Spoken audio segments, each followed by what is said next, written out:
Chapter 1. Roots in the Lowlands. Birth in Zundert. Vincent Willem van Gogh was born on 30th of March 1853 in the small village of Zundert, located in the province of North Brabant in the southern Netherlands. His father, Theodorus van Gogh, served as the local minister of the Dutch Reformed Church, while his mother, Anna Cornelia Carbentus, came from a family with a background in bookbinding and art reproduction.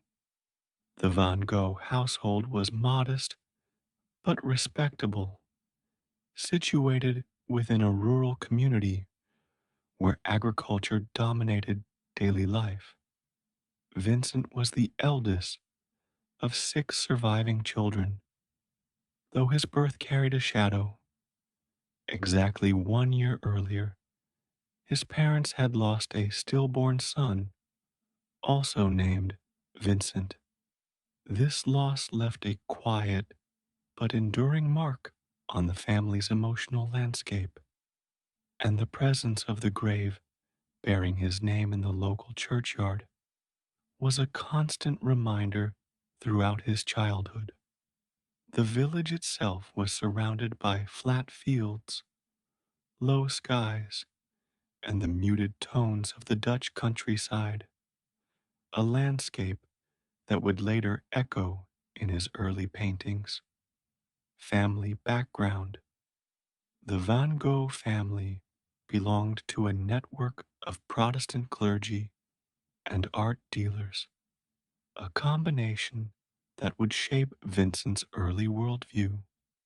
His father's side of the family had produced several ministers, while his mother's relatives included individuals connected to the art trade, particularly through the firm Goupil and C. This dual heritage of religious devotion and artistic commerce created a tension between piety and creativity that would follow Vincent throughout his life. The household valued education, moral discipline, and a sense of duty, though financial resources were limited. Theodorus's position as a minister provided social standing but not wealth, and the family often relied on careful budgeting to maintain their standard of living. The children were expected to contribute to the household's moral and intellectual atmosphere, and Vincent, as the eldest, bore a particular weight of expectation. Early schooling. Vincent's formal education began in the village school, where he was noted for his quiet demeanor and preference for solitary activities. In 1864, at the age of 11, he was sent to a boarding school in Zevenbergen, a decision motivated by his parents' desire for him to receive a more rigorous education. The separation from home was difficult for him, and letters from this period suggest a sense of isolation. His academic performance was competent but unremarkable, with no early signs of the artistic genius that would later emerge. In 1866, he transferred to the Willem II College in Tilburg, where he received drawing lessons from Constant Cornelis Huysmans, a respected artist and teacher. Although Vincent showed some aptitude for drawing, his time at Tilburg was cut short when he abruptly left school in 1868, returning to Zundert without completing his studies. Religious influence. The Dutch Reformed Church played a central role in the Van Gogh household, shaping both rhythm of daily life, and the moral framework within which Vincent was raised. Sundays were devoted to worship, and religious instruction was a constant presence. His father's sermons emphasized humility, service, and the importance of spiritual over material wealth.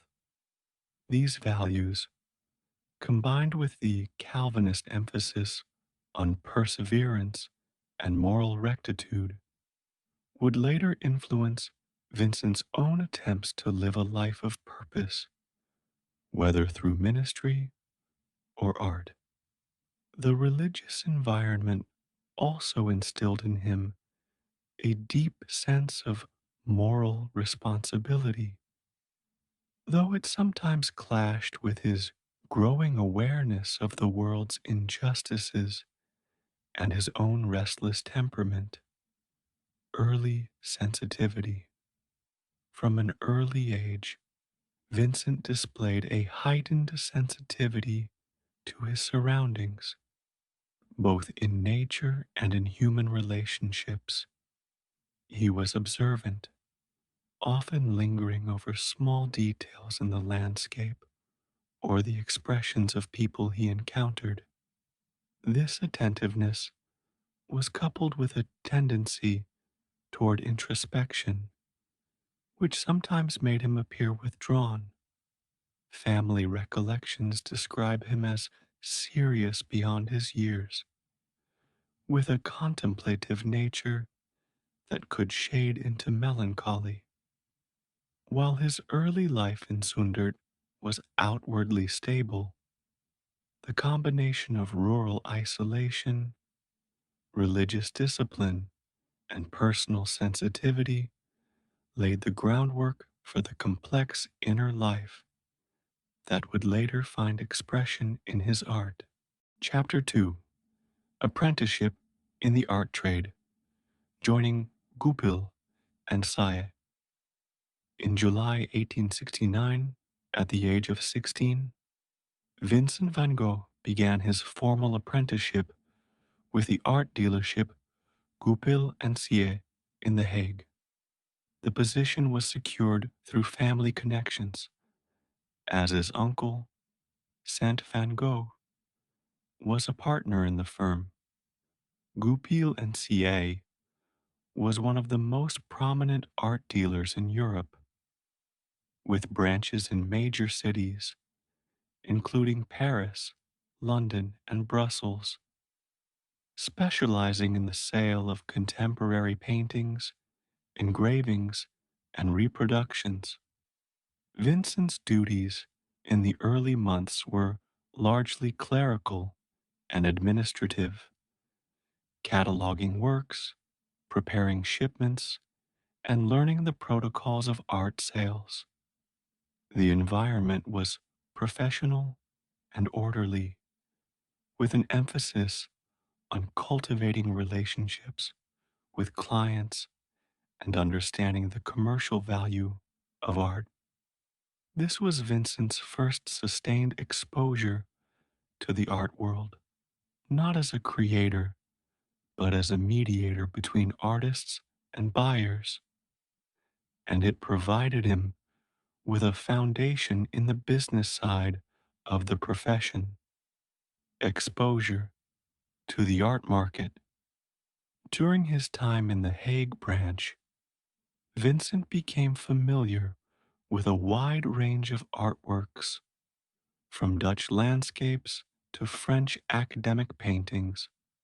He handled prints and reproductions, studied catalogs, and observed the tastes of the clientele, which leaned toward polished, marketable works rather than experimental or avant garde pieces.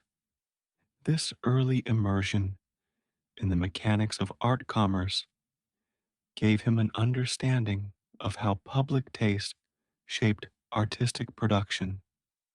He learned the importance of presentation, framing, and the persuasive language used to describe a painting to potential buyers. Although he was not yet producing art himself, this period sharpened his eye for composition and subject matter, even if it also instilled in him a certain skepticism toward the purely commercial aspects of the trade. Transfer to London. In June 1873, Vincent was transferred to Goupil's London branch, located at 17 Southampton Street, in the heart of the city's art district. London at the time was a bustling metropolis, the largest city in the world, and a hub for international trade, including art. The branch catered to a clientele that included wealthy collectors, aristocrats, and members of the professional classes. Vincent's responsibilities expanded to include direct interaction with customers, guiding them through the gallery's offerings and occasionally delivering works to their homes. He lodged in Brixton, a then suburban area, and began to explore the city's cultural institutions, including the National Gallery and the British Museum. The exposure to British art, literature, and urban life broadened his cultural horizons, though it also confronted him with the challenges of adapting to a foreign environment. Letters to Theo. Throughout his apprenticeship, Vincent maintained a steady correspondence with his younger brother, Theo, who would later become his most important confidant and supporter. The letters from this period reveal a young man eager to share his impressions of art, literature, and daily life. He wrote about the works he encountered at Goupil, the sermons he attended, and the novels he was reading, including those by Charles Dickens and George Eliot. These letters also hint at his growing restlessness as he began to question the purely commercial orientation of the art trade. While he appreciated the beauty of certain works, he was increasingly drawn to art that conveyed moral or emotional depth, a preference that would later influence his own artistic philosophy. Loneliness and unrequited love. Despite the professional opportunities London offered, Vincent's personal life was marked by isolation. He developed an attachment to Eugénie Loyer, the daughter of his landlady, but his feelings were not reciprocated. This rejection, combined with the pressures of work and the distance from his family, contributed to a sense of melancholy that deepened over time. His letters from late 1873 and early 1874 suggest a shift in mood from the enthusiasm of his arrival to a more subdued and introspective tone. The experience of unrequited love, coupled with the realization that the art trade was not fulfilling his deeper aspirations, planted the seeds of dissatisfaction that would eventually lead him to abandon the profession. Chapter 3. London Years and Emotional Turmoil. Brixton Lodgings. Upon his transfer to London in June 1873, Vincent van Gogh took up residence in Brixton, then a semi-suburban district that was beginning to absorb the outward growth of the city. He lodged with the lawyer family at 87 Hackford Road, a modest but respectable home that provided him with a degree of domestic stability. The household was headed by Ursula Lawyer, a widow who supplemented her income by taking in boarders. Vincent's room was small and plainly furnished, but it afforded him privacy and a quiet space for reading and letter writing. The daily routine was predictable: breakfast in the kitchen, a walk or omnibus ride to the Goupil and Sea Gallery in Southampton Street, and a return in the evening to a household where conversation was polite but reserved. The neighborhood itself was a mixture of terraced houses, small shops, and the occasional green space, offering a gentler pace than the crowded central districts. Infatuation with Eugénie Loyer.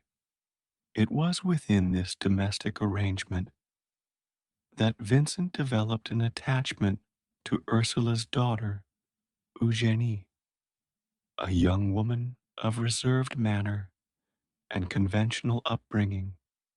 His feelings for her appear to have grown gradually, nurtured by the proximity of daily encounters and the quiet intimacy of shared household life. In his letters to Theo, Vincent's references to Eugénie are oblique, but later accounts suggest that he eventually declared his affection only to be met with rejection. Eugénie was reportedly already engaged to another man, a fact that Vincent either did not know or chose to disregard until confronted with it directly.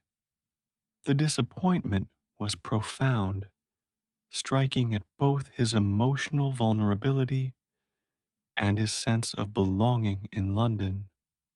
This episode marked one of the first significant personal rejections in his adult life, and it contributed to a growing undercurrent of melancholy that would shadow his remaining months in the city. Cultural engagement. Despite his personal disappointment, Vincent continued to explore London's cultural offerings with diligence. He visited the National Gallery, where he studied the works of Constable, Turner, and the Dutch masters, and he frequented the British Museum to examine prints and drawings. His reading during this period was extensive and included the novels of Charles Dickens, George Eliot, and Harriet Beecher Stowe, whose depictions of social injustice and moral struggle resonated with his own developing worldview. He also attended church services, sometimes out of religious conviction and sometimes for the solace of familiar ritual. These activities provided him with intellectual stimulation and a measure of comfort, even as his emotional state became increasingly unsettled. The contrast between the richness of London's cultural life and his own sense of isolation was a tension he could neither fully resolve nor ignore. Declining enthusiasm for art dealing. As the months passed, Vincent's enthusiasm for his work at Goupil began to wane. The commercial priorities of the gallery focused on selling art that appealed to prevailing tastes, conflicted with his growing belief that art should serve a higher moral or spiritual purpose. He found himself increasingly impatient with the transactional nature of the business. where the value of a painting was often determined more by the reputation of the artist or the fashion of the moment than by its intrinsic merit. This disillusionment was compounded by the routine nature of his duties, which left little room for creative engagement. His letters to Theo from late 1873 and early 1874 reveal a subtle but perceptible shift in tone, from the optimism of his early days in London to a more reflective and critical stance toward his work and surroundings. Emotional withdrawal. By the end of his London period, Vincent's emotional state had become one of quiet withdrawal. The combination of unrequited love, professional dissatisfaction, and the challenges of living in a foreign city had eroded the initial excitement of his transfer. He became more introspective, spending long hours alone in his room, reading, writing, and reflecting on his future. His correspondence from this time suggests a man searching for a sense of purpose beyond the confines of his current occupation. While he had not yet formulated a clear alternative path, the seeds of his eventual departure from the art trade were already sown. This period of emotional turmoil, though painful, was a formative stage in his journey, shaping the sensibilities that would later find expression in his art. Chapter 4: Crisis and Departure from the Art Trade. Disillusionment with commercial art. By the middle of 1875, Vincent van Gogh's relationship with the art trade had begun to deteriorate in earnest. His transfer from London to the Paris branch of Goupil and Sillet, intended as a professional advancement, instead exposed him to a more competitive and impersonal environment. The Paris office was larger, busier, and more rigidly structured than the smaller branches he had known.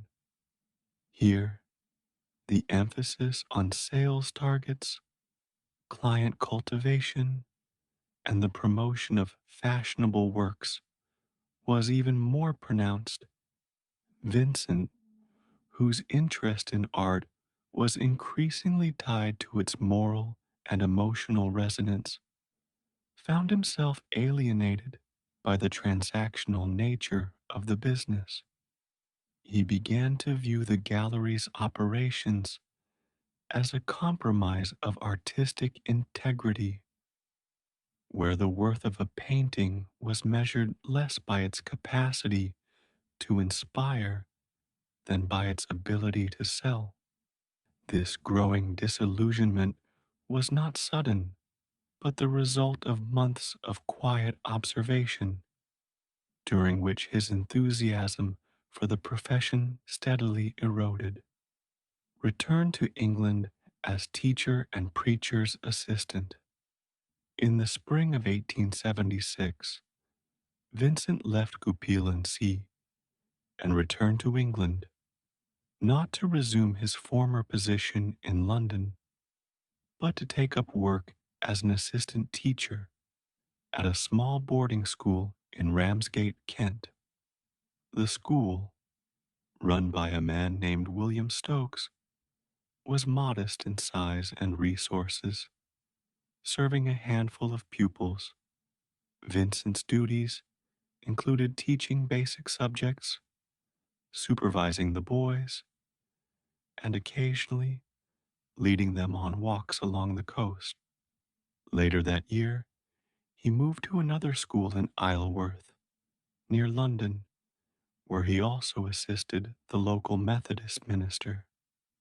This combination of teaching and religious work suited his growing conviction that his life should be devoted to service rather than commerce. The work was poorly paid, and his living conditions were simple, but he found a measure of satisfaction in the moral purpose of his duties, even if the positions offered little in the way of long-term stability, religious zeal, and desire to serve the poor. During his time in Isleworth, Vincent's religious fervor deepened. He began to preach in small gatherings, drawing on the sermons and biblical teachings he had absorbed in his youth. His style was earnest and unpolished, marked by a sincerity that sometimes compensated for his lack of formal theological training. He was particularly drawn to the idea of ministering to the poor and marginalized, seeing in their struggles a reflection of the Christian call to compassion and humility. This period marked the beginning of a shift in his ambitions from the art trade, which he now regarded as morally hollow, to a life of service grounded in faith. His letters to Theo from this time reveal a man increasingly convinced that his purpose lay not in selling art, but in living out the principles of the gospel, even if that meant embracing poverty and hardship. Return to the Netherlands and family tensions. By late 1876, Vincent returned to the Netherlands, uncertain of his next steps, but determined to pursue a religious vocation. His family, while supportive of his moral aspirations, harbored concerns about his lack of formal qualifications and the instability of his employment. His father, Theodorus, in particular, worried that Vincent's intensity and unconventional approach might hinder his acceptance into established church roles. Vincent spent time in Dordrecht, working briefly in a bookshop, but found the work uninspiring. His restlessness grew, and he began to consider formal theological training as a necessary step toward becoming a minister. However, his academic record and limited proficiency in classical languages posed significant obstacles, leading to tension between his idealism and the practical realities of his situation. Decision to pursue a religious calling. By the end of this period, Vincent had resolved to dedicate himself fully to religious service, even if it meant taking an unconventional path. He began preparing for entrance examinations to theological school, studying Latin and Greek with limited success. His determination was fueled less by a desire for ecclesiastical status than by a conviction that he could best serve God by living among and ministering to the poor. This decision marked a definitive break with his former life in the art trade and set him on a course that would lead, within a few years, to his missionary work in the Borinage.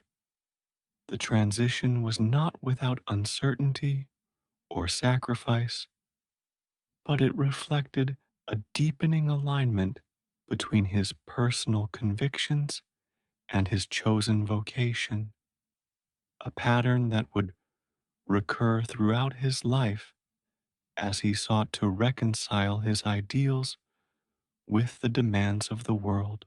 Chapter 5. The Evangelist in the Borinage. Missionary Work among Belgian Coal Miners.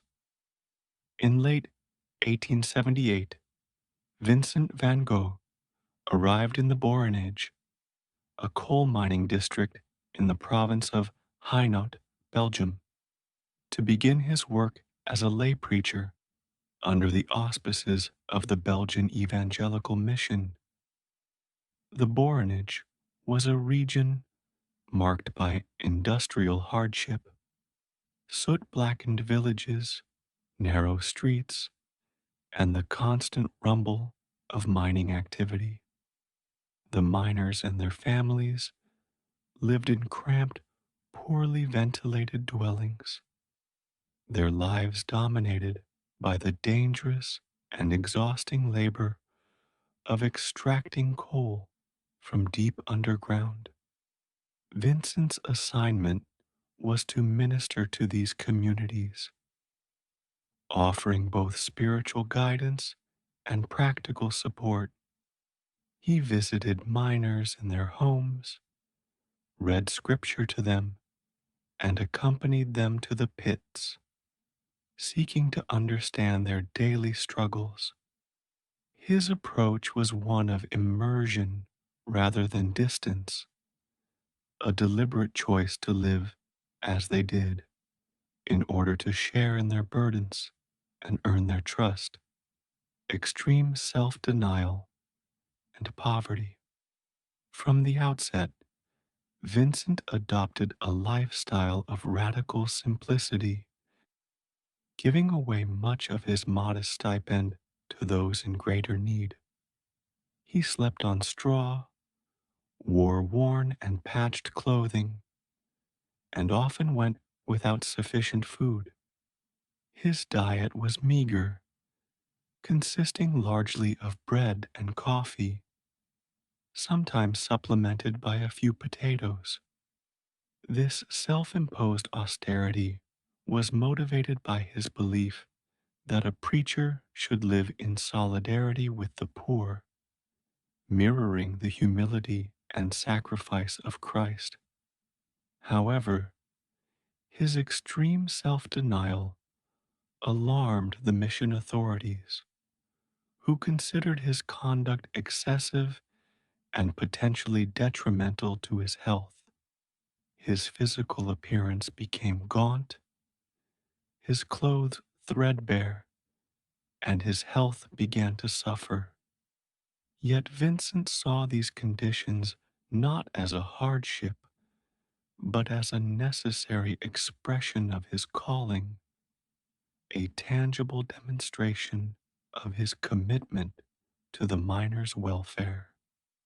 Conflict with church authorities. Vincent's unconventional methods soon brought him into conflict with the mission leadership. While they valued his zeal, they were concerned that his disregard for decorum and his neglect of his own well being undermined the dignity of the ministry. The mission expected its preachers to maintain a certain standard of appearance and to exercise moderation, both for the sake of their own health and to preserve the respect of the congregation. Vincent, however, believed that true ministry required complete identification with the poor, even at the cost of personal comfort and social standing. This philosophical divide deepened over time, and by July 1879, the mission declined to renew his appointment.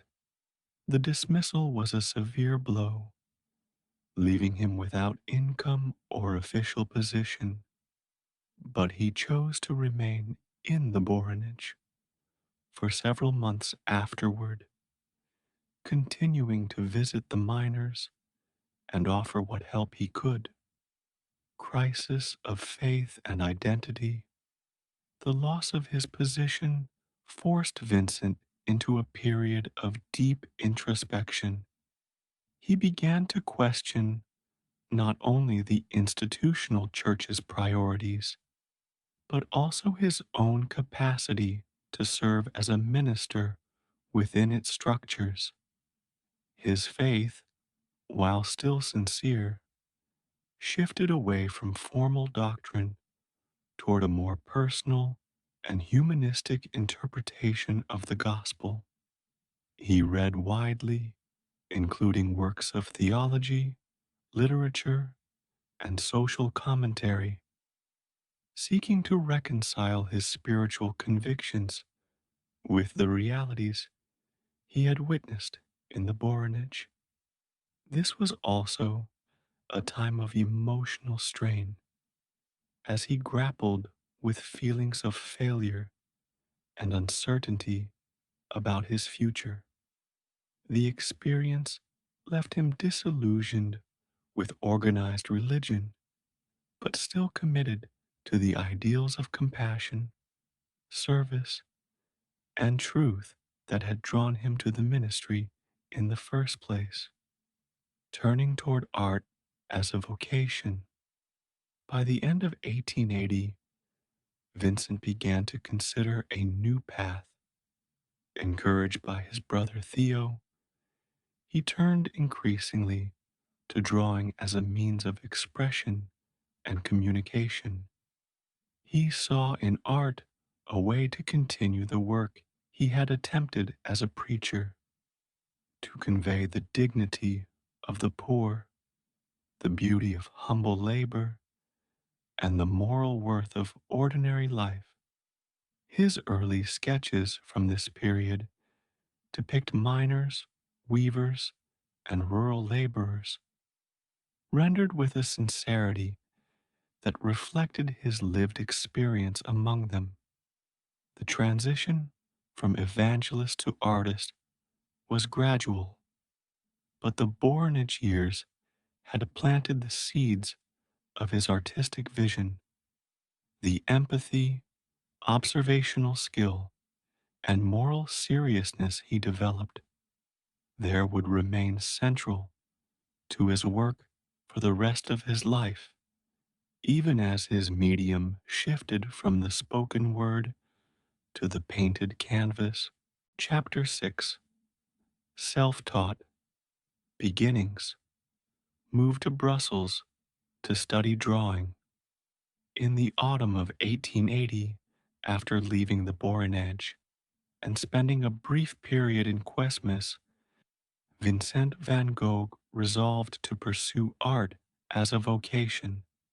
Encouraged by his brother Theo, who recognized his growing interest in drawing, Vincent moved to Brussels with the intention of undertaking more formal study. He enrolled, albeit informally, at the Académie Royale des Beaux-Arts, where he attended classes in perspective and anatomy. His time at the academy was irregular. He was not a conventional student and often preferred to work independently, studying from life and from instructional manuals. Brussels offered him access to museums, libraries, and a community of artists, though his social interactions remained limited. The city's structured art education contrasted with his own restless temperament, and while he absorbed useful technical knowledge, he resisted the constraints of academic convention, influence of Anton van Rappert. During this period, Vincent formed a friendship with Anton van Rappert, a Dutch painter and former student of the Rijksakademie in Amsterdam. Van Rappard was better trained and more experienced, and he provided Vincent with both practical advice and critical feedback. Their correspondence over the following years would be extensive, covering artistic technique, subject matter, and the challenges of making a living as an artist. Van Rappard's own interest in depicting working class subjects resonated with Vincent's emerging vision, and their discussions reinforced his belief that art should reflect the dignity of ordinary life.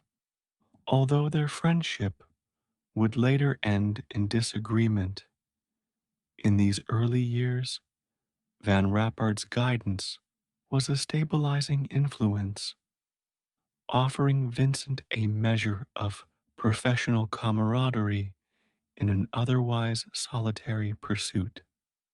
Early sketches and anatomy studies, Vincent's earliest surviving works from Brussels, reveal a focus on the human figure, particularly peasants and laborers. He devoted considerable time to studying anatomy, recognizing that a solid grasp of proportion and structure was essential to credible figure drawing. Using inexpensive materials, pencil, chalk, and occasionally ink, he produced numerous studies of heads, hands, and full length figures. These works were often based on live models when available, but he also relied on illustrations from manuals such as Charles Bargues' Cours de Dessin.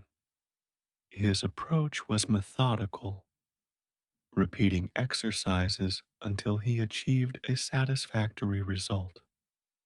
While these early drawings lack the expressive color and brushwork of his later paintings, they demonstrate a seriousness of purpose and a willingness to engage in the disciplined labor of learning his craft, reading art manuals, and studying perspective. In addition to anatomy, Vincent applied himself to mastering perspective, a skill he considered vital for composing complex scenes. He studied from guides such as Cassagne's Guide de l'Alphabet du Dessin, which provided systematic instruction in constructing space and depth. He practiced drawing simple geometric forms, architectural elements, and interior spaces, gradually incorporating these lessons into more ambitious compositions. His letters from this time reveal a mixture of frustration and determination. He was acutely aware of his deficiencies, but committed to overcoming them through persistent effort. This period of self education was marked by a balance between structured exercises and exploratory sketches, laying the technical groundwork for his later, more expressive work. First attempts at peasant subjects. Even in these formative years, Vincent's choice of subject matter reflected his enduring interest in rural life and the working poor. He sketched peasants engaged in daily tasks, digging, sowing, carrying loads, often with a focus on their physical gestures and the tools of their labor. These early depictions were influenced by the work of Jean-François Millet, whose paintings of peasant life Vincent admired for their moral gravity and respect for the dignity of labor. While his technique was still developing, the thematic direction of his art was already clear. He sought to portray not the idealized pastoral scenes favored by some contemporaries, but the unvarnished reality of rural existence. This commitment to honest representation would remain a defining feature of his work, even as his style evolved in the years to come. Chapter 7: Eton and the Pursuit of Love. Returned to parents' home in Eton. In April 1881, Vincent van Gogh returned to his parents' home in the village of Eton in the province of North Brabant after a period of study and work in Brussels. His father, Theodorus, had recently been appointed minister in the local parish, and the family occupied the parsonage, a modest but comfortable dwelling surrounded by gardens and fields. Vincent's return was motivated partly by financial necessity and partly by a desire for stability while he continued to develop his skills as an artist. The rural setting provided ample subjects for his drawing: farm workers, cottages, and the changing seasons of the Dutch countryside. His daily routine involved long walks through the surrounding fields, sketchbook in hand, and evenings spent indoors working on studies by lamplight. The return to Eton also brought him back into close contact with extended family, a circumstance that would soon have a profound impact on his personal life. Infatuation with cousin Key Vos Stricker. During the summer of 1881, Vincent became infatuated with his recently widowed cousin, Key Vos Stricker, the daughter of his mother's sister. Key had come to Eton to visit her parents, and her presence in the household stirred in Vincent a deep and immediate attachment. Key, still grieving the loss of her husband, was not receptive to romantic advances, but Vincent interpreted her reserve as a challenge to be overcome. His feelings were intense and idealized, expressed in letters to Theo with a mixture of passion and determination. He saw in Key not only a potential partner, but also a symbol of steadfast love and moral virtue. The situation was complicated by the close knit nature of the family, where personal matters quickly became the subject of collective concern. Family disapproval and personal humiliation. When Vincent declared his intentions to marry Key, he was met with firm opposition from both her and her parents.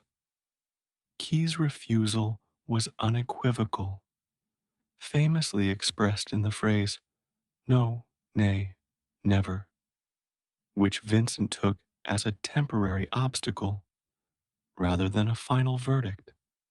His persistence, however, only deepened the family's disapproval. At one point, he traveled to Amsterdam to see Key, only to be denied entry to her home by her father. In a gesture that combined stubbornness with theatricality, Vincent reportedly held his hand over a lamp flame, declaring he would keep it there until allowed to see her. The attempt ended quickly, but the incident became emblematic of his impulsive and uncompromising nature. The episode left him humiliated and strained his relations with several family members, particularly his father, who viewed the matter as both socially inappropriate and personally embarrassing. Artistic output during this period, despite the emotional turbulence, Vincent continued to work diligently on his art.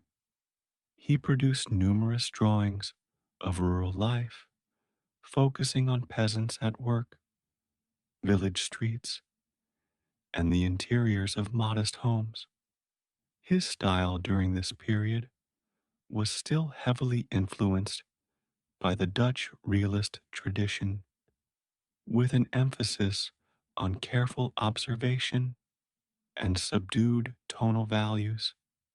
He also began experimenting with more complex compositions, arranging figures within landscapes to convey a narrative of labor and endurance.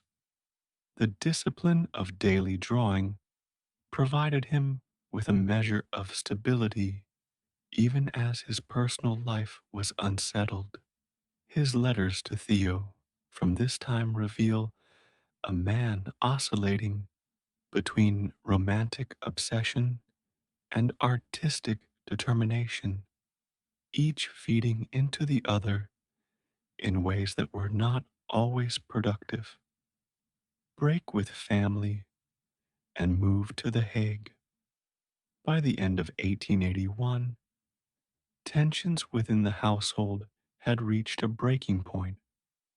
Disagreements over his pursuit of Key, combined with ongoing disputes about his financial dependence and unconventional lifestyle, led to a serious quarrel with his father.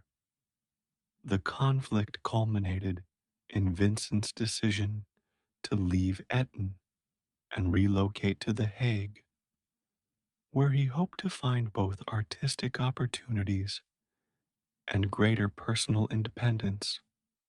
The move marked the end of a brief but intense chapter in his life, one defined by the intersection of romantic idealism, familial discord, and the steady, if still tentative, progress of his artistic development.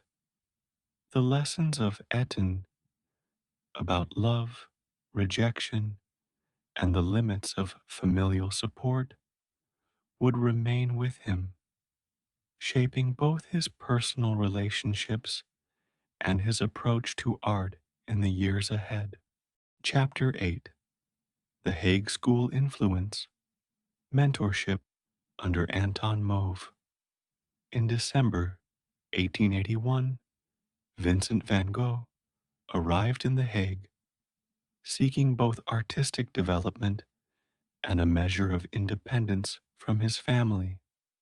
One of his first significant connections was with Anton Mauve, a respected painter associated with the Hague School and a distant relative by marriage. Mauve was known for his atmospheric depictions of rural life, rendered in subdued tones and with a sensitivity to light and weather. Initially, Mauve welcomed Vincent into his studio, offering instruction in the use of oil paints and watercolor, as well as guidance on studio practice. Under Mauve's influence, Vincent began to experiment more seriously with color and to move beyond the monochrome drawings that had dominated his earlier work. The mentorship was, however, short lived. Personal disagreements and Vincent's increasingly unconventional lifestyle strained their relationship, leading to a cooling of contact within a few months. Relationship with Klasina Maria Hornick. During his early months in The Hague, Vincent formed a relationship with Klasina Maria Hornick, known as Cien, a woman who had worked as a seamstress, laundress, and occasional prostitute. Cien was pregnant when Vincent met her, and she already had a young daughter. Moved by her circumstances, Vincent took her into his care, providing shelter and support in exchange for her modeling for his work. Their domestic arrangement was unconventional and drew criticism from his family and acquaintances, who viewed it as morally questionable and financially imprudent.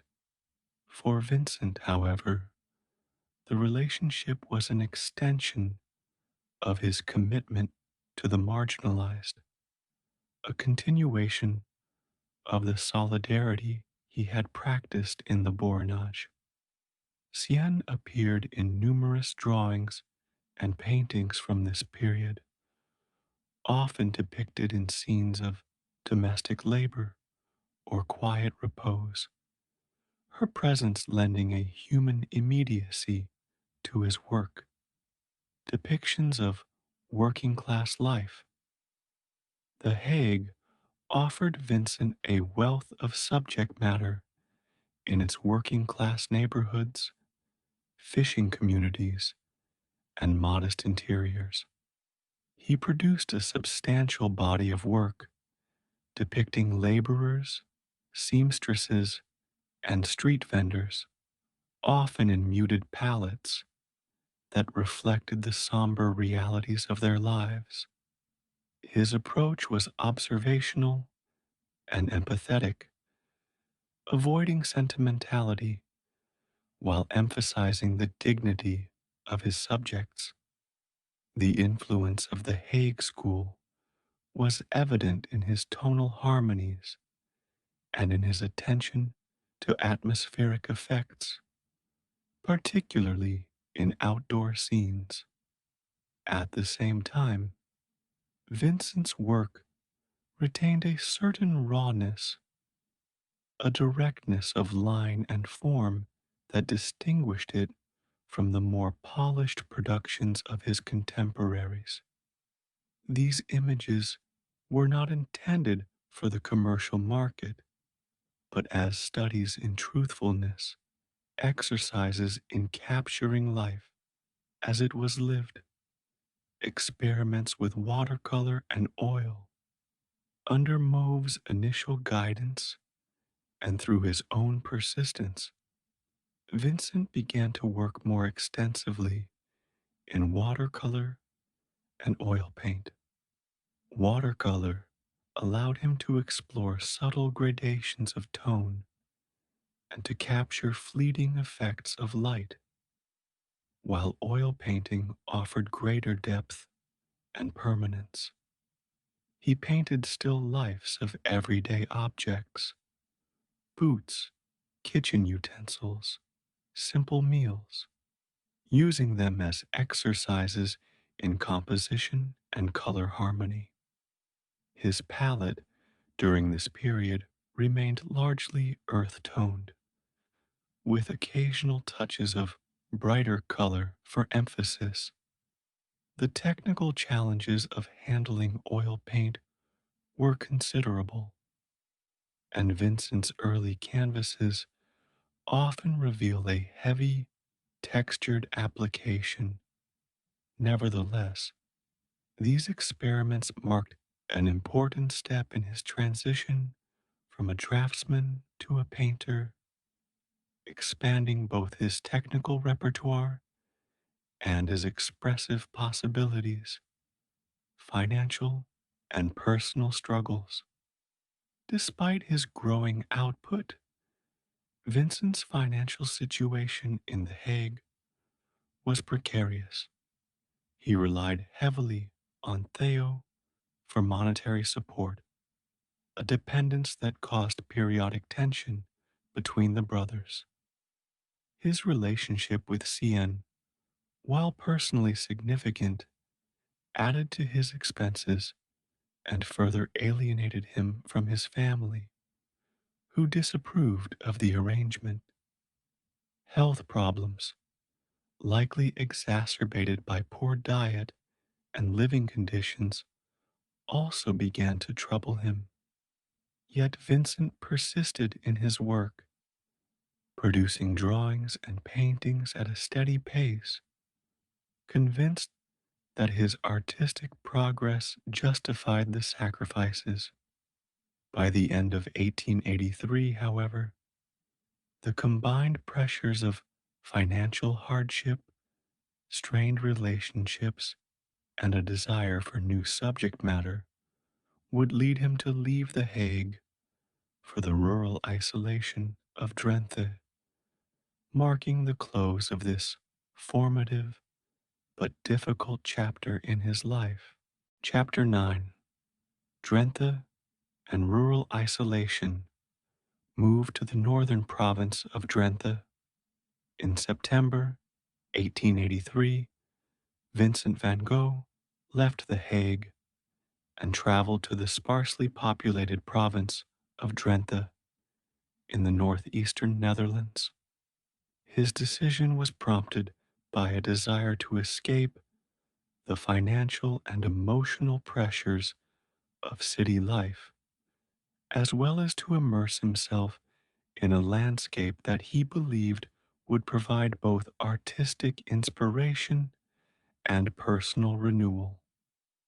Drenthe was a region of peat bogs, heathlands, and scattered farming villages. Its economy centered on agriculture and peat cutting. The journey itself was long and uneventful, involving train and barge travel, and upon arrival, Vincent found himself in a place far removed from the bustle of The Hague. He lodged initially in Hoogeveen, a small town with limited amenities, before moving on to New Amsterdam, where he rented a modest room above a canal-side inn. The physical remoteness of Drenthe, combined with its subdued colors and expansive horizons, offered him a new visual vocabulary, though it also brought with it a profound sense of solitude. Harsh landscapes and peasant subjects. The terrain of Drenthe was markedly different from the more cultivated landscapes of Brabant or the urban scenes of The Hague. Vast stretches of heath were punctuated by low farmhouses, wind-bent trees, and the slow-moving figures of laborers engaged in peat cutting or tending livestock. Vincent was drawn to these scenes, seeing in them a raw authenticity that aligned with his artistic ideals. He produced numerous sketches and studies of the local people, often depicting them in the midst of their work, their forms integrated into the muted tones of the land. The palette of his drawings and watercolors from this period was dominated by browns, grays, and ochres, reflecting both the natural environment and his limited access to materials. The work was physically demanding, as he often walked long distances to find subjects, carrying his sketching equipment through damp and uneven terrain. Letters describing solitude and hardship. Vincent's letters to Theo from Drenthe provide a detailed account of his daily life and his impressions of the region. He wrote of the quiet, the vast skies, and the unadorned lives of the people, but also of the challenges posed by isolation. The absence of a supportive artistic community left him without the feedback and encouragement he had occasionally found in The Hague. Financial constraints were a constant concern, as the cost of materials and living expenses quickly consumed the modest funds Theo sent. His diet was simple and repetitive, and the cold, damp climate took a toll on his health. Yet he persisted in his work, convinced that the authenticity of his subjects justified the hardships. The letters from this period are reflective, at times almost meditative, as he sought to articulate the connection between the land, its people, and his own artistic purpose. Study of rural laborers' lives. In Drenthe, Vincent's focus on the working poor deepened. He observed the rhythms of agricultural and peat cutting labor, noting the physical strain and endurance required. His drawings often emphasized the stooped postures and weathered faces of his subjects, conveying both their fatigue and their resilience.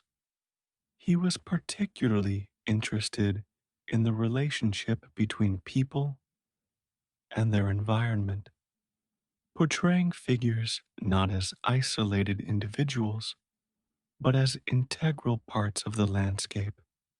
This thematic concern would later find fuller expression in works such as The Potato Eaters, but in Drenthe it was still in its formative stage. The experience reinforced his belief that art should bear witness to the realities of life, even when those realities were harsh or unadorned. Decision to return to Nuenen. By December 1883, the combination of financial strain, physical hardship, and emotional isolation led Vincent to conclude that he could not remain in Drenthe indefinitely. He decided to return to his parents' home in Nuenen, where he would have shelter and a base from which to continue his work. The departure from Drenthe was not a rejection of its landscape or its people. Both had left a lasting impression on him, but an acknowledgement of the practical limitations he faced. In later years, he would recall the region with a mixture of admiration and melancholy, recognizing it as a place where his commitment to depicting rural life had been tested and strengthened. The months in Drenthe, though brief, marked an important stage in his artistic development, sharpening his observational skills and deepening his thematic focus on the dignity of labor and the quiet endurance of those who lived close to the land. Chapter 10. Nuenen, the peasant painter, living with parents. Again, in December 1883, Vincent van Gogh returned to his parents' home in Nuenen, a village in the province of North Brabant, following his months of isolation in Drenthe. His father, Theodorus, continued to serve as the local minister, and the parsonage provided Vincent with a stable base from which to work. The arrangement was practical. He had a roof over his head, regular meals, and the freedom to devote himself entirely to his art without the immediate burden of rent. The village itself was small, with a population engaged primarily in agriculture and weaving, and its rhythms were dictated by the seasons. Vincent quickly established a routine of long walks through the surrounding fields, sketching and observing the lives of the local peasants. The familiarity of the Brabant landscape, with its flat expanses, low skies, and muted tones, offered him both comfort and a wealth of subject matter, intensive work on peasant studies. From the outset, Vincent immersed himself in the study of peasant life, producing numerous drawings and paintings that depicted agricultural laborers at work and at rest. He was particularly interested in capturing the physicality of their movements, the stoop of the back, the grip of the hands, the weight of the tools they carried. His models were often drawn from the local community, and he developed working relationships with several families who allowed him to observe and sketch them in their homes and fields. These studies were not intended as picturesque scenes, but as honest representations of rural existence, informed by his admiration for artists such as Jean-Francois Millet. The work was demanding, requiring patience and persistence, as he sought to convey both the dignity and the hardship of his subjects' lives. Creation of the Potato Eaters. The culmination of Vincent's Nuenen period was the painting The Potato Eaters, completed in April 1885, conceived as a group portrait of a peasant family gathered around their evening meal. The work was intended to convey authenticity rather than idealized beauty. Vincent labored over the composition, producing numerous preparatory sketches and studies of individual heads and hands. The final painting is characterized by its dark, earthy palette and its emphasis on the coarse features and work-worn hands of the figures, illuminated by the dim light of an oil lamp. In letters to Theo, Vincent explained that he wanted the painting to reflect the reality of people who had tilled the earth themselves with these hands they put in the dish. While the work received mixed reactions at the time, it has since come to be regarded as a masterpiece of social realism, influence of Millet and realism. Throughout his time in Nuenen, Vincent's artistic philosophy was shaped by his study of Millet and other realist painters who depicted rural labor with moral seriousness. He saw in their work a model for his own, not only in subject matter, but in the belief that art could serve as a form of moral witness. His palette during this period remained dominated by browns, ochres, and deep greens, reflecting both the influence of the Dutch realist tradition and the limited availability of brighter pigments. He worked methodically, often revisiting the same subjects in different seasons or times of day to study the effects of light and atmosphere.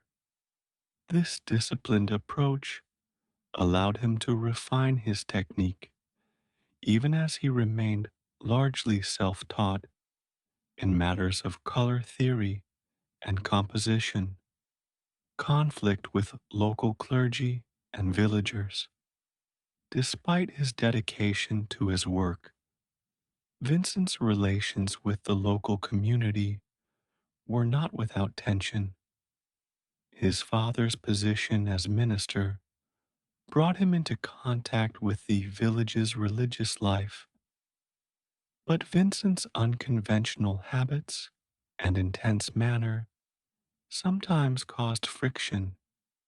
A notable incident occurred when he was accused of impropriety for using young women from the parish as models, a practice that some villagers viewed with suspicion. The resulting gossip strained his father's standing and contributed to an atmosphere of mistrust. These tensions, combined with the death of his father in March 1885, marked a turning point in Vincent's time in Nuenen. By the end of the year, he would leave for Antwerp, seeking new influences and opportunities. But the lessons and experiences of Nuenen, its landscapes, its people, and its moral weight, would remain central to his artistic identity.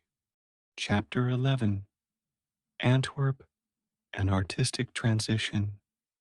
Moved to Antwerp for formal art studies. In late November 1885, Vincent van Gogh departed Nuenen for Antwerp, seeking both a change of environment and access to formal artistic instruction. Antwerp, a bustling port city in Belgium, offered a markedly different atmosphere from the rural quiet of North Brabant. The city's historic architecture, busy docks, and thriving art market provided a wealth of visual stimuli. Vincent enrolled at the Royal Academy of Fine Arts in January 1886, where he attended classes in figure drawing, anatomy, and perspective. The Academy's curriculum emphasized classical training, with students working from plaster casts and live models under the supervision of established instructors. For Vincent, who had largely taught himself up to this point, the structured environment was both a challenge and an opportunity. He was older than most of his classmates, and his unconventional approach to drawing sometimes clashed with the Academy's expectations.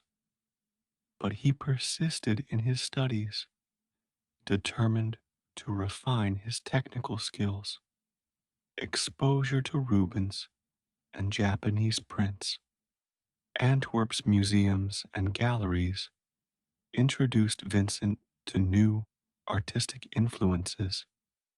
At the Royal Museum of Fine Arts, he studied the works of Peter Paul Rubens, whose vibrant color, dynamic compositions, and robust figures left a strong impression on him. Rubens's mastery of flesh tones and movement offered lessons in vitality and expressiveness that contrasted with the more subdued Dutch realist tradition Vincent had previously followed.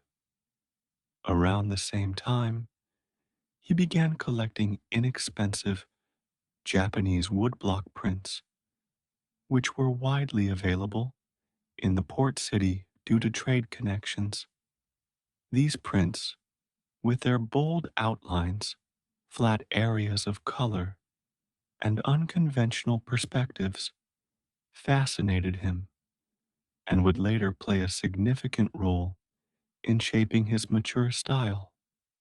The juxtaposition of Rubens's Baroque exuberance and the stylized elegance of Japanese art broadened Vincent's visual vocabulary, encouraging him to experiment with new approaches to composition and color. Struggles with academic training. Despite his enthusiasm for learning, Vincent found aspects of the Academy's instruction frustrating. The emphasis on precise, idealized forms and adherence to established methods often conflicted with his preference for direct observation and expressive line work. His drawings were sometimes criticized for their roughness and deviation from academic norms. Vincent's temperament, marked by intensity and impatience, made it difficult for him to conform to the slow, methodical pace of formal training. Nevertheless, he absorbed valuable lessons in proportion, anatomy, and the handling of light and shadow. His time at the academy was brief, lasting only a few months, but it provided a foundation that he would adapt to his own purposes in the years to come. The experience also reinforced his belief that artistic growth required both discipline and the freedom to pursue one's own vision. Health problems and poor diet. Life in Antwerp was not without hardship. Vincent's financial situation remained precarious, and he often subsisted on a meager diet of bread, coffee, and occasional herring, supplemented by tobacco. His living quarters were small and sparsely furnished, and the cold winter months took a toll on his health. He suffered from dental problems, likely exacerbated by malnutrition, and his letters to Theo mention bouts of fatigue and illness. Despite these difficulties, he continued to work diligently, producing portraits, still lifes, and figure studies. The strain of balancing his studies, artistic ambitions, and physical well being was considerable, and by early 1886, he began to consider leaving Antwerp for Paris, where Theo was living and where the burgeoning Impressionist movement offered new possibilities. Decision to join Theo in Paris.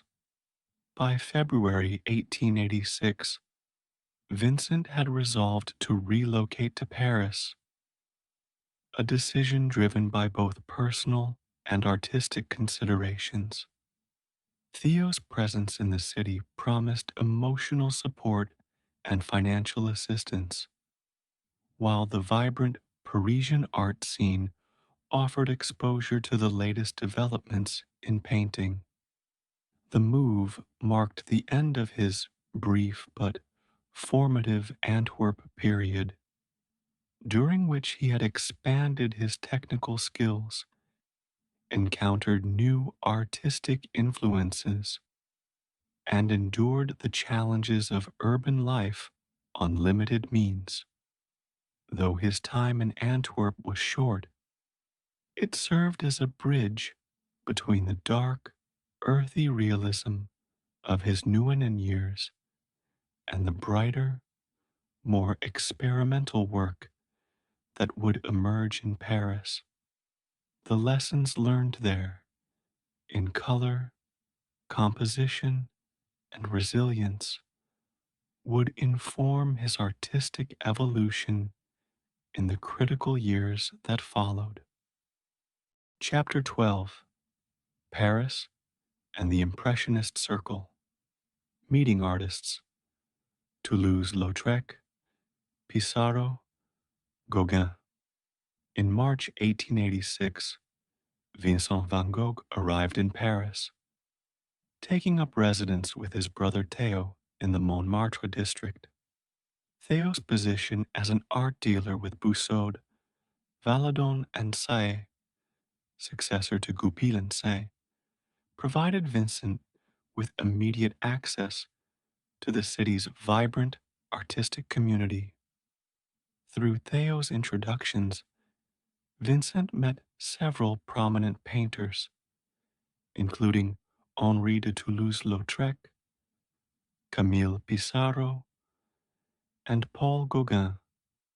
These encounters were not merely social. They exposed him to a range of artistic philosophies and techniques that differed markedly from the Dutch realist tradition in which he had been working. Pissarro, in particular, encouraged him to adopt a lighter palette and to experiment with broken brushstrokes, hallmarks of the Impressionist style. Toulouse-Lautrec, with his focus on urban nightlife and expressive line, offered another model of modern subject matter.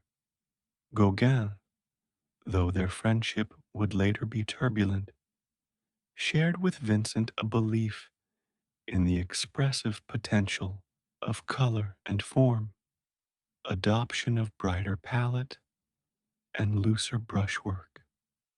The influence of the Impressionists and Neo Impressionists was quickly evident in Vincent's work.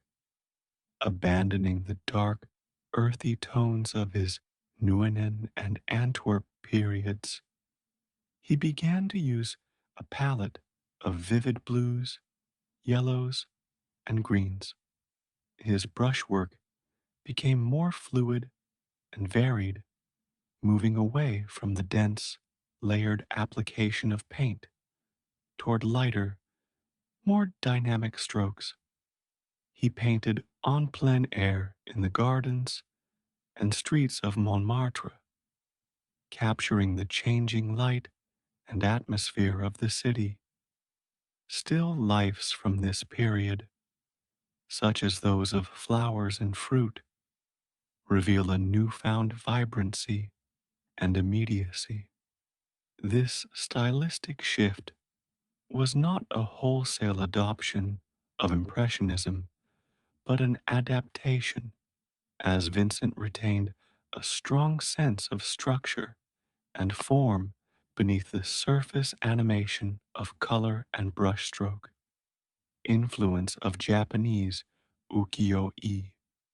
During his time in Paris, Vincent's fascination with Japanese art deepened.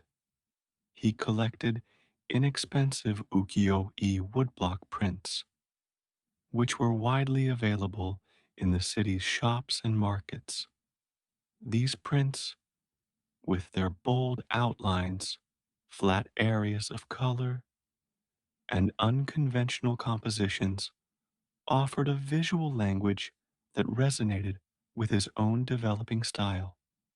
He admired their ability to convey mood and narrative with economy of means, and he began to incorporate similar compositional devices into his own work. In some paintings, he adopted the high horizon lines and cropped perspectives characteristic of Japanese prints. In others, he used areas of unmodulated color to create a sense of clarity and simplicity. This influence was not superficial, but integrated into his broader search for a style that could combine decorative beauty with emotional depth. Still, lives and portraits of friends. Vincent's Paris period was marked by an increased focus on portraiture and still life, genres that allowed him to experiment with color and form while working within a controlled setting. He painted portraits of fellow artists, models, and acquaintances, often using them as opportunities to explore the expressive potential of color contrasts. In still lifes, he arranged flowers, books, and everyday objects with an eye for both harmony and intensity. These works were not intended for commercial sale, but as exercises in technique and expression. His portraits from this period often feature bold, complementary color schemes and a direct, unflinching gaze. reflecting his belief that a portrait should capture not only the likeness, but the inner character of the sitter. Growing tension with urban life. Despite the artistic stimulation Paris offered, Vincent found the city's pace and density increasingly taxing. The constant social interaction, the noise, and the competition among artists contributed to a sense of restlessness. His health, never robust, suffered under the strain of long hours of work, irregular meals, and the demands of urban living. By early 1888, he began to dream of establishing an artist's retreat in the south of France, where the light was brighter, the colors more intense, and the cost of living lower.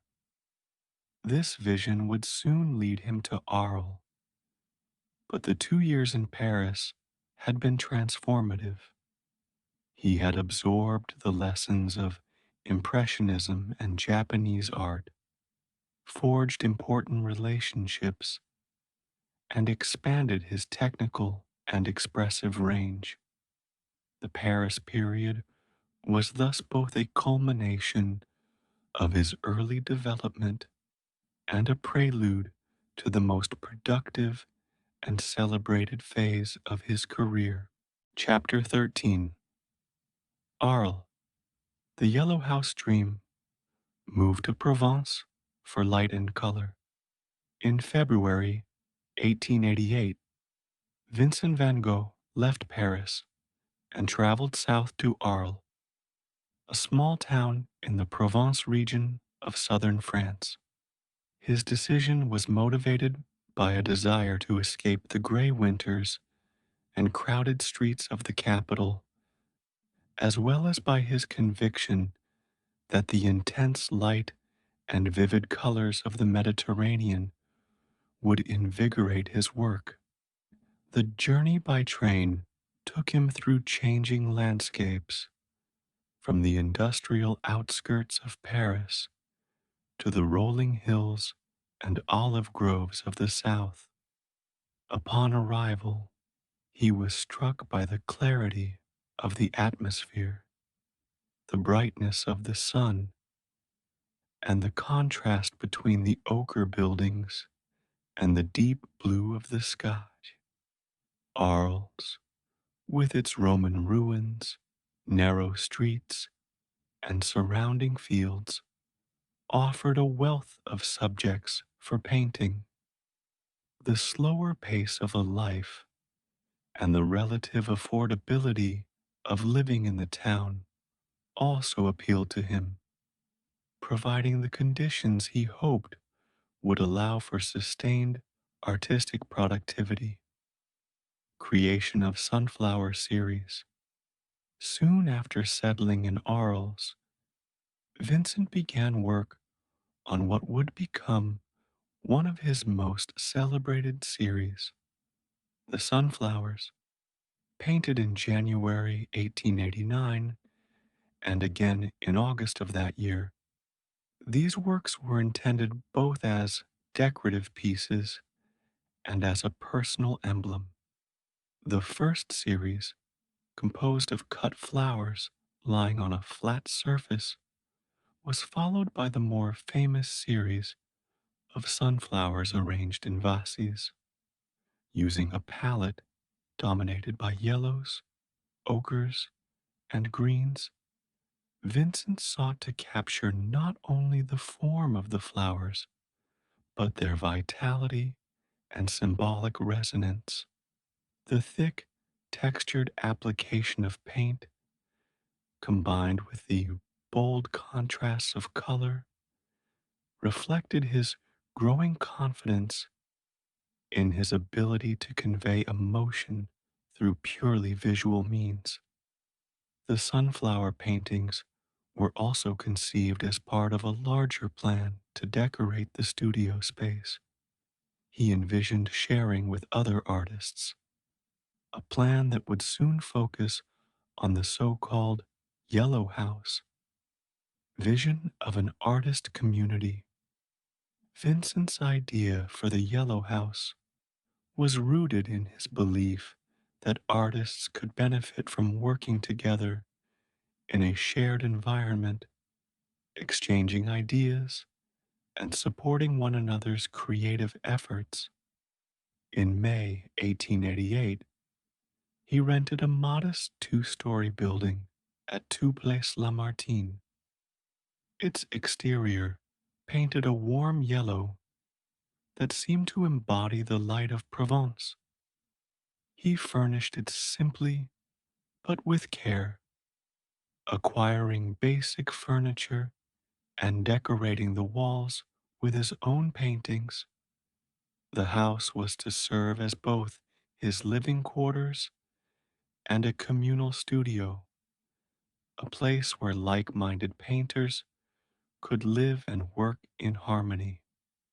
He wrote to Theo with enthusiasm about the project, describing it as a studio of the South that would attract artists seeking inspiration in the region's unique light and landscape. The plan was ambitious, and Vincent's hopes for it were closely tied to his invitation to Paul Gauguin to join him in Arles, arrival of Gauguin, and collaboration. In October 1888, after months of correspondence and persuasion, Gauguin arrived in Arles to join Vincent at the Yellow House. The two artists began working side by side, exploring the surrounding countryside and producing a series of paintings that reflected their differing approaches to color, composition, and subject matter.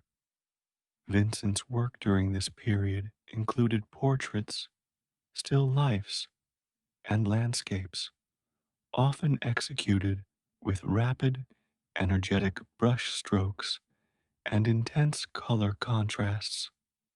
Gauguin, by contrast, favored a more deliberate, symbolic style, with flatter areas of color and carefully constructed compositions.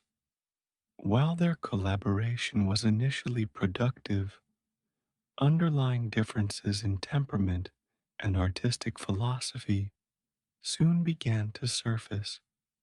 Vincent's intense energy and need for constant work contrasted with Gauguin's more measured pace, and their discussions about art sometimes escalated into heated arguments. Rising tensions between the two artists. As the weeks passed, the relationship between Vincent and Gauguin grew increasingly strained. Financial pressures, differences in working habits, and Vincent's volatile temperament all contributed to the tension. The confined space of the Yellow House, combined with the intensity of their artistic debates, created an atmosphere that was both stimulating and exhausting. Vincent's mental state began to show signs of instability, with periods of agitation and anxiety. Gauguin, for his part, found the situation increasingly difficult to manage. By December 1888, the strain had reached a breaking point, setting the stage for the dramatic events that would follow. The dream of a harmonious artist community in Arles, so vividly imagined by Vincent, was beginning to unravel, though the paintings produced during this brief period remain among the most significant of his career. Chapter 14: The Ear Incident and Aftermath. Breakdown in relations with Gauguin. By December 1888, the fragile partnership between Vincent van Gogh and Paul Gauguin in Arles had reached a point of severe strain. The two artists, though initially enthusiastic about working together, had fundamentally different temperaments and artistic philosophies. Vincent's intense, almost compulsive work habits and his need for constant engagement in painting clashed with Gauguin's more deliberate, reflective approach. Their debates about art, which had once been stimulating, became increasingly heated, touching not only on technique and subject matter, but also on broader questions of artistic purpose. Financial pressures added to the tension as both men relied heavily on Theo's support. The confined space of the Yellow House amplified their disagreements, and the atmosphere grew charged with mutual irritation and fatigue. By the middle of the month, Gauguin was contemplating leaving Arles altogether, a prospect that deeply unsettled Vincent, who had invested so much hope in their collaboration. Self mutilation, and hospitalization.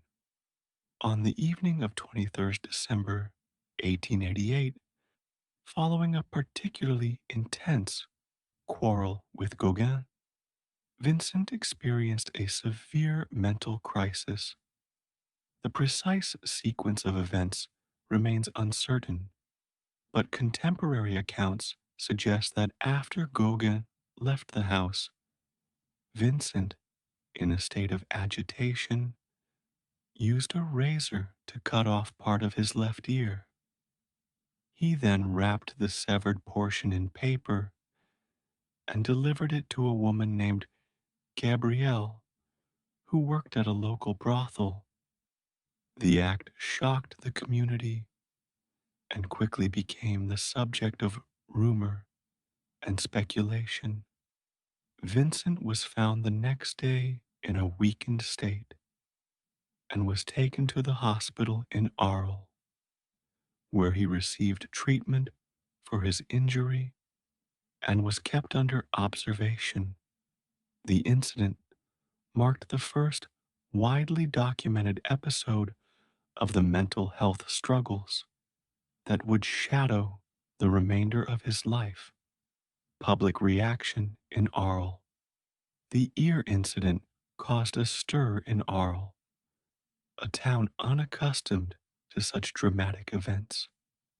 Local residents, already wary of Vincent's eccentric behavior and intense manner, viewed the episode as confirmation of his instability. Some neighbors petitioned the authorities to have him removed from the Yellow House, citing concerns for public safety. The press, both local and regional, reported on the incident, often in sensational terms that emphasized its shocking nature. For Vincent, the reaction was deeply isolating. While a few individuals, including the hospital staff and certain acquaintances, showed compassion, the general atmosphere in the town became one of suspicion and avoidance. The Yellow House, once envisioned as a center of artistic fellowship, now stood as a symbol of personal and communal rupture. Continued painting despite illness. Remarkably, even during his convalescence, Vincent continued to paint. From his hospital room, and later upon brief returns to the Yellow House, he produced works that reflected both his physical confinement and his enduring engagement with the world around him. Still, lifes of simple objects, portraits of hospital staff, and views from his window occupied his attention. His palette, during this period, retained its characteristic intensity, suggesting that his creative drive remained undiminished despite his physical and psychological distress. Painting served as both a discipline and a refuge, a means of asserting continuity in the face of personal upheaval. His letters to Theo from this time reveal a mixture of gratitude for his brother's support and uncertainty about his own future, both as an artist and as a member of the community in Arles. Letters to Theo revealing mental state. The correspondence between Vincent and Theo in the weeks following the incident provides a candid view of his mental state. Vincent expressed remorse for the distress he had caused and acknowledged the seriousness of his condition, though he also sought to downplay the severity of the episode. He wrote of his desire to recover and to resume work, but his tone alternated between determination and resignation. The letters reveal a man acutely aware of his dependence on Theo, both financially and emotionally, and struggling to reconcile his artistic ambitions with the fragility of his health.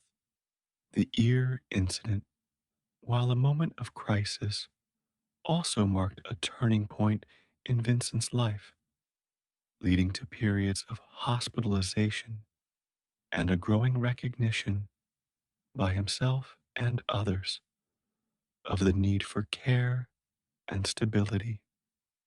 It was an event that would become inseparable from his public image, overshadowing in popular memory the extraordinary body of work he continued to produce in its aftermath. Chapter 15. Asylum at Saint Remy.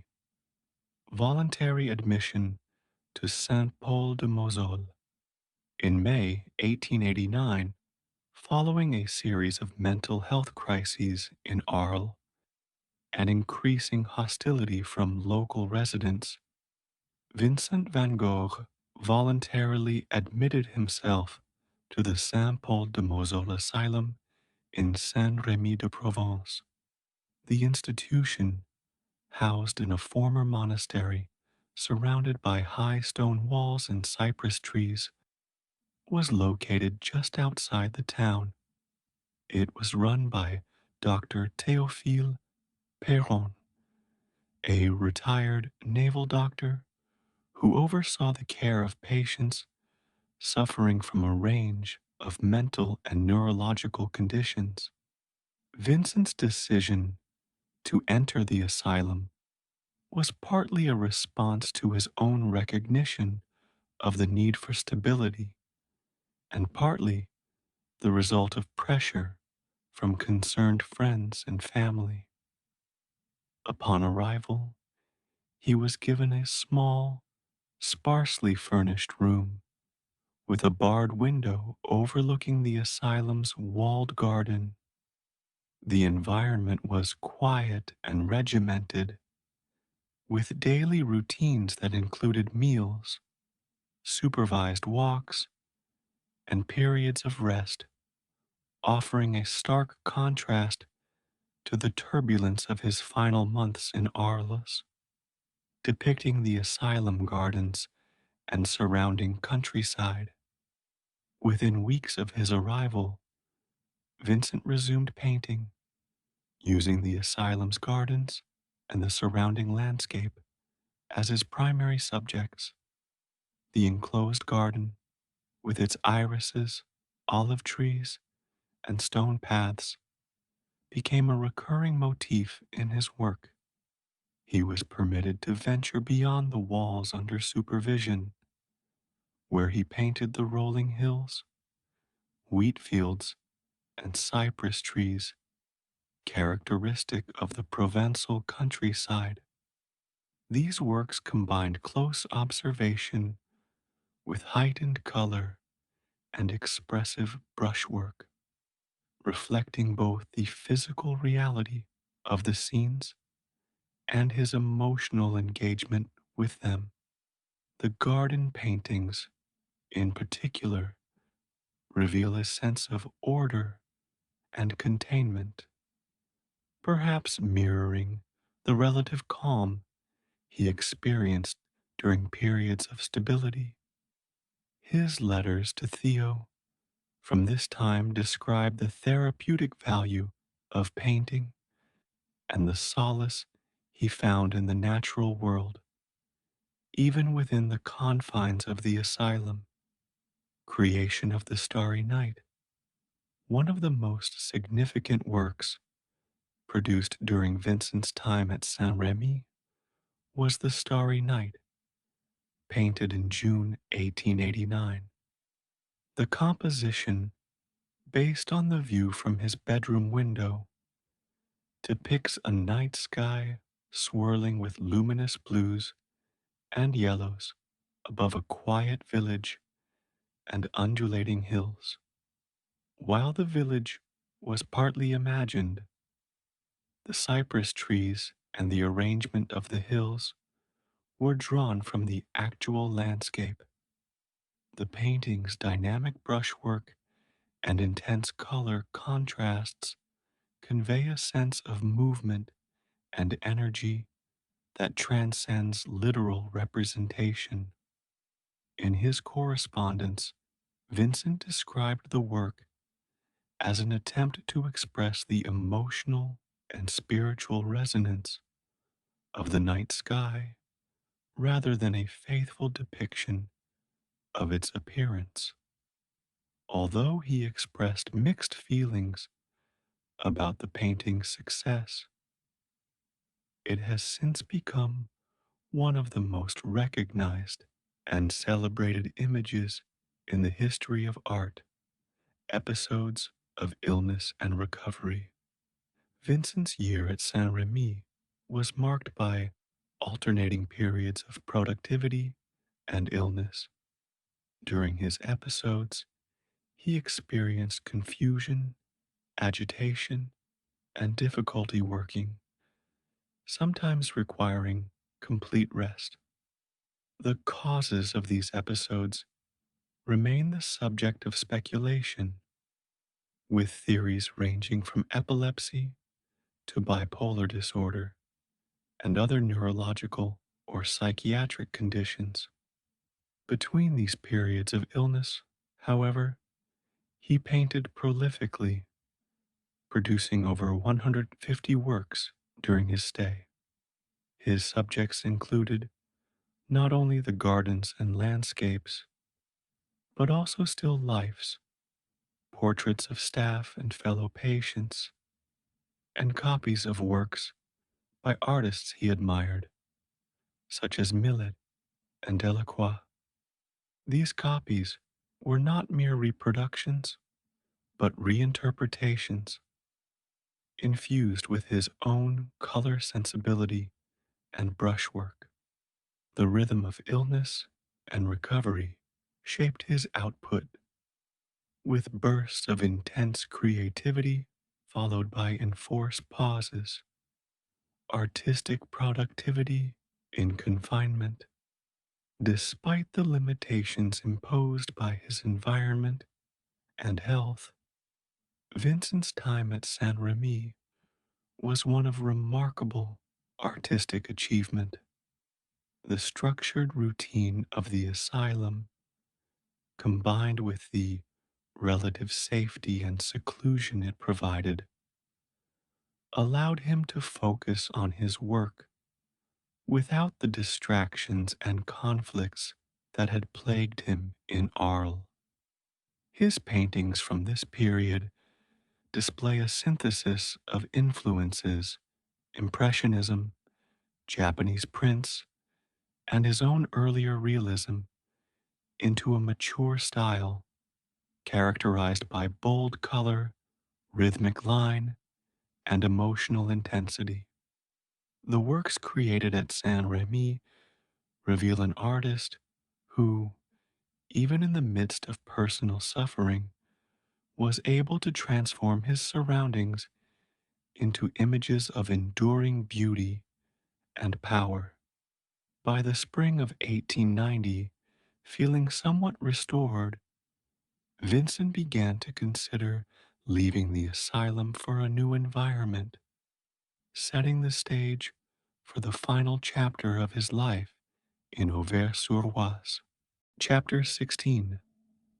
Return to the north. Auvers-sur-Oise. Move under care of Dr. Paul Gachet. In May 1890, Vincent van Gogh left the asylum at Saint-Rémy-de-Provence and traveled north to the village of Auvers-sur-Oise, located approximately 30 kilometers from Paris.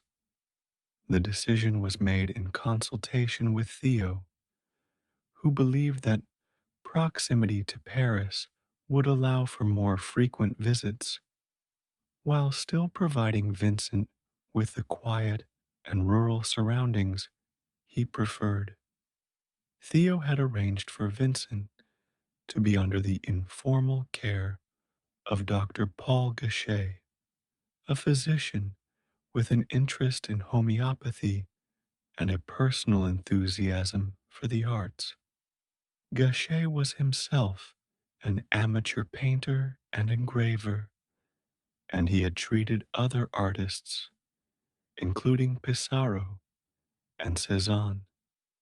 Vincent lodged at the Auberge Ravou, a modest inn in the center of the village, where he rented a small attic room. The arrangement offered him independence, while Gachet's presence provided a measure of reassurance to Theo and his family. Burst of creative output. The weeks following Vincent's arrival in Auvers were marked by an extraordinary surge of productivity. In a span of just over 2 months, he completed more than 70 paintings and a comparable number of drawings. The subjects ranged from panoramic landscapes of the surrounding countryside to intimate portraits of local residents. He was particularly drawn to the wheat fields that stretched beyond the village, their shifting colors and textures offering endless variation. His brushwork during this period was energetic and assured, with rhythmic strokes that conveyed both the movement of the wind through the crops and the vitality of the growing season. The palette was bright and varied, with blues, greens, and yellows dominating, reflecting the late spring and early summer light of northern France. Portraits of Gachet and local villagers. Among the most notable works from Auvers are Vincent's portraits of Dr. Gachet, painted in early June 1890. In the most famous version, Gachet is depicted seated at a table, his head resting on his hand, with a sprig of foxglove in the foreground, a reference to his medical practice. The expression is one of melancholy introspection, a quality Vincent remarked upon in his letters to Theo. In addition to Gachet, Vincent painted portraits of other villagers, including children, farmers, and the innkeeper's family. These works combined careful observation with a heightened use of color and line, aiming to capture not only physical likeness, but also the character and mood of the sitter. The portraits from Auvers display a balance between the intensity of his Arles period and the more contemplative tone of his Saint Remy works, Wheatfield series, and symbolic landscapes. The wheat fields surrounding Auvers became a central motif in Vincent's final body of work. He painted them under varying conditions, sunlit, overcast, and stormy, often incorporating elements such as crows, winding paths, or distant farmhouses. These landscapes, while rooted in direct observation, carry a symbolic weight, with the vast expanses of grain suggesting both the abundance of nature and the inevitability of its cycles. The dynamic brushwork and dramatic skies in some of these paintings convey a sense of turbulence, while others evoke calm and stability. In his letters, Vincent described the fields as immense stretches of wheat under troubled skies, a phrase that has since been interpreted as reflecting his own inner state during this period. The Wheatfield paintings stand among his most powerful and enduring images, encapsulating the fusion of natural beauty and emotional depth that defined his late style, signs of deepening despair. Despite his remarkable productivity, Vincent's correspondence from Auvers reveals underlying currents of anxiety and fatigue. He expressed concern over Theo's health and professional difficulties, as well as uncertainty about his own future. While he valued Gachet's companionship, he also voiced doubts about the doctor's ability to help him. Financial worries persisted, and the strain of years of illness and instability weighed heavily on him. In some letters, he hinted at feelings of hopelessness, though these were interspersed with passages of enthusiasm for his work. The juxtaposition of intense creative activity with signs of emotional decline has led many scholars to view the Auvers period as both a culmination of his artistic achievement and a prelude to the tragic events that would soon follow. Chapter 17: The Final Days. Circumstances of the shooting incident. On Sunday, 27th of July, 1890, Vincent van Gogh left the Auberge Ravou in Auvers-sur-Oise, carrying his painting equipment. The day was warm, and the wheat fields surrounding the village were in full summer growth. Accounts of what happened next remain uncertain, and historians have debated the details for decades. The prevailing view is that Vincent sustained a gunshot wound to the abdomen, likely inflicted by a small caliber revolver. Whether the wound was self inflicted or the result of an accident or altercation has never been conclusively established. What is known is that he did not return to the inn until later that evening, walking back with difficulty and without his painting gear. He reportedly told those who saw him that he had wounded himself, though his statements were sparse and without elaboration. The absence of the weapon and the lack of witnesses have left the precise circumstances shrouded in ambiguity. Theo's arrival and Vincent's death. Upon learning of the incident, The innkeeper's family summoned medical assistance. Two local doctors attended to Vincent, but the bullet could not be removed, and surgery was deemed too risky. He was placed in his small attic room, where he lay in bed, smoking intermittently and speaking little. A telegram was sent to Theo in Paris, who arrived the following day. The brothers spent Vincent's final hours together, conversing quietly. Theo later recalled that Vincent expressed a sense of resignation, remarking that he wished to leave this life as it had brought him nothing but sorrow. Despite the severity of his injury, he lingered for nearly 2 days, dying in the early hours of Tuesday, 29th of July, 1890, at the age of 37. Theo was at his side when he passed, and his final moments were described as peaceful. Burial in Auvers.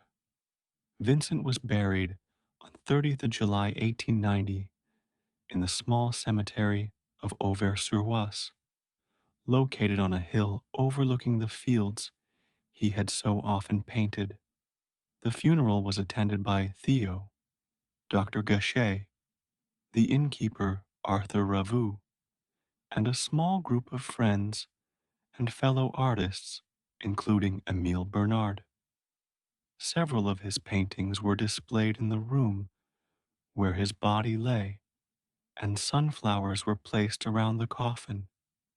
The ceremony was simple, in keeping with the modest circumstances of his life. Dr. Gachet delivered a eulogy in which he praised Vincent's dedication to his art and lamented the loss of a man of such deep feeling and conviction. The grave was marked with a plain wooden cross, later replaced by a simple stone. Theo's declining health and death. Theo's grief at the loss of his brother was profound and immediate. Already in fragile health, he suffered a rapid decline in the months following Vincent's death.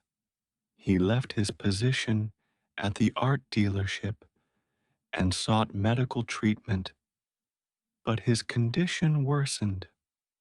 In January 1891, less than 6 months after Vincent's passing, Theo died in Utrecht at the age of 33.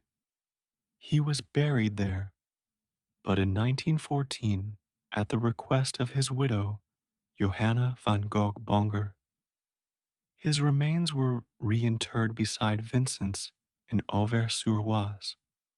The two graves, situated side by side and covered with ivy, became a place of pilgrimage for admirers of Vincent's work and life.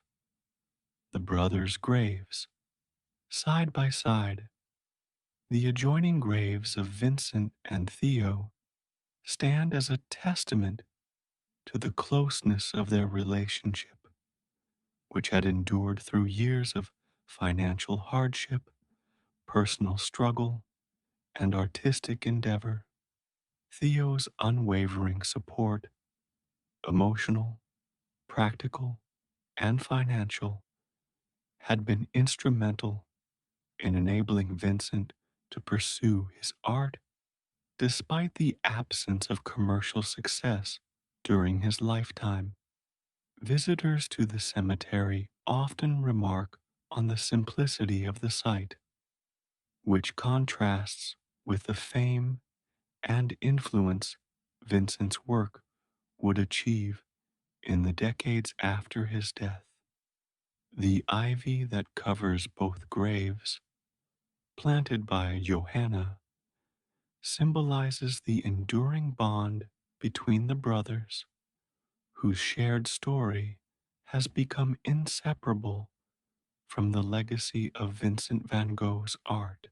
Chapter 18: Theo's Widow and the Legacy.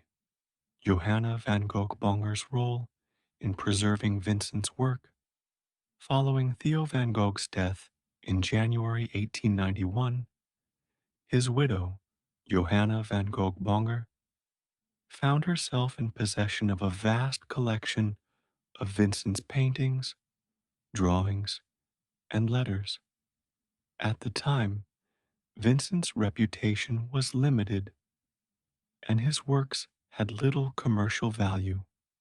Johanna, then only 28 years old and with an infant son, Vincent Willem, recognized the importance of safeguarding and promoting her brother in law's art.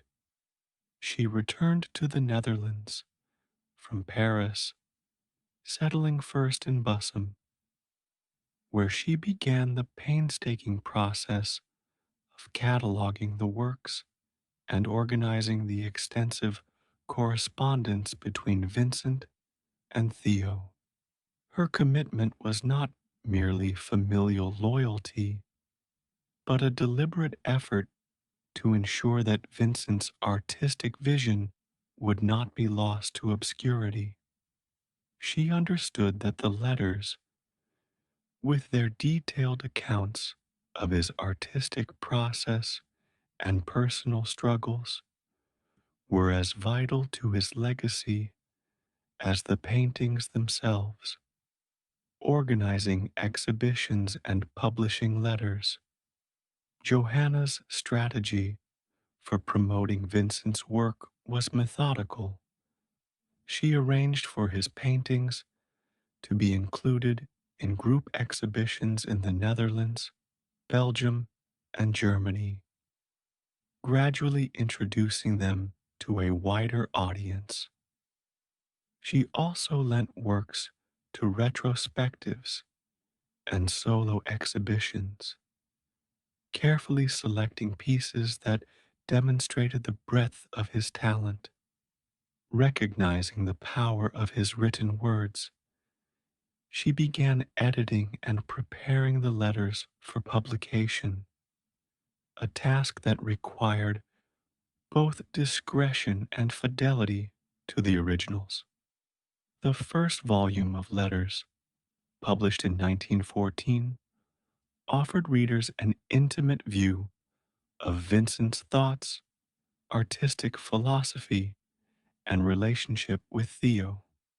This publication was instrumental in shaping public perception of Vincent as a deeply committed, if troubled, artist whose work was inseparable from his personal experiences, shaping the Van Gogh mythos. Through her efforts, Johanna played a central role in constructing the narrative that would come to define Vincent in the public imagination. She emphasized his dedication to art in the face of poverty and illness, his empathy for the marginalized, and his relentless pursuit of beauty and truth. While she did not shy away from acknowledging his mental health struggles, she framed them within a broader story of artistic heroism and sacrifice. This portrayal resonated with early 20th century audiences who were drawn to the idea of the misunderstood genius. Johanna's careful curation of both the artworks and the letters ensured that Vincent's story was told in a way that highlighted his moral and artistic integrity, laying the groundwork for his posthumous fame. Early critical reception in the years immediately following Johanna's promotional efforts, critical reception of Vincent's work began to shift. Art critics in the Netherlands and Germany took note of his bold use of color and expressive brushwork, often comparing him to the Impressionists while acknowledging his distinctive style. Exhibitions in Berlin and other German cities in the early 1900s attracted the attention of collectors, some of whom began to acquire his works. In France, recognition was slower, though a 1901 exhibition at Galerie Bernheim Jeune in Paris helped to raise his profile. By the time of the 1914 publication of the Letters, Vincent was increasingly regarded as a significant figure in modern art, though his market value remained modest compared to the acclaim he would later achieve. Growth of his posthumous fame. Johanna's stewardship of Vincent's legacy continued until her death in 1925, by which time his reputation had grown substantially. The combination of exhibitions, critical essays, and the publication of his letters had established him as a central figure in the narrative of modern art. Collectors and museums began to seek out his works, and his influence on younger artists became more widely acknowledged. After Johanna's death, her son Vincent Willem van Gogh inherited the collection and continued her work, eventually playing a key role in the establishment of the Van Gogh Museum in Amsterdam. The foundations laid by Johanna's decades of dedication ensured that Vincent's art and story would endure, transforming him from a little known painter into one of the most celebrated and influential artists in history. Chapter 19. Van Gogh in the Modern Imagination. Influence on Expressionism and Fauvism. In the decades following his death, Vincent van Gogh's work began to exert a profound influence on emerging movements in European art, particularly Expressionism and Fauvism. German Expressionists such as Ernst Ludwig Kirchner, Emil Nolde, and members of the Die Brücke group found in his paintings a precedent for the use of heightened color and vigorous brushwork to convey emotional intensity. His willingness to distort form and exaggerate hue in the service of expression resonated with their rejection of academic naturalism. In France, the Fauve, Henri Matisse, André Derain, and Maurice de Vlaminck admired his liberation of color from strict representational function. They saw in his work a model for using color as an autonomous force, capable of shaping mood and structure independently of subject matter. This influence was not the result of direct contact, but of exhibitions and reproductions that circulated widely in the early 20th century, allowing younger artists to study his methods and adapt them to their own purposes.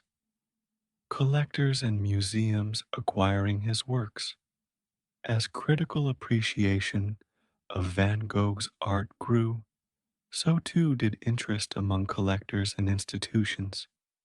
In the early 1900s, German collectors such as Karl Ernst Osthaus and Count Harry Kessler acquired key works, often at prices that, while modest by later standards, represented a significant investment at the time.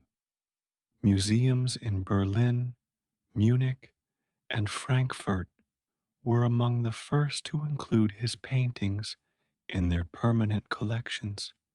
recognizing their importance to the narrative of modern art. In France, the process was slower, but by the 1920s, the Musée du Luxembourg and later the Louvre began to acquire his works. The Netherlands, through the efforts of Johanna van Gogh Bonger and later her son, ensured that a substantial portion of his oeuvre remained in the country, eventually forming the core of the Van Gogh Museum's collection. These acquisitions not only preserved his legacy, but also made his work accessible to a broad public, further cementing his reputation. Shifts in art, historical interpretation. Over the course of the 20th century, scholarly interpretations of Van Gogh's work evolved in response to changing critical frameworks. Early accounts often emphasized his biography, framing his art as the product of personal suffering and mental illness. This romanticized image of the tortured genius was reinforced by the publication of his letters and by popular biographies.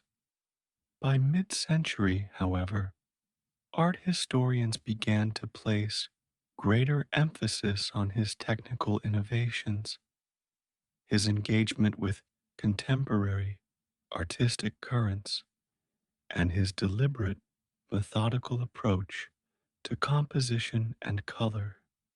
More recent scholarship has sought to balance these perspectives, acknowledging the role of his psychological struggles while also recognizing the intellectual rigor and sustained experimentation that underpinned his work.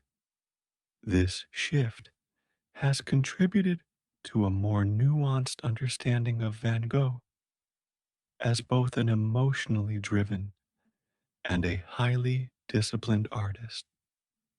Van Gogh in literature and film.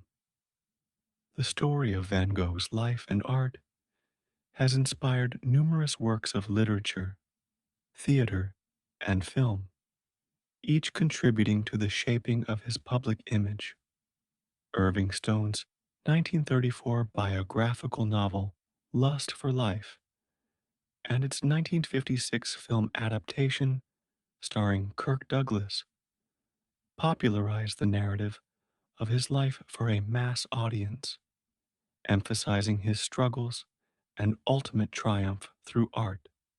Later films, such as Maurice Pialat's Van Gogh, 1991, and Julian Schnabel's At Eternity's Gate, 2018, offered more restrained and introspective portrayals, focusing on specific periods of his life. In literature, poets and novelists have drawn on his letters and paintings as sources of imagery and metaphor, while dramatists have staged works exploring his relationships, particularly with Theo and Gauguin. These cultural representations, while varying in accuracy, have played a significant role in sustaining public fascination with his life and work. The commodification of his image. By the late 20th century, Van Gogh's image and art had entered the realm of global popular culture, appearing on posters, calendars, coffee mugs, and countless other commercial products. Reproductions of The Starry Night, Sunflowers, and his self portraits became ubiquitous, often divorced from their original context and transformed into decorative motifs.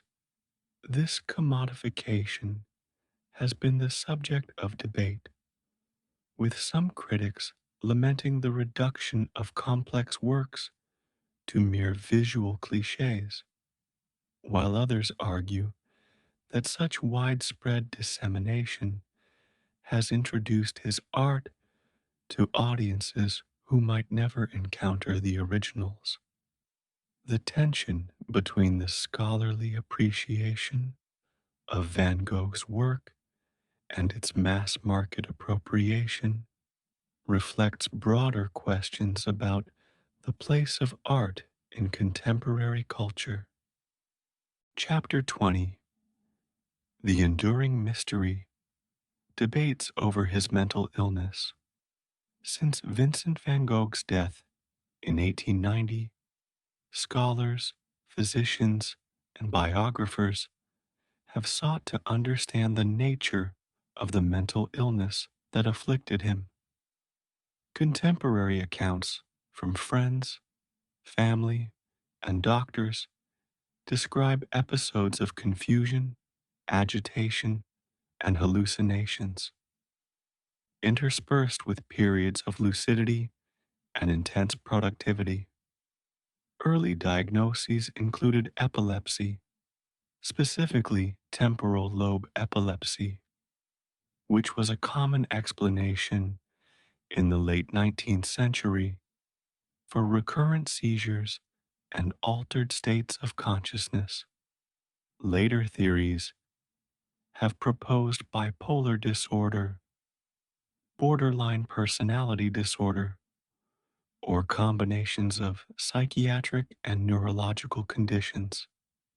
Some researchers have suggested that chronic malnutrition, overwork, and the toxic effects of substances such as absinthe may have exacerbated his symptoms. The lack of definitive medical records and the subjective nature of the surviving testimony mean that no single diagnosis has achieved universal acceptance. The debate continues, reflecting both the complexity of his symptoms and the limitations of retrospective medical analysis. Theories about his death. The circumstances of Van Gogh's death have also been the subject of ongoing discussion. The traditional account, based on statements attributed to Vincent himself and to those who attended him, holds that he shot himself in the abdomen in a wheat field near Auvers-sur-Oise and died 2 days later.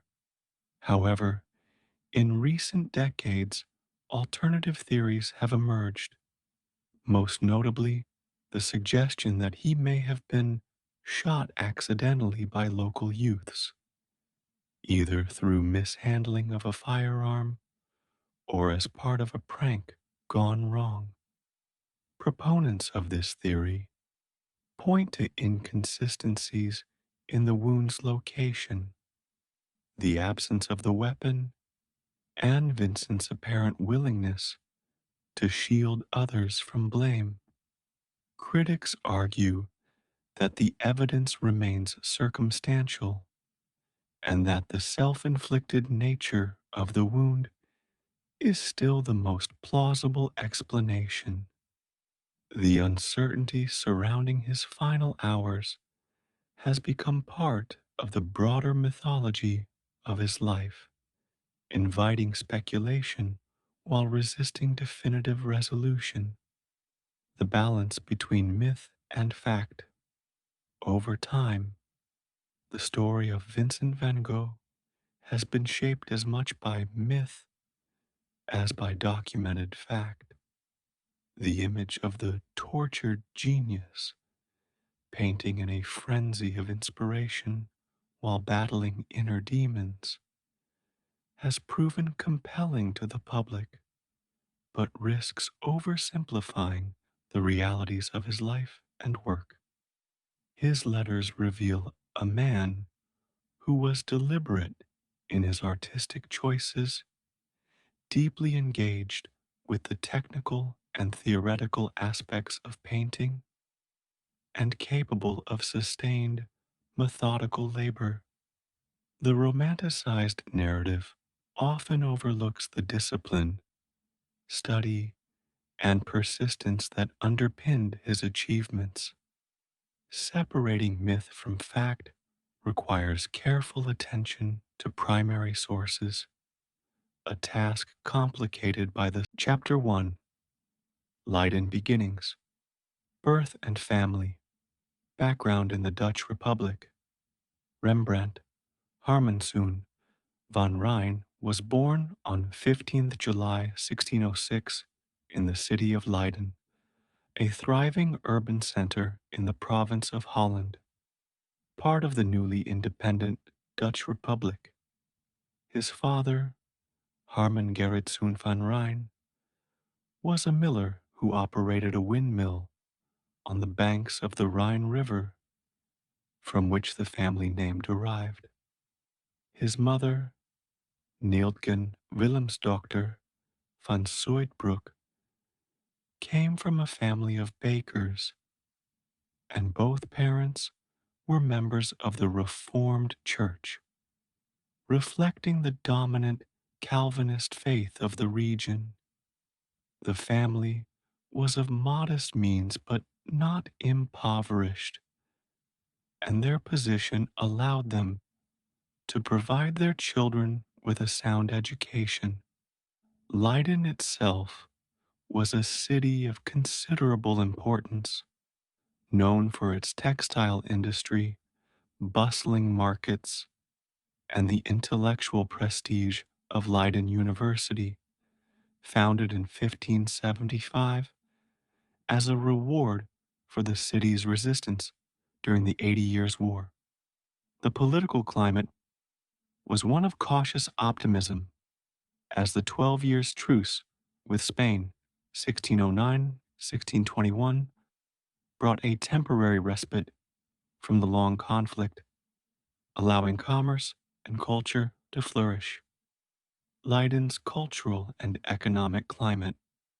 In the early 17th century, Leiden was a city in transition, balancing its medieval heritage with the rapid growth of a modern mercantile society. The textile industry, particularly the production of fine woolen cloth, was the backbone of the local economy, attracting skilled workers from across Europe. The city's canals, warehouses, and guild halls reflected the prosperity of its merchant class, while its churches and civic buildings displayed the restrained architectural style favored in the Dutch Republic. The intellectual life of Leiden was enriched by the presence of scholars, theologians, and scientists at the university, which became a hub for humanist learning and Protestant theology. The city's printing presses produced works in Latin, Dutch, and other languages, disseminating ideas across Europe. This environment exposed young Rembrandt to a blend of practical craftsmanship and scholarly ambition, a combination that would later inform his approach to art. The civic pride of Leiden's citizens was evident in their patronage of the arts, commissioning portraits, historical scenes, and decorative works to adorn their homes and public spaces. Education at the Latin School. Rembrandt's early education took place at the Latin School in Leiden, an institution designed to prepare boys for university study. The curriculum was rigorous, focusing on Latin grammar, classical literature, rhetoric, and moral philosophy. Students were expected to read and translate works by authors such as Cicero, Virgil, and Ovid, and to compose their own essays and speeches in Latin. This training not only provided linguistic skills, but also instilled an appreciation for the narratives and moral lessons of antiquity, themes that would later appear in Rembrandt's historical and biblical paintings. The discipline of the Latin school was strict, with an emphasis on memorization, recitation, and public performance. Although there is no direct evidence that Rembrandt excelled academically, his later works suggest a familiarity with classical sources and an ability to interpret them with originality. The school also fostered connections among the sons of Leiden's respectable families, networks that could prove useful in securing future commissions. Apprenticeship with Jacob van Swanenburg. Around the age of 14, Rembrandt left formal schooling to apprentice with Jacob van Swanenburg, a Leiden painter who had spent several years in Italy. Van Swanenburg specialized in historical and allegorical scenes, often with architectural settings and dramatic lighting effects. His experience in Naples exposed him to the works of Caravaggio and his followers, whose use of chiaroscuro and naturalistic detail left a lasting impression on European art. Under Van Swanenburg's guidance, Rembrandt learned the fundamentals of drawing, perspective, and the preparation of pigments and canvases. He also gained an understanding of how to compose complex multi-figure scenes, balancing narrative clarity with visual interest. Although Van Swanenburg's own reputation was modest, his workshop provided a solid foundation for Rembrandt's technical development. The apprenticeship lasted about 3 years, after which Rembrandt sought further training in Amsterdam, the commercial and artistic capital of the Dutch Republic. Early influences from Dutch and Flemish masters. During his formative years, Rembrandt would have encountered works by leading Dutch and Flemish painters, either in private collections or public spaces in Leiden. The meticulous realism of artists such as Gerrit van Honthorst, Frans Hals, and Peter Lastman offered models for portraiture and genre scenes, while the grandeur of Rubens's altarpieces demonstrated the power of large-scale. Chapter 2: Apprenticeship and Early Training. Moved to Amsterdam to study under Peter Lastman. In 1624 or early 1625, Rembrandt made the decisive move from his native Leiden to Amsterdam, then the most dynamic commercial and cultural hub of the Dutch Republic.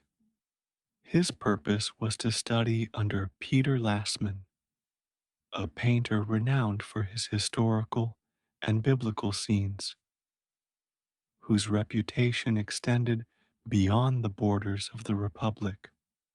Lastman had spent several years in Italy, absorbing the influence of Caravaggio's dramatic realism and the compositional grandeur of the Italian Renaissance. His studio was a place where narrative clarity, expressive gesture, and rich coloration were paramount. For Rembrandt, this was an immersion into a more cosmopolitan, artistic language than he had encountered in Leiden. The city itself, with its bustling harbor, merchant houses, and diverse population, offered a constant stream of visual impressions. Amsterdam's art market was thriving, with works by both local and foreign masters available for study, and the presence of wealthy patrons created opportunities for ambitious young painters to establish themselves. Learning narrative composition and biblical storytelling. Under Lastman's guidance, Rembrandt was introduced to the principles of constructing complex narrative scenes. Lastman's method emphasized the careful arrangement of figures to convey a clear sequence of events, often drawn from the Bible, classical mythology, or ancient history. He taught the importance of gesture and facial expression in communicating emotion, as well as the use of costume and setting to situate the story in a particular time and place. Rembrandt would have studied Lastman's preparatory drawings, noting how compositional ideas evolved from sketch to finished painting. The biblical narratives, in particular, required a balance between theological accuracy and human drama, a challenge that would remain central to Rembrandt's work throughout his career.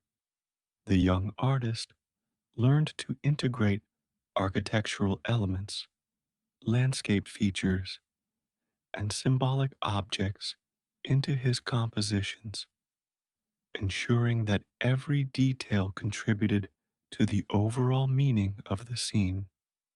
Influence of Caravaggisti and Italianate styles. Although Rembrandt never traveled to Italy, his exposure to Italianate styles came through Lastman and through the broader network of Dutch and Flemish artists who had studied there. The Caravaggisti, followers of Caravaggio, active in Utrecht and other Dutch cities, brought with them a heightened realism, dramatic contrasts of light and shadow, and a focus on ordinary models for sacred subjects. Rembrandt absorbed these elements, adapting them to his own sensibility. He experimented with tenebrism, using deep shadows to frame brightly lit figures, thereby directing the viewer's attention to the focal point of the narrative. The Italian influence also extended to the use of rich, warm colors and the depiction of muscular, anatomically precise bodies. Yet, even at this early stage, Rembrandt showed a tendency to depart from strict imitation, favoring a more intimate and psychologically nuanced approach to his subjects. Return to Leiden and collaboration with Jan Lievens. After approximately 6 months in Lastman's studio, Rembrandt returned to Leiden, where he began working closely with Jan Lievens, a fellow prodigy only a year his senior. The two shared a workshop and often painted similar subjects, leading to comparisons and occasional confusion among later art historians. Lievens had also been influenced by Lastman and by Flemish art, and his bold, monumental style provided a stimulating counterpoint to Rembrandt's emerging subtlety. Together, they attracted the attention of Constantine Huygens, secretary to the Prince of Orange, who recognized their talent and later played a role in promoting their careers. The Leiden period was marked by intense experimentation as Rembrandt refined his handling of light, texture, and expression. He produced small scale history paintings, portraits, and tronies, studies of expressive heads that demonstrated both technical skill and a growing interest in the inner life of his subjects. First signed works and stylistic experimentation. By the late 1620s, Rembrandt began signing his works, sign of professional confidence and a desire to establish his name in the competitive art market. These early signed paintings reveal a willingness to explore a variety of techniques, from finely detailed brushwork to broader, more painterly handling. He experimented with the placement of light sources, sometimes illuminating a figure from an unexpected angle to heighten drama or suggest mystery. His palette, while still influenced by Lastman's warm tones, began to incorporate cooler hues and more varied textures. The subjects ranged from biblical scenes rendered with emotional immediacy to portraits that captured the individuality of the sitter. This period laid the founder. Chapter 3, the first studio, establishing himself as an independent master in Leiden. In 1625, having completed his formative training under Jacob van Swanenburg and Peter Lastman, Rembrandt returned to Leiden with the intention of working independently. At this time, Leiden was still a significant urban center, though smaller and less commercially dominant than Amsterdam. The city's art market was modest, relying largely on commissions from local burghers, university scholars, and members of the clergy. Rembrandt set up his first studio in his family's home or in rented quarters nearby, a common practice for young painters without the means to acquire a separate workshop. His early clientele consisted of acquaintances, minor officials, and merchants who sought portraits or small scale historical scenes. The works from this period revealed a deliberate effort to distinguish himself from his contemporaries through a heightened use of chiaroscuro, a technique he had absorbed from Lastman but was beginning to adapt to his own purposes.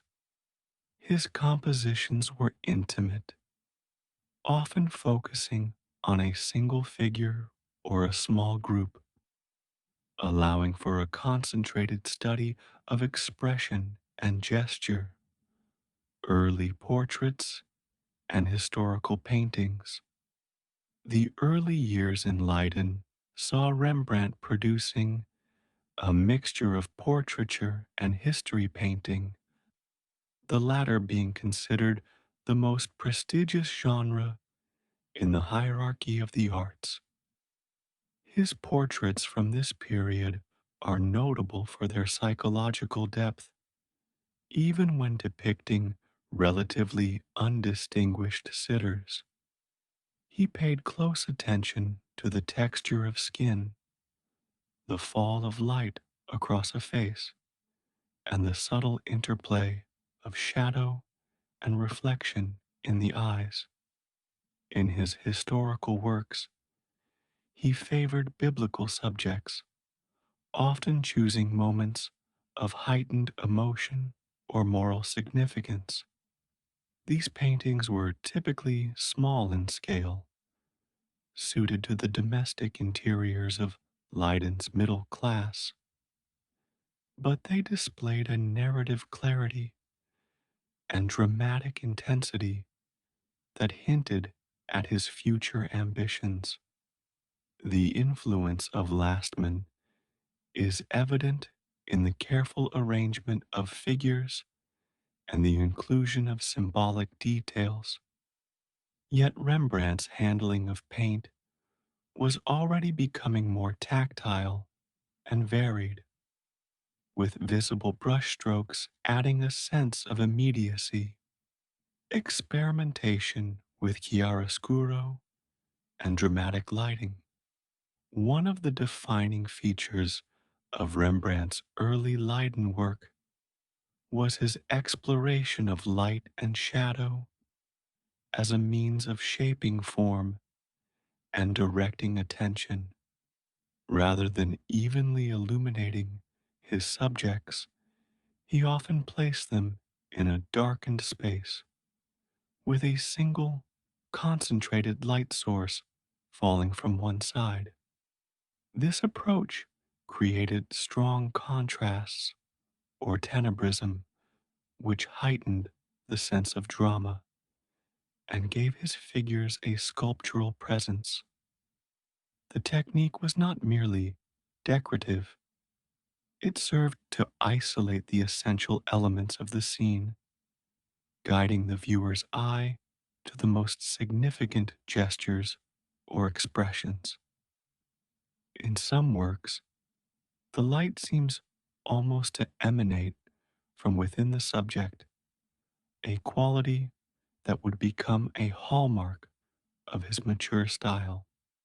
This period of experimentation laid the groundwork for the more complex lighting schemes he would employ in Amsterdam, where larger canvases and more ambitious compositions demanded a sophisticated control of illumination, patronage from Leiden's elite.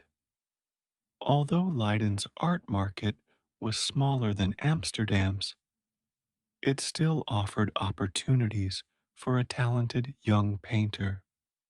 Rembrandt's skill quickly attracted the attention of the city's educated and affluent citizens, including professors from the university and members of the local magistracy. These patrons valued not only his technical ability, but also his capacity to imbue portraits with a sense of intellect and moral character.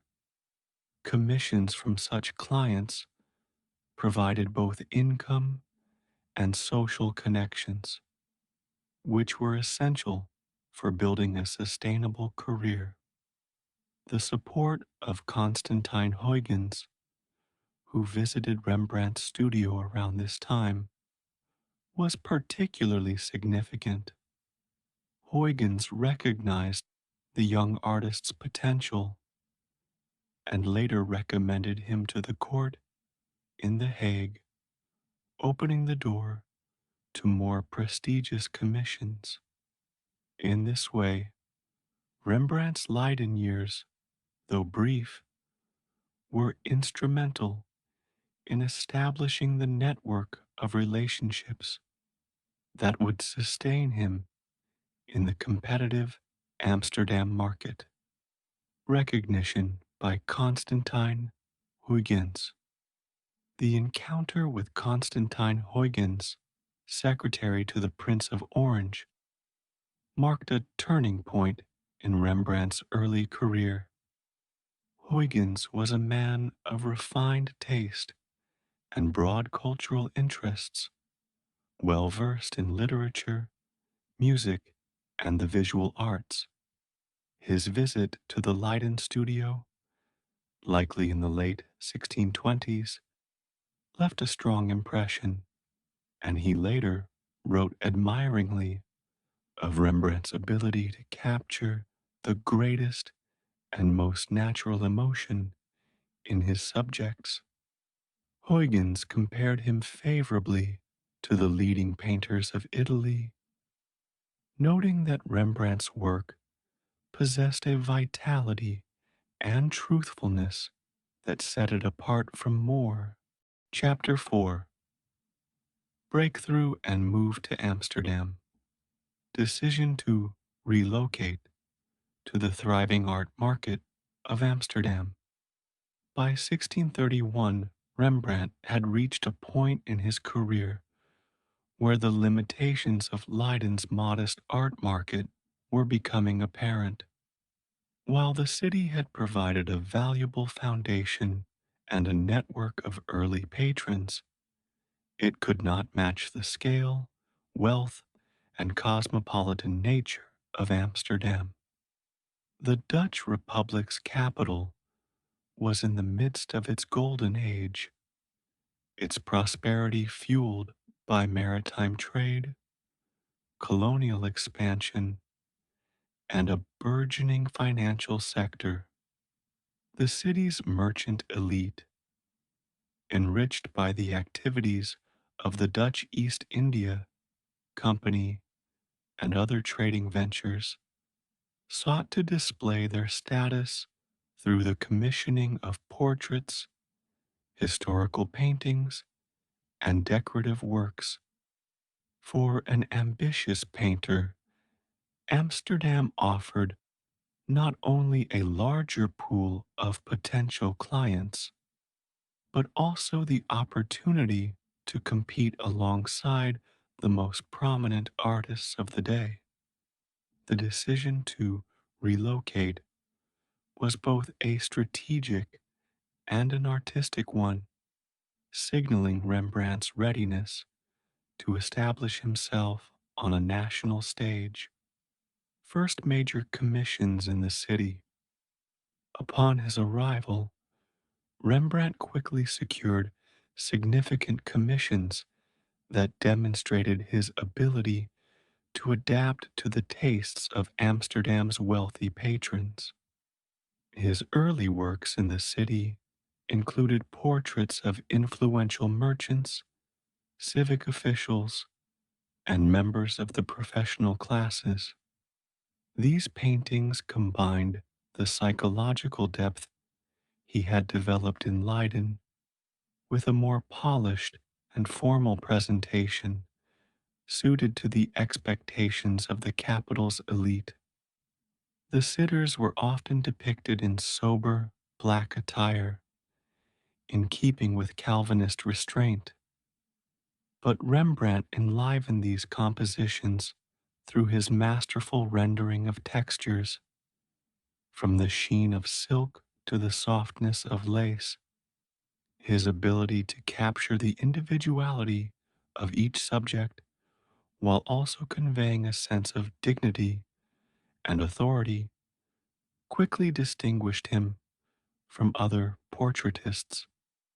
These early successes not only provided financial stability, but also established his reputation among the city's most influential circles. Collaboration with art dealer Hendrik van Eulenburg, a key factor in Rembrandt's rapid integration into Amsterdam's art world, was his association with Hendrik van Eulenburg, a prominent art dealer and entrepreneur.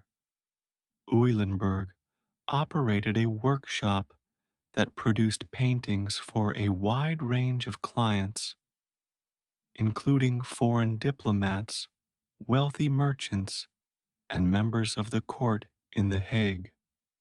By working within this network, Rembrandt gained access to a steady stream of commissions and the opportunity to collaborate with other skilled artists. The arrangement allowed him to focus on the most important and visible works, while assistants handled less critical tasks. Eulenburg's connections extended beyond the Dutch Republic, and through him, Rembrandt's work began to attract attention from collectors abroad. This partnership was mutually beneficial. Eulenberg could offer his clients the services of one of the most promising young painters in the Republic, while Rembrandt enjoyed a level of exposure and patronage that would have been difficult to achieve independently. Rise as a sought after portraitist. By the early 1630s, Rembrandt had become one of the most in demand portraitists in Amsterdam. His approach differed from the prevailing conventions in subtle but significant ways. While many portraitists emphasized rigid formality and idealized features, Rembrandt sought to reveal the inner life of his sitters. He used light not only to model form, but also to create mood, often allowing shadows to partially obscure the face, suggesting depth of character. His compositions were carefully balanced, with the placement of hands, the turn of the head, and the direction of the gaze all contributing to the overall effect. This sensitivity to the psychological dimension of portraiture resonated with clients who wished to be remembered not merely for their wealth or position, but for their intellect, piety, or moral character. As his reputation grew, so too did the scale and ambition of his commissions, culminating in works that would secure his place in the history of Dutch art. The Anatomy Lesson of Dr. Nicolaas Tulp, 1632. The commission that truly marked Rembrandt's breakthrough in Amsterdam was The Anatomy Lesson of Dr. Nicolaas Tulp, completed in 1632 for the Amsterdam Guild of Surgeons.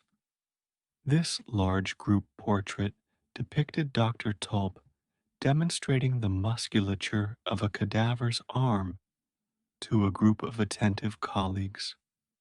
Unlike earlier anatomical portraits, which often arranged figures in static, symmetrical rows, Rembrandt created a dynamic composition in which the participants are engaged in a shared moment of observation and learning. The use of light focuses attention on both the cadaver and the expressive faces of the surgeons, while the diagonal arrangement of figures adds a sense of movement and immediacy. Chapter 5: Marriage and Prosperity. Marriage to Saskia van Eulenburg. In 1634, Rembrandt formalized his union with Saskia van Eulenburg, a woman whose background and connections would significantly influence the trajectory of his career. Saskia was the daughter of Rombertus van Eilenburg, a respected lawyer and former burgomaster of Leeuwarden in Friesland. Orphaned at a young age, she came under the guardianship of her elder sister and her husband, Hendrik van Eulenburg, the prominent Amsterdam art dealer with whom Rembrandt had already established a professional relationship.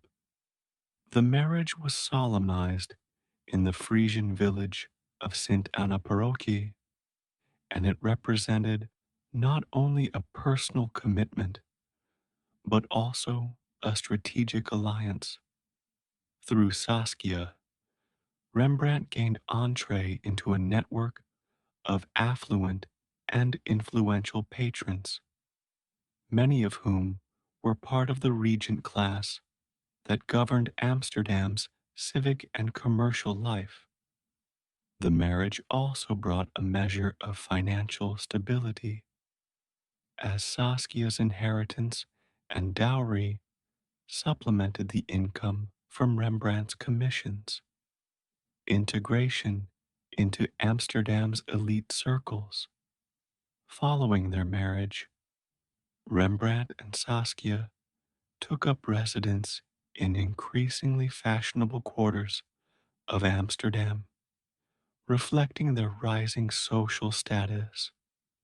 They moved in circles that included wealthy merchants, civic officials, and scholars, many of whom were potential clients. The couple attended social gatherings, weddings, and other events where Rembrandt's presence served both personal and professional purposes. Saskia herself became a frequent model for his paintings, drawings, and etchings, often depicted in elaborate costumes that conveyed both opulence and a playful engagement with artistic tradition. These portrayals were not merely exercises in portraiture, they also served as demonstrations of Rembrandt's skill to prospective patrons. The couple's lifestyle, marked by fine clothing, imported goods, and an expanding collection of art and curiosities, was emblematic of the aspirations of Amsterdam's prosperous middle and upper classes during the Dutch Golden Age. Lavish lifestyle and acquisition of art and curiosities. The 1630s were a period of considerable prosperity for Rembrandt, and his spending habits reflected both his artistic interests and his taste for luxury. He began to acquire a wide range of objects, including antique sculptures, exotic weapons, rare shells, and costumes from various cultures. These items served multiple purposes. They were personal indulgences, symbols of status, and practical resources for his art. Costumes and props appeared in his historical and biblical scenes, lending them a richness of detail and a sense of authenticity, or at least of theatrical verisimilitude, that appealed to contemporary tastes. The collection also included works by other artists, which Rembrandt studied closely, integrating elements into his own evolving style. However, this penchant for acquisition, combined with the costs of maintaining a fashionable household, would later contribute to the financial difficulties that overshadowed his later years. Births and losses of children. The marriage of Rembrandt and Saskia was marked by both joy and sorrow in matters of family. Between 1635 and 1641, Saskia gave birth to 4 children, but only one, Titus, survived into adulthood. The first 3, Rambartus, Cornelia, and another Cornelia, died in infancy, a tragically common occurrence in the 17th century, even among the wealthy. These losses undoubtedly cast a shadow over the household, and some scholars have speculated that the themes of mortality and the fragility of life, which appear in Rembrandt's work of this period, were influenced by these personal tragedies. The surviving son, Titus, born in 1641, became a central figure in Rembrandt's later life, both as a subject in his art and as a participant in the management of his affairs. The cycle of births and deaths within the family was a reminder of the precariousness of life in an age when disease and infant mortality were ever present threats. Creation of the Night Watch, 1642, the culmination of Rembrandt's early Amsterdam career, came with the completion of the Night Watch in 1642, a commission from the Civic Militia Company of Captain Franz Banning Koch and Lieutenant Willem van Ruytenberg, officially titled the Company of Captain Franz Banning Koch and Lieutenant Willem van Ruytenberg.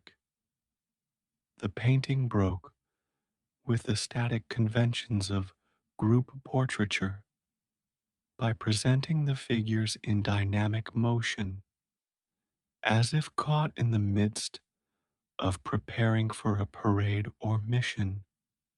The use of light and shadow, the complex arrangement of figures, and the inclusion of symbolic elements created a sense of drama unprecedented in such works.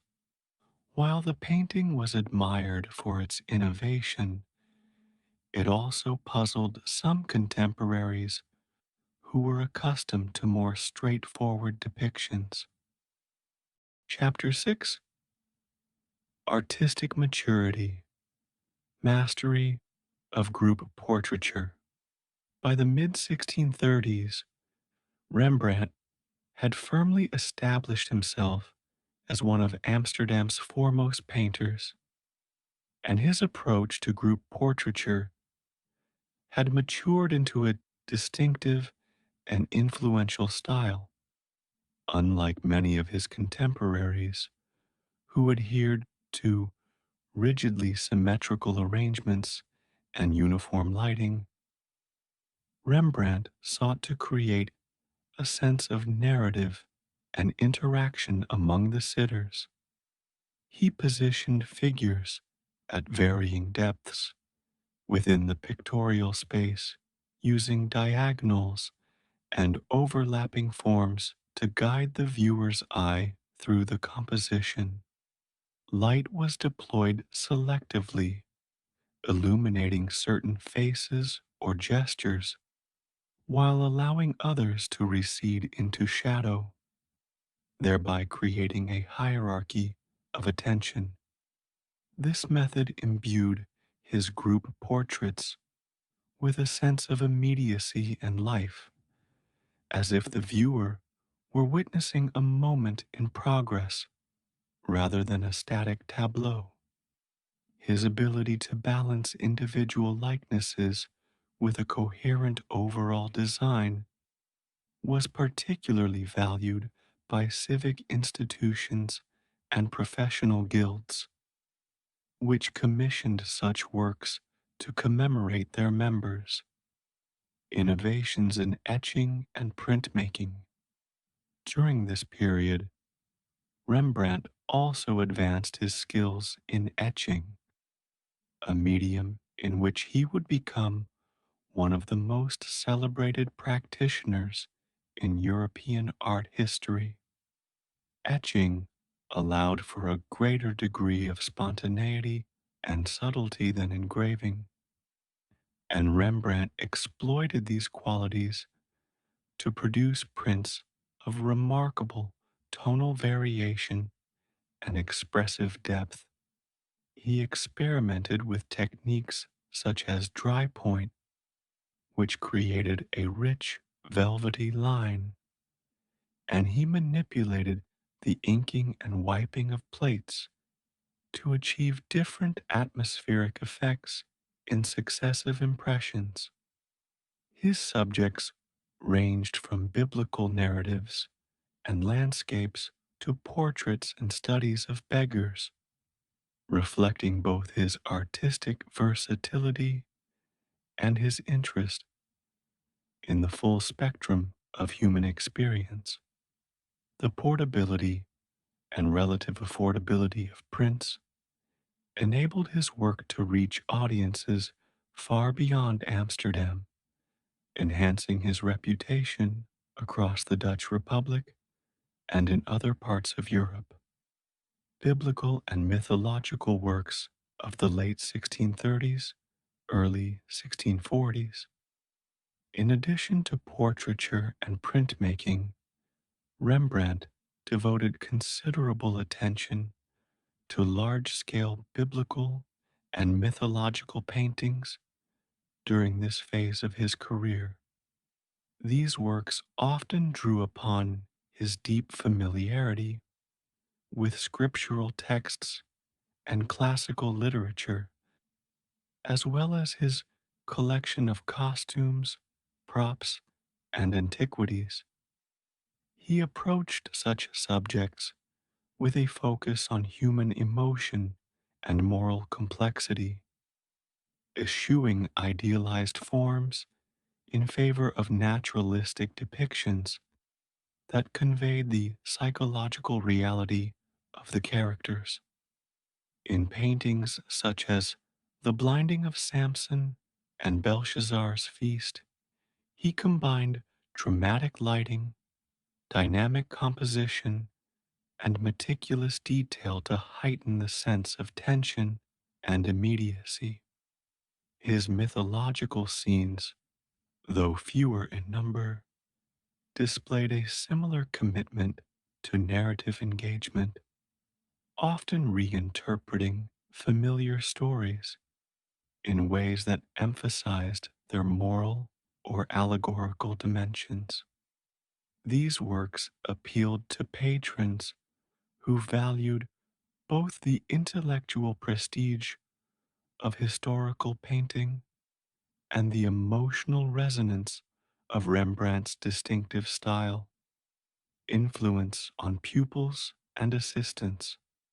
Rembrandt's growing fame attracted a steady stream of pupils and assistants to his workshop, many of whom would go on to have successful careers of their own.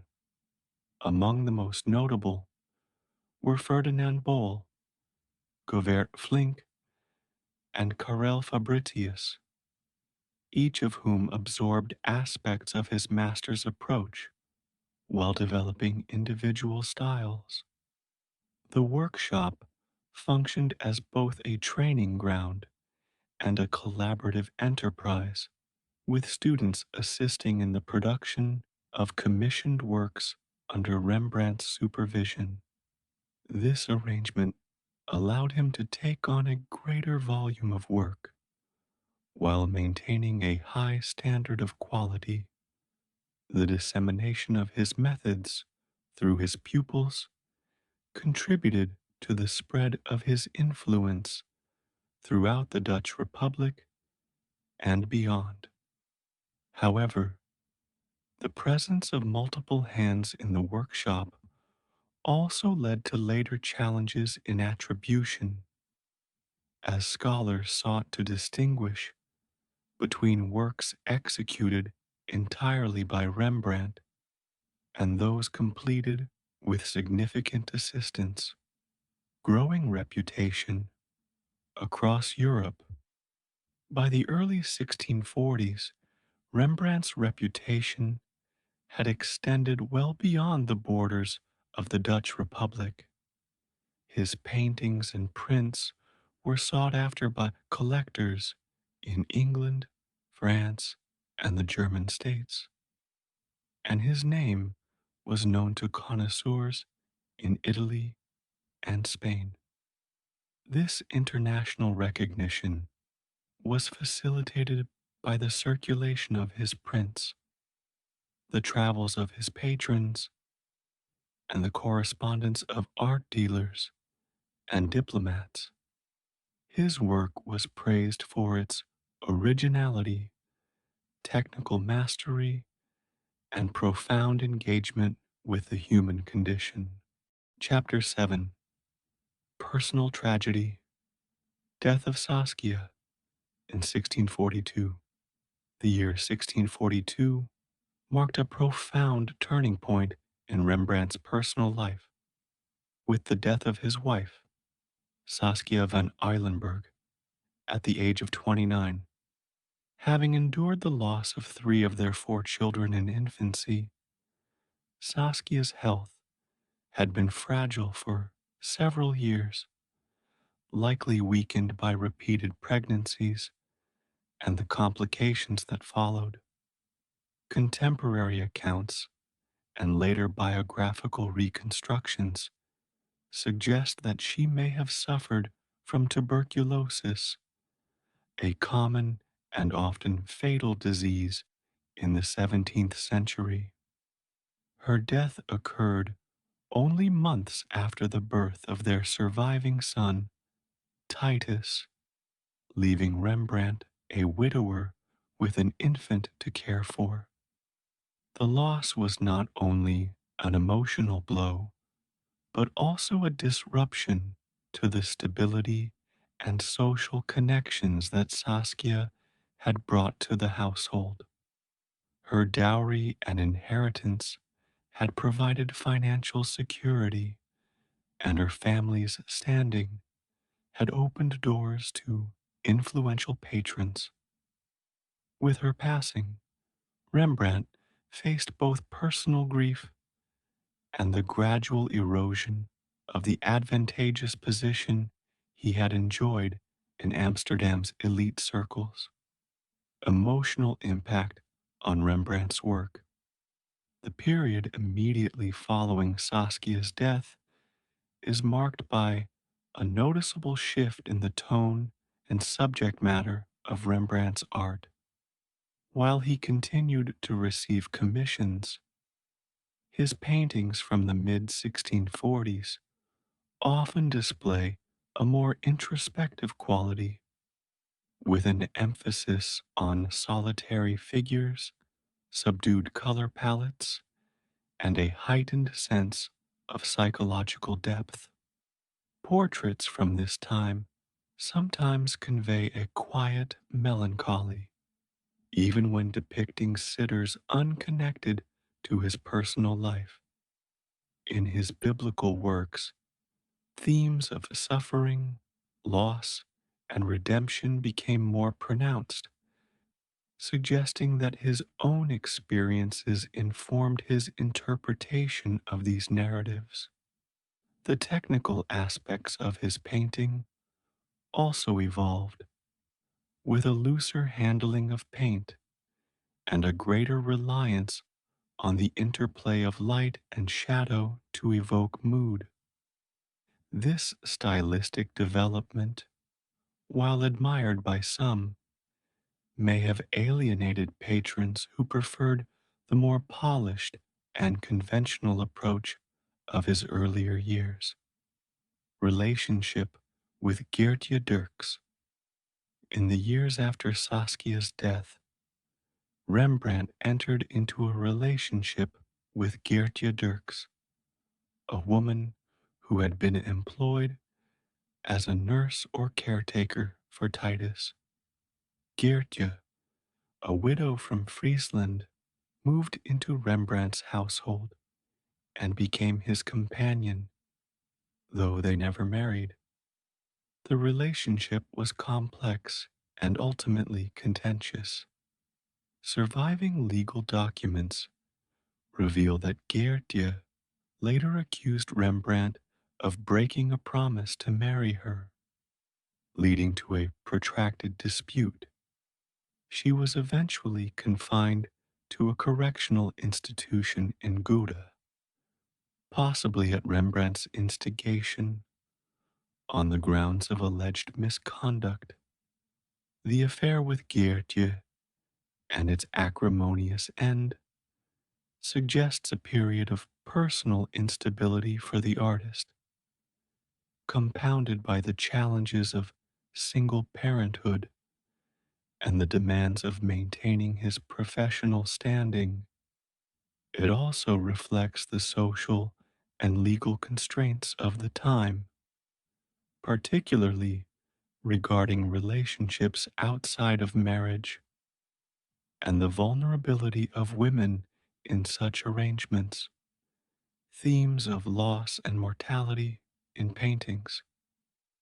The mid 1640s saw Rembrandt producing works that resonate with themes of mortality, transience, and the human condition. Paintings such as the Holy Family and various depictions of the entombment or lamentation over the dead Christ reveal a deep engagement with the emotional realities of grief and consolation. His self portraits from this period also suggest a man confronting his own aging and the impermanence of worldly success. The use of chiaroscuro became more pronounced, with darkness enveloping much of the composition and light reserved for the most significant elements, often faces or hands. This approach not only heightened the dramatic effect, but also served as a visual metaphor for the fragility of life and the hope of spiritual illumination. Such works may have appealed to patrons who valued the moral and devotional dimensions of art, even as they reflected the artist's personal preoccupations. Shift toward introspective self portraits. Among the most striking developments of this period was Rembrandt's increasing focus on self portraiture as a means of exploring identity and emotion. While he had painted himself before, the self portraits of the 1640s are notable for their unflinching honesty and lack of idealization. He depicted himself in a variety of guises, sometimes in historical or exotic costume, but often with a directness that emphasized the lines, shadows, and imperfections of his face. These works can be read as both personal reflections and public statements, asserting his status as an artist while also revealing the vulnerability of the individual behind the image. Chapter 8: Hendrikje Stoffels and Domestic Life. Meeting Hendrikje Stoffels. In the mid 1640s, Rembrandt's household underwent a significant change with the arrival of Hendrikje Stoffels, a young woman from Bredevoort in the eastern Netherlands. Born around 1626, Hendrikje was the daughter of a soldier and had likely experienced a modest upbringing. She entered Rembrandt's service as a maid or housekeeper, possibly through connections in the extended network of acquaintances and patrons that surrounded the artist. Over time, her role in the household evolved from that of a servant to that of a companion and partner. The precise chronology of their relationship is not fully documented, but by the early 1650s, Hendrikje was living with Rembrandt in a capacity that went beyond employment. Her presence brought a measure of stability to the household after the turbulent years following Saskia's death, and she would remain a central figure in Rembrandt's life until her own death in 1663. Domestic partnership and birth of Cornelia. Hendrikje's relationship with Rembrandt was unconventional for the time, as they never married, yet lived openly as a couple. In 1654, she gave birth to their daughter, Cornelia, named after Rembrandt's mother. This event was significant not only for the family, but also for the public perception of the artist. The birth of Cornelia cemented Hendrikje's role as Rembrandt's partner. though without the legal protections afforded by marriage. The household now consisted of Rembrandt, Hendrikje, Titus, and the infant Cornelia, along with any apprentices or assistants working in the studio. Hendrikje appears to have taken on responsibilities beyond domestic management, possibly assisting in the business aspects of Rembrandt's career, especially as his financial situation became more precarious. Her practical nature and loyalty would prove invaluable during the difficult years ahead, when creditors and legal disputes threatened the stability of the family. Public scandal and church censure. The nature of Rembrandt and Hendrikje's relationship did not escape the notice of their contemporaries. In 1654, the Reformed Church summoned Hendrikje to answer charges of living in sin with the painter. She admitted to the relationship and was formally censured, barred from receiving communion. This public reprimand reflected the moral expectations of the time, particularly for women, and underscored the social risks of their arrangement. Rembrandt himself, though not a member of the Reformed Church, was not subject to the same ecclesiastical discipline, but the incident likely reinforced his reputation as a man indifferent to convention.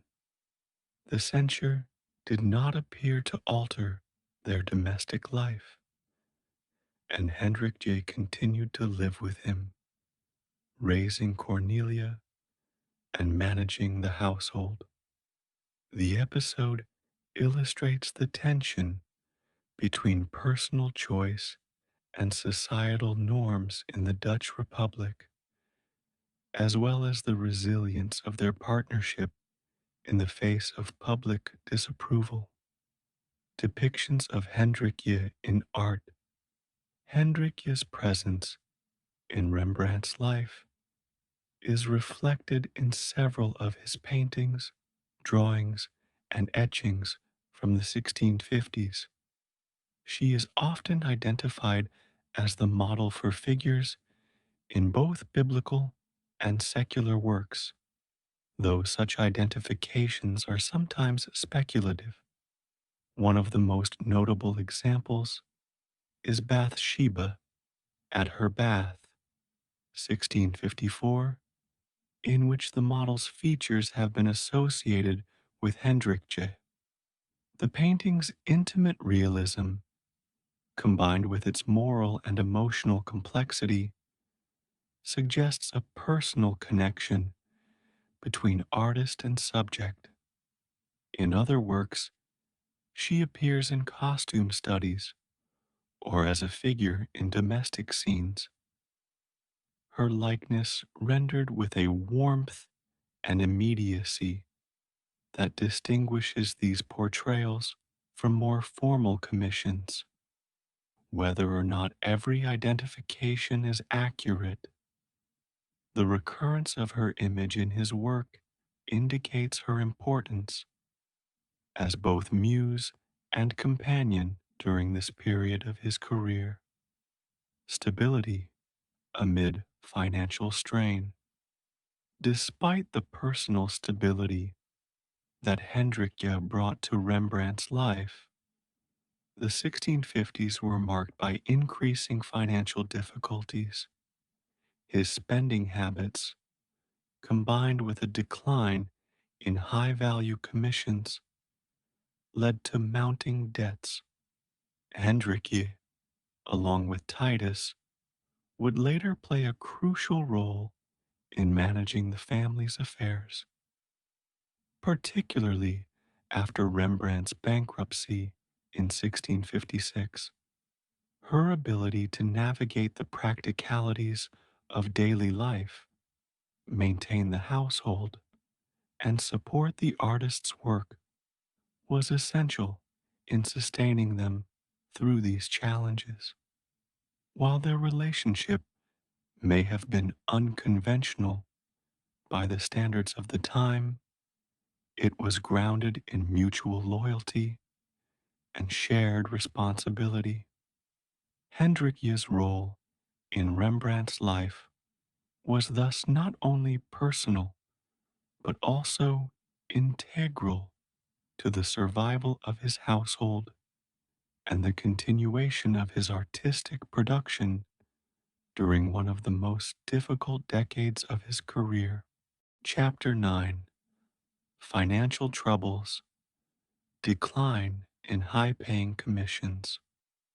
By the early 1650s, the steady stream of lucrative commissions that had sustained Rembrandt during his earlier Amsterdam years began to diminish. Several factors contributed to this decline. Artistic fashions were shifting toward a more refined and polished style, exemplified by painters such as Gerard ter Borch and Bartholomeus van der Helst, whose smooth surfaces and elegant compositions appealed to the taste of the city's wealthy elite. Rembrandt's increasingly bold brushwork, dramatic lighting, and unidealized depictions of sitters, while admired by some, were less in vogue among patrons seeking flattering representations. Furthermore, the economic climate of the Dutch Republic was undergoing fluctuations, with periods of reduced spending on luxury goods, including art, the loss of certain influential patrons, whether through death, political change, or personal estrangement, further narrowed his client base. This gradual erosion of high value commissions marked the beginning of a prolonged period of financial instability. Extravagant spending and debt accumulation. Even as his income declined, Rembrandt's spending habits remained lavish. He continued to acquire art, prints, rare objects, and costumes, often at considerable expense. These purchases were not merely indulgences. Many served as props or sources of inspiration for his paintings. Yet their cumulative cost placed a heavy burden on his finances. He also maintained a substantial household, which included Hendrik Stoffels, his son Titus, their daughter Cornelia, and any apprentices or assistants working in his studio. The expenses of daily life, combined with the costs of maintaining his art collection and personal possessions, outpaced his earnings. Rembrandt's reluctance or inability to adjust his lifestyle to match his reduced income led to mounting debts, and creditors began to press for repayment. His financial situation was further complicated by the lack of formal business arrangements that might have protected his assets from seizure. 1656, bankruptcy and inventory of possessions. By 1656, Rembrandt's debts had reached a critical point, and he was forced to declare insolvency. Under the legal procedures of the time, his assets were inventoried and sold to satisfy his creditors. The resulting inventory, preserved in court records, provides a remarkable glimpse into the contents of his home and studio. It lists paintings by other artists, his own works, prints, drawings, books, antique sculptures, weapons, exotic costumes, and a wide array of household goods. The breadth and variety of these possessions reflect both his artistic interests and his cosmopolitan tastes.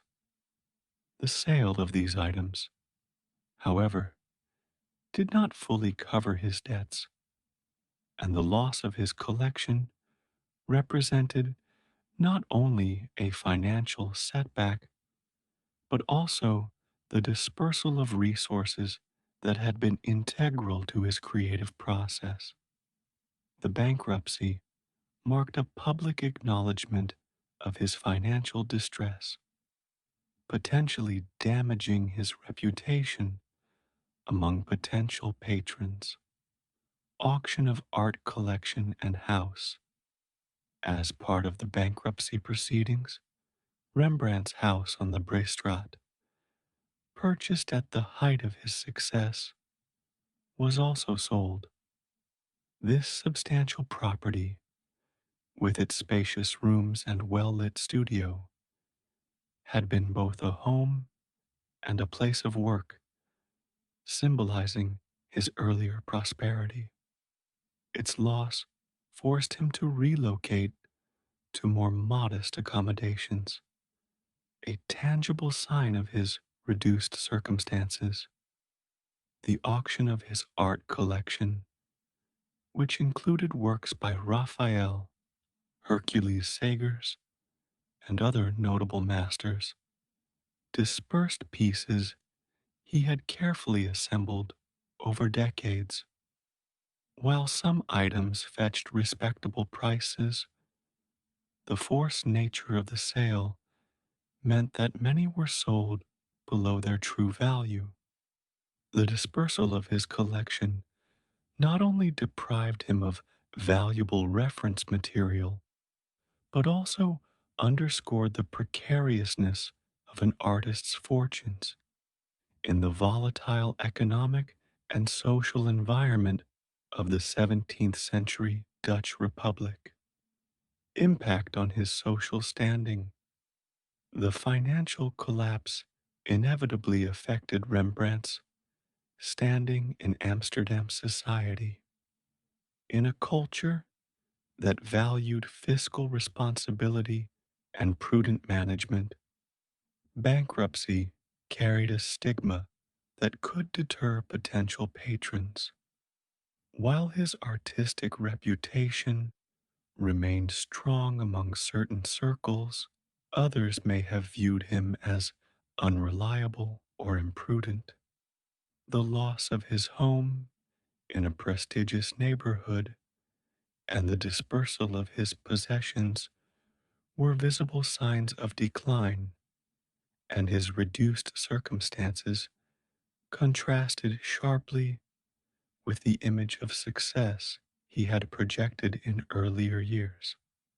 Nevertheless, Rembrandt continued to work, producing paintings, drawings, and prints that demonstrated undiminished creative vitality. His resilience in the face of financial adversity and his ability to adapt to new working conditions would shape the character of his later career, even as the shadow of debt. Chapter 10. The Workshop and Pupils. Teaching Methods and Influence on Dutch Painters. By the height of his career, in the 1630s and 1640s, Rembrandt's workshop had become one of the most active and influential training grounds for young painters in the Dutch Republic. His approach to teaching was rooted in the traditional apprenticeship model, yet it bore the distinct imprint of his own artistic philosophy. Pupils were expected to begin by copying prints and drawings often after works by earlier masters, to develop their technical skills and understanding of composition. From there, they progressed to imitating Rembrandt's own paintings, learning his methods of layering paint, manipulating light, and rendering texture. He encouraged close observation from life, whether in the study of human models, still life arrangements, or architectural details.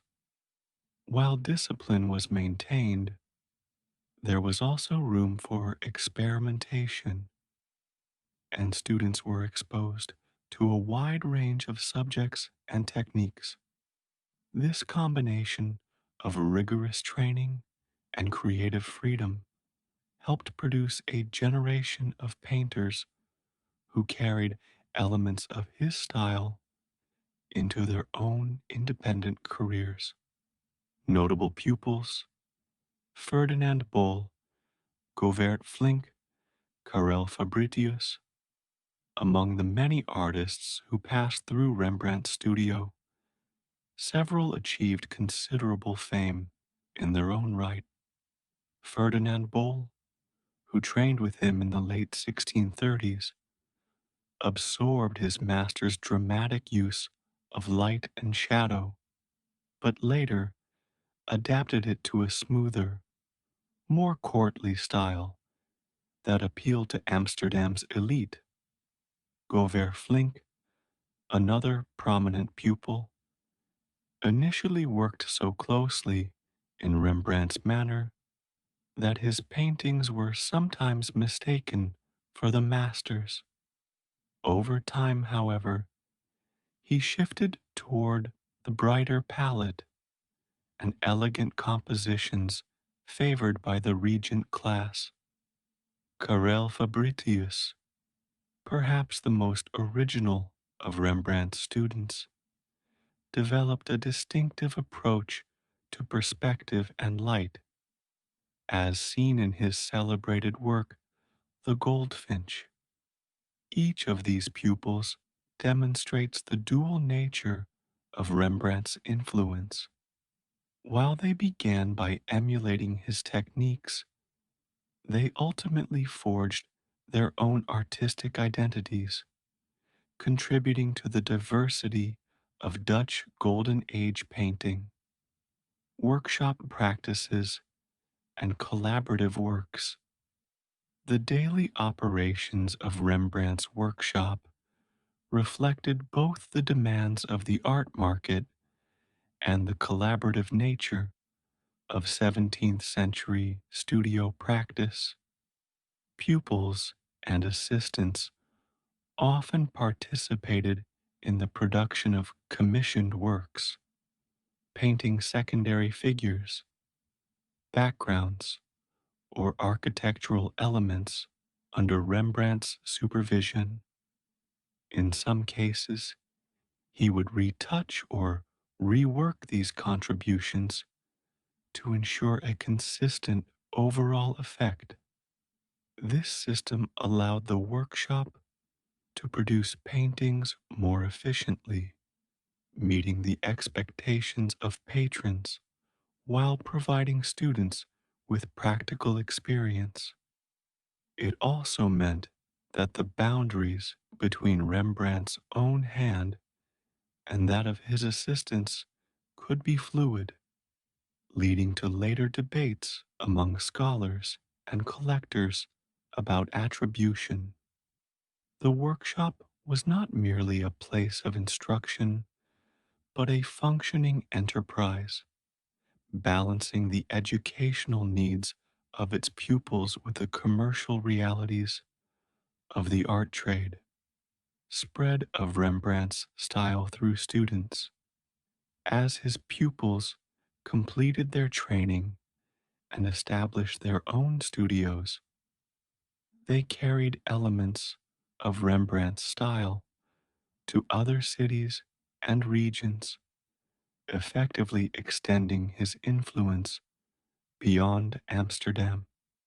Some settled in provincial towns where they introduced local patrons to the dramatic lighting, expressive brushwork, and narrative intensity they had learned in his workshop. Others traveled abroad, taking with them the techniques and compositional strategies that had distinguished their master's work. This diffusion of style contributed to the broader recognition of Rembrandt's approach as a hallmark of Dutch painting, even as it was adapted to suit different markets and tastes. The presence of former pupils in various artistic centers also reinforced his reputation, as their success reflected back on the quality of his instruction. In this way, the workshop functioned not only as a training institution, but also as a conduit for the dissemination of his artistic legacy. Decline of the workshop in later years. By the 1650s, the fortunes of Rembrandt's workshop began to wane, paralleling the financial and personal difficulties he faced. The bankruptcy of 1656 and the sale of his house disrupted the stability of the studio, and the number of pupils diminished. Changing artistic fashions further eroded his appeal to younger painters, many of whom were drawn to the lighter, more polished styles that dominated the mid century market. While he continued to work with a small circle of assistants, the large, bustling workshop of earlier decades was no longer sustainable. Nevertheless, the impact of his teaching endured through the careers of his former pupils, whose works continued to bear. Chapter 11. The Late Style, Looser Brushwork and Richer Textures. By the late 1640s and into the 1650s, Rembrandt's painting style underwent a marked transformation that would come to define his later work. The precise, finely blended surfaces of his earlier Amsterdam portraits gave way to a looser, more tactile application of paint. He began to build up his surfaces with thick impasto, allowing the texture of the brushstrokes to remain visible and to catch the light in ways that enhanced the sense of depth and materiality. This approach was particularly evident in the rendering of fabrics, skin, and hair, where the physicality of the paint itself became part of the visual experience. The change was not a sign of declining skill, but rather a deliberate choice, reflecting his growing interest in the expressive potential of the medium. This painterly freedom, while admired by some connoisseurs, was at odds with the prevailing taste for smooth, polished finishes, and it may have contributed to the decline in fashionable commissions during this period. Focus on biblical narratives and moral depth. In his late career, Rembrandt increasingly turned to biblical subjects, particularly those drawn from the Old Testament. These works often depicted moments of moral or spiritual significance, rendered with a profound empathy for the human condition. Rather than emphasizing grand gestures or elaborate settings, he concentrated on the emotional and psychological states of his figures. Scenes such as the return of the prodigal son and Bathsheba at her bath reveal a deep engagement with themes of forgiveness, repentance, and moral choice. His use of light in these paintings was not merely naturalistic, but symbolic, often illuminating the central figure or moment of revelation while leaving the surrounding space in shadow. This focus on moral depth reflected both his personal circumstances and the broader cultural climate of the Dutch Republic, where religious art, though constrained by Protestant sensibilities, continued to serve as a vehicle for moral reflection.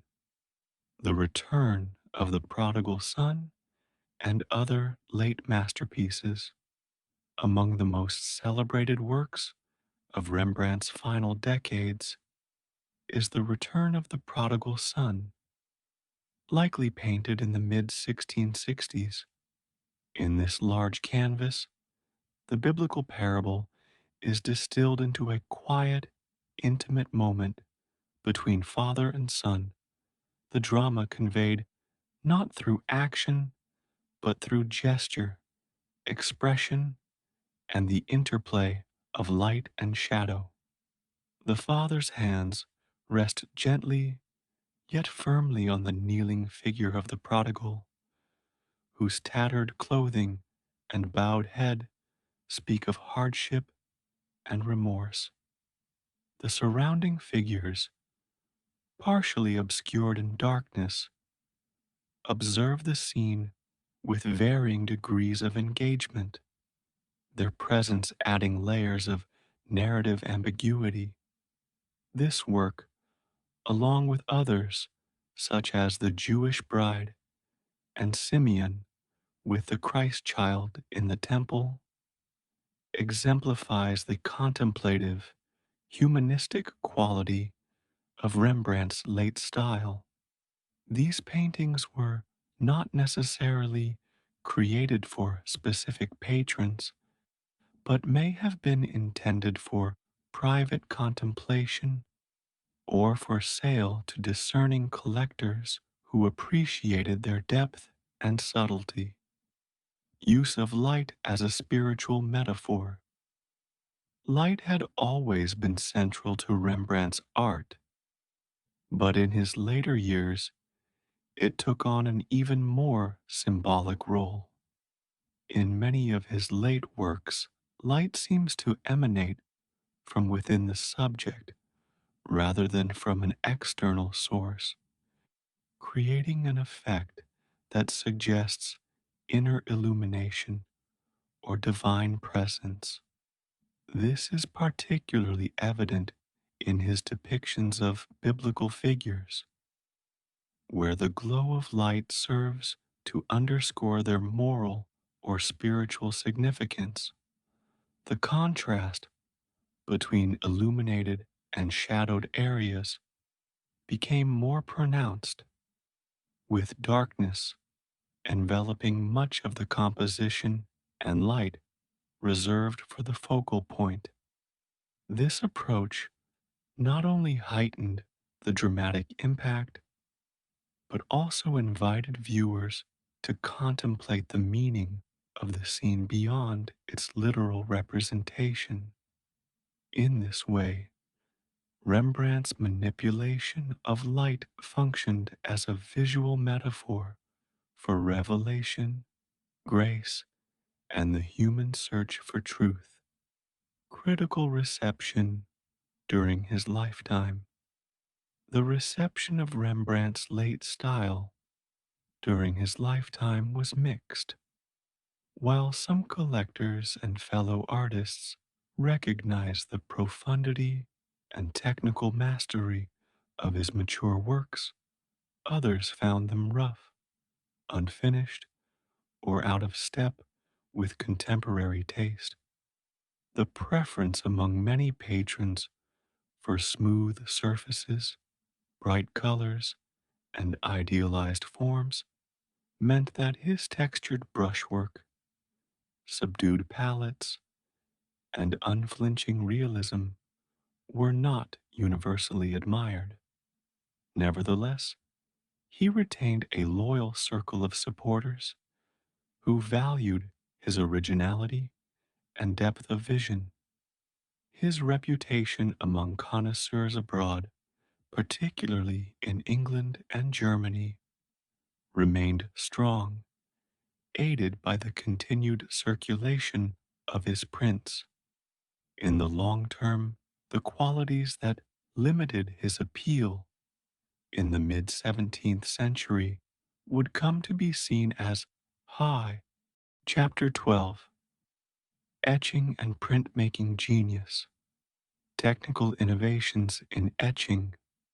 Rembrandt's engagement with etching began early in his career, but it was in the 1630s and 1640s that he developed the medium into a vehicle for artistic expression equal to, and in some respects surpassing, his paintings.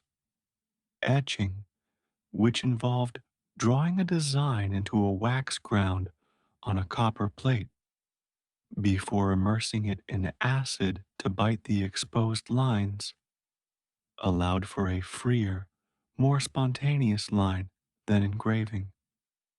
Rembrandt exploited this quality to create images of remarkable vitality and immediacy. He combined etching with dry point, in which a sharp needle directly incised the plate, raising a burr that held ink and produced a rich, velvety line. He also experimented with varying the depth of the bite, producing lines of different weights, and with selective wiping of the plate to create atmospheric effects. These technical refinements gave his prints a tonal range and expressive subtlety that were unprecedented, enabling him to convey everything from the finest hairline to the deepest shadow with equal authority. The 100 guilder print and its significance. Among Rembrandt's most celebrated achievements in printmaking is the work known as the 100 guilder print, a large etching depicting Christ preaching and healing, based on passages from the Gospel of Matthew. The title derives from the high price it commanded in the 17th century, a testament to its desirability among collectors. In this composition, Rembrandt orchestrated a complex arrangement of figures, from the sick and infirm in the foreground to the attentive listeners and skeptical onlookers beyond. The figure of Christ is bathed in a soft, radiant light, his calm presence contrasting with the varied expressions and gestures of the crowd.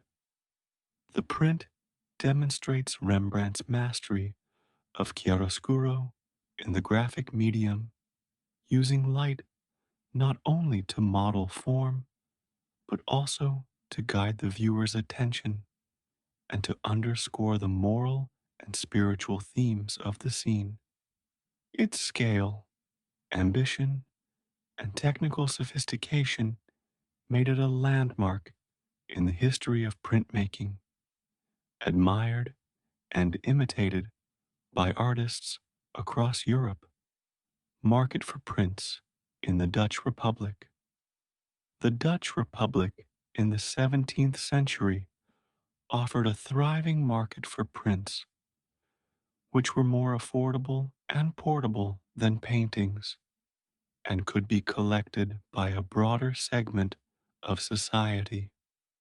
Rembrandt's prints appealed to both domestic and international buyers, and their distribution was facilitated by the extensive trade networks of the Republic. Collectors valued them not only for their artistic merit, but also for their variety of subject matter, which ranged from biblical scenes and portraits to landscapes and studies of beggars. The reproducibility of prints allowed Rembrandt's imagery to circulate widely, enhancing his reputation far beyond Amsterdam.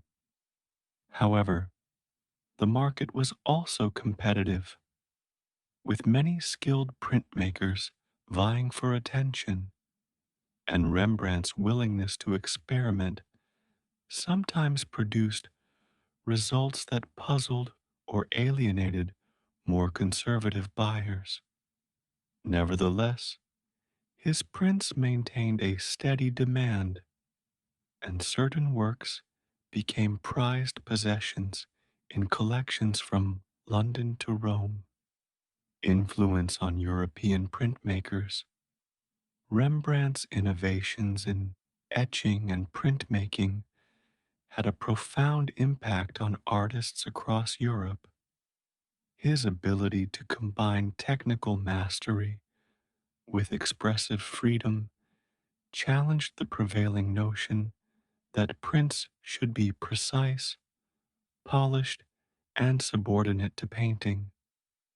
Printmakers in France, Italy, and the German states studied his works closely, adopting his use of varied line, tonal contrast, and atmospheric effects. Some sought to emulate his narrative complexity, while others were inspired by his intimate studies of everyday life. His influence extended beyond the 17th century, shaping the work of 18th and 19th century artists such as Francisco Goya and James McNeill Whistler, who admired his capacity to invest the printed line with emotional and psychological depth. The dissemination of his prints through collectors, dealers, and connoisseurs ensured that his approach to the medium became a touchstone for subsequent generations. Preservation and legacy of his graphic works. The survival of Rembrandt's prints in large numbers is due in part to the durability of the copper plates, many of which continue to be printed after his death, sometimes well into the 18th century. While later impressions often lack the subtlety of those pulled under his supervision, they contributed to the enduring presence of his work in the art market. Today, his prints are held in major museums and collections worldwide, where they are studied not only for their artistic qualities, but also for the insights they provide into his working methods. The variety of states, different versions of the same print altered over time, offers a unique record of his creative process, revealing Chapter 13, Portraits of the Self, Evolution of Self-Portraiture.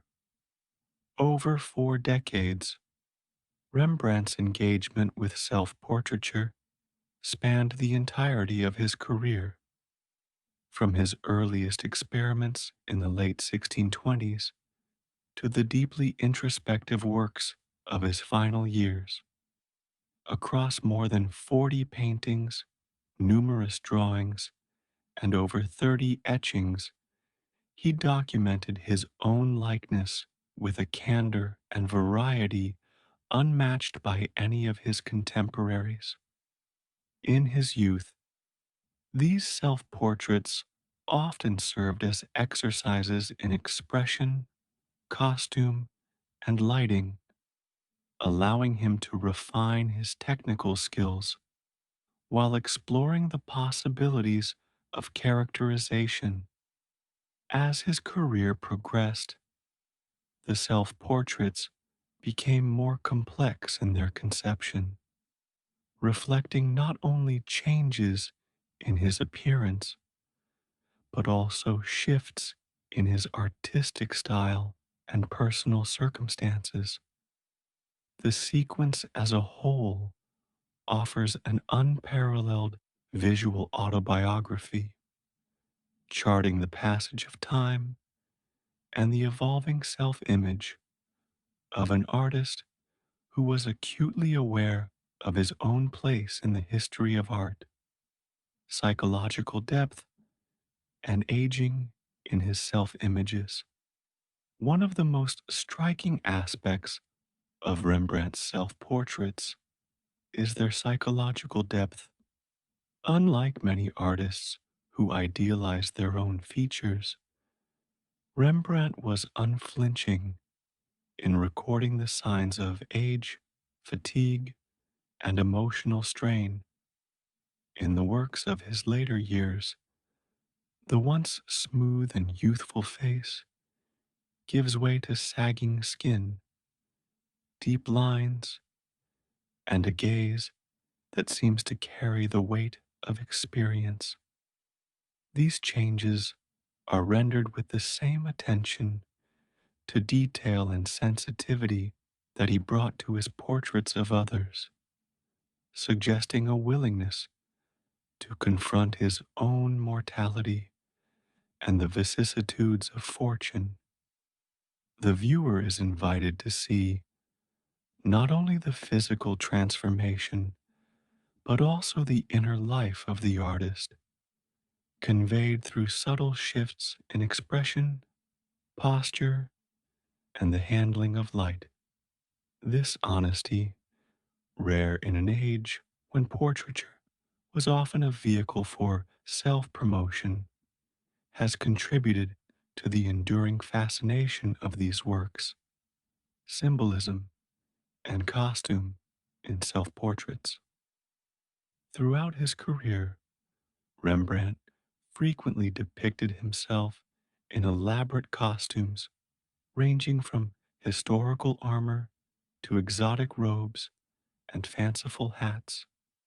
These garments were often drawn from his own collection of props and served multiple purposes. On a practical level, they allowed him to study the effects of different textures, colors, and patterns under varying lighting conditions. On a symbolic level, they enabled him to assume a variety of roles: nobleman, soldier, scholar, or biblical figure, thereby aligning himself with the great figures of history and legend. Such self fashioning was not mere vanity, it reflected a conscious engagement with the traditions of portraiture and the role of the artist within society. By presenting himself in these guises, Rembrandt could explore themes of identity, status, and the relationship between art and reality, while also appealing to the tastes of collectors who valued imaginative and theatrical compositions. Market demand for artist self images.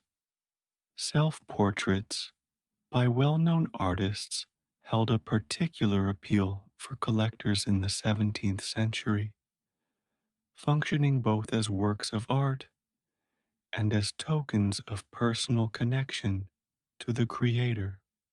Rembrandt's self portraits were sought after by patrons who admired his skill and wished to own a likeness of the master himself. The reproducibility of his etched self portraits further expanded their reach, allowing them to circulate widely and enhance his reputation across Europe. These prints often depicted him in the act of drawing or painting, reinforcing his identity as a working artist and offering a glimpse into the creative process. The commercial success of these works suggests that Rembrandt was aware of their market potential and may have produced them, at least in part, to meet demand. At the same time, their variety and depth indicate that they were also vehicles for personal exploration and artistic experimentation. Influence on later self portrait traditions.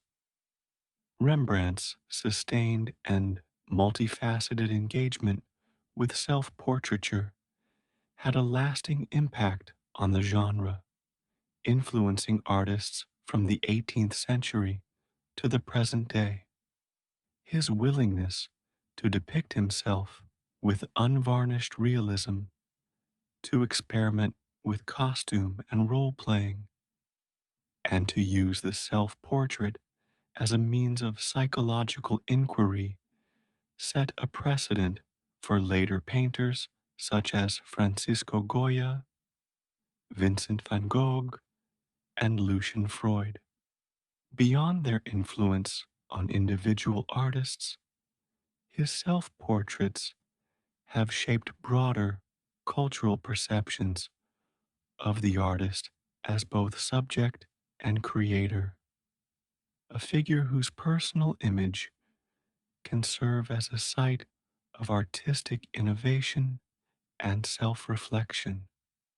In this sense, Rembrandt's portraits of the self are not merely records of his appearance, but enduring statements about the nature of artistic identity, the passage of time, and the human condition.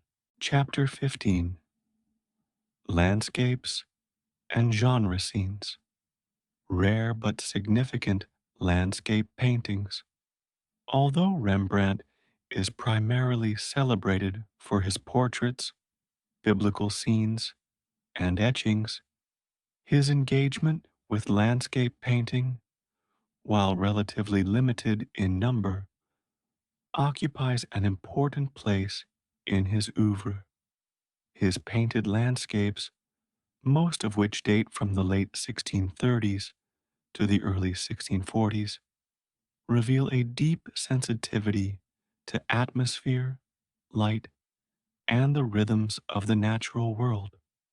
Unlike the idealized Italianate landscapes popular among some of his contemporaries, Rembrandt's approach was rooted in direct observation of the Dutch countryside. He depicted low horizons, expansive skies, and the interplay of weather and light with a realism that reflected the flat geography of Holland. Works such as The Stone Bridge and The Mill convey a sense of quiet grandeur, their compositions balancing human presence with the vastness of nature. These paintings, though few, demonstrate his ability to translate the drama and subtlety of his figure compositions into the realm of landscape. Etched landscapes and their market appeal. Rembrandt's most sustained engagement with landscape came through his etchings, which allowed him to explore the subject with greater freedom and spontaneity than in oil. His etched landscapes, produced mainly in the 1640s, range from detailed studies of specific sites to more freely composed scenes that blend observation with invention. He often worked directly on the copperplate outdoors, capturing the immediacy of changing light and weather. The prints depict windmills, farmhouses, canals, and country roads, often enlivened by small figures engaged in everyday activities. These works appealed to collectors who valued their intimacy and informality, as well as their technical mastery. The portability of prints meant that his landscapes could reach audiences far beyond Amsterdam, contributing to his reputation as a versatile artist capable of excelling in multiple genres, everyday life scenes with moral undertones. In addition to landscapes, Rembrandt produced a number of genre scenes, depictions of ordinary people engaged in daily activities that reveal his interest in the human condition beyond the confines of portraiture and history painting. These works, whether painted or etched, often feature beggars, street musicians, or domestic interiors, rendered with a combination of realism and empathy. While some genre scenes were purely observational, others carried subtle moral or allegorical meanings, reflecting the moralizing tendencies of Dutch art in the 17th century. For example, depictions of tavern interiors or idol figures could serve as warnings against vice and idleness, while scenes of family life might underscore the virtues of domestic harmony. Rembrandt's treatment of such subjects avoided caricature, instead, presenting his figures with dignity and individuality, regardless of their social status. Influence of Dutch landscape tradition. Rembrandt's landscapes and genre scenes were informed by the broader traditions of Dutch art, which placed a high value on depictions of the local environment and everyday life.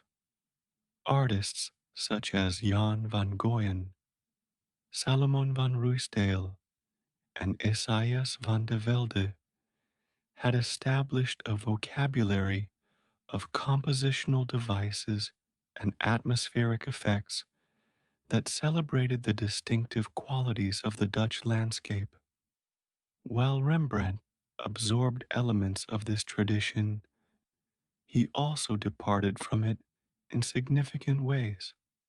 His landscapes tend to be more dramatic in their contrasts of light and shadow, and more varied in their handling of paint or etched line. In genre scenes, his focus on psychological depth and narrative complexity set him apart from painters who favored anecdotal or decorative treatments. By integrating these influences with his own sensibility, he contributed to the richness and diversity of Dutch Golden Age art. Integration of landscape into narrative works. Perhaps the most distinctive aspect of Rembrandt's engagement with landscape was his integration of natural settings into his narrative paintings. In works such as The Rest on the Flight into Egypt or The Baptism of the Eunuch, the surrounding environment is not merely a backdrop, but an active participant in the drama. Its lighting, weather, and topography reinforcing the emotional tone of the scene. This approach reflects his understanding of landscape as a means of enhancing narrative and mood, rather than as an independent subject. By weaving together human figures and their environments in this way, Rembrandt created compositions in which the natural world and human action are inseparably linked. This integration of landscape into storytelling would influence later artists, both in the Netherlands and beyond, who sought to imbue their scenes with a similar unity of setting and subject. Chapter 16: The Night Watch in Context, Commission and Creation Process. In 1639, Rembrandt was commissioned by the Amsterdam Civic Militia Company of Captain Frans Banning Koch and his lieutenant Willem van Ruytenburg to produce a group portrait commemorating their service.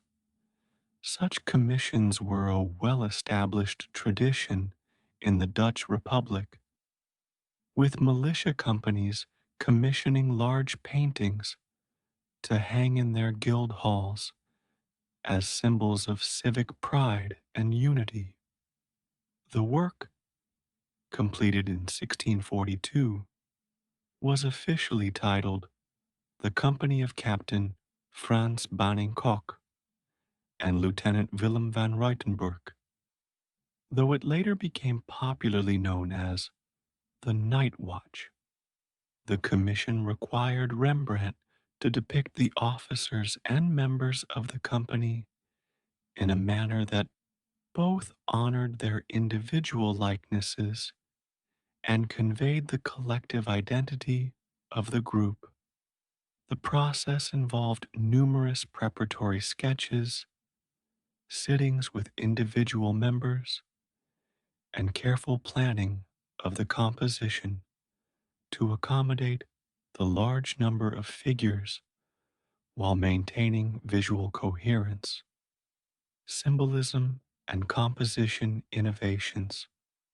Rembrandt's approach to the composition was a radical departure from the static, evenly lit arrangements typical of militia portraits of the period. Instead of presenting the figures in a rigid row, he depicted them in dynamic motion, as if caught in the midst of preparing for a parade or military exercise. Captain Banning Koch is shown stepping forward, gesturing with his left hand, while Lieutenant van Ruytenburg, dressed in a striking yellow costume, turns toward him. The surrounding figures are engaged in various activities, loading muskets, beating drums, carrying flags, creating a sense of bustling energy. Light is used strategically to highlight the central figures and certain symbolic elements, such as the young girl in the background carrying a chicken with prominent claws, possibly a reference to the militia's emblem. This innovative use of movement, light, and symbolic detail transformed the genre, infusing it with narrative vitality and visual drama. Public reception in 1642. When the Night Watch was unveiled in 1642, it elicited a mixed response from the public and the sitters themselves. While some praised its originality and lifelike energy, others were unsettled by its departure from convention. In traditional militia portraits, each member expected to be depicted with equal prominence, their faces clearly visible and their status affirmed. Rembrandt's dynamic composition, with some figures partially obscured or relegated to shadow, challenged these expectations. It is possible that certain members felt slighted by their placement, though there is no definitive record of formal complaints. The painting's scale and complexity, however, ensured that it commanded attention, and it quickly became one of the most discussed works in Amsterdam's artistic circles. Its installation in the Cloveniersdoelen, the militia's headquarters, placed it in a prominent public setting where it could be viewed and debated by a wide audience. Later, alterations and damage over the centuries, the night watch has undergone significant alterations and suffered various forms of damage. In 1715, when the painting was moved to Amsterdam's town hall, now the Royal Palace, it was trimmed on all four sides to fit between two columns, resulting in the loss of several figures and compositional elements. These cuts permanently altered Rembrandt's original design, reducing its spatial breadth and narrative scope. The painting has also endured acts of vandalism, including knife attacks in 1911 and 1975, and an acid attack in 1990, each requiring careful restoration. Despite these challenges, the work has retained much of its visual power, and modern conservation efforts have sought to stabilize its condition while preserving the patina of age that connects it to its 17th century origins. The survival of the painting through such trials has only added to its status as a cultural treasure, enduring cultural significance.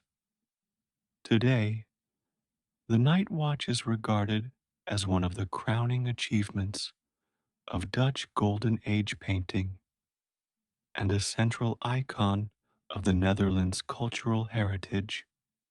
It occupies a place of honor in the Rijksmuseum in Amsterdam, where it draws visitors from around the world. Beyond its artistic innovations, the painting has come to symbolize the civic pride, collective identity, and creative vitality of the Dutch Republic at its height. It has been reproduced, studied, and reinterpreted in countless forms, from scholarly analyses to popular culture references. Its enduring appeal lies in the combination of technical mastery, narrative richness, and the sense of immediacy that Rembrandt achieved, a testament to his ability to transform a conventional commission into a work of lasting historical and artistic significance. Chapter 17, Final Years. Death of Hendrikje in 1663 and Titus in 1668. The final decade of Rembrandt's life was marked by a series of personal losses that compounded the financial and professional difficulties he had endured since the mid 1650s. In 1663, Hendrikje Stoffels, his longtime companion and the mother of his daughter Cornelia, died after a period of illness, possibly from the plague that periodically swept through Amsterdam. Her death deprived Rembrandt of a stabilizing presence in his household, as she had played a crucial role in managing domestic affairs and shielding him from some of the harsher realities of his financial situation. 5 years later, in 1668, tragedy struck again with the death of his only surviving son, Titus, at the age of 26. Titus had been a central figure in Rembrandt's later life, not only as a subject in his art, but also as a legal and financial intermediary who helped protect the family's assets after the bankruptcy. The loss of both Hendrickje and Titus within a few years left Rembrandt with only his young daughter Cornelia, and it is likely that these bereavements deepened the introspective and somber qualities evident in his late works. Continued work despite personal losses. Despite these personal tragedies, Rembrandt continued to paint, etch, and draw with undiminished commitment. His late works, produced in the 1660s, display a mastery of technique and a depth of emotional resonance that suggest an artist fully in command of his powers. Paintings such as The Jewish Bride and Simeon with the Christ child in the temple reveal a tenderness and humanity that may reflect his own experiences of love, loss, and mortality. His brushwork in these years became increasingly free and textured, with thick layers of paint applied in a way that caught and reflected light, creating a sense of immediacy and presence. While commissions were fewer than in his earlier career, he still attracted discerning patrons who valued the expressive power and originality of his art. These works, often smaller in scale and more intimate in subject, suggest that he was painting as much for personal satisfaction and artistic exploration as for the market. Relationship with daughter Cornelia. After the deaths of Hendrickje and Titus, Rembrandt's household centered on his daughter Cornelia, born in 1654. As a young woman, she would have been responsible for many domestic duties, and it is possible that she also assisted in the studio in minor ways.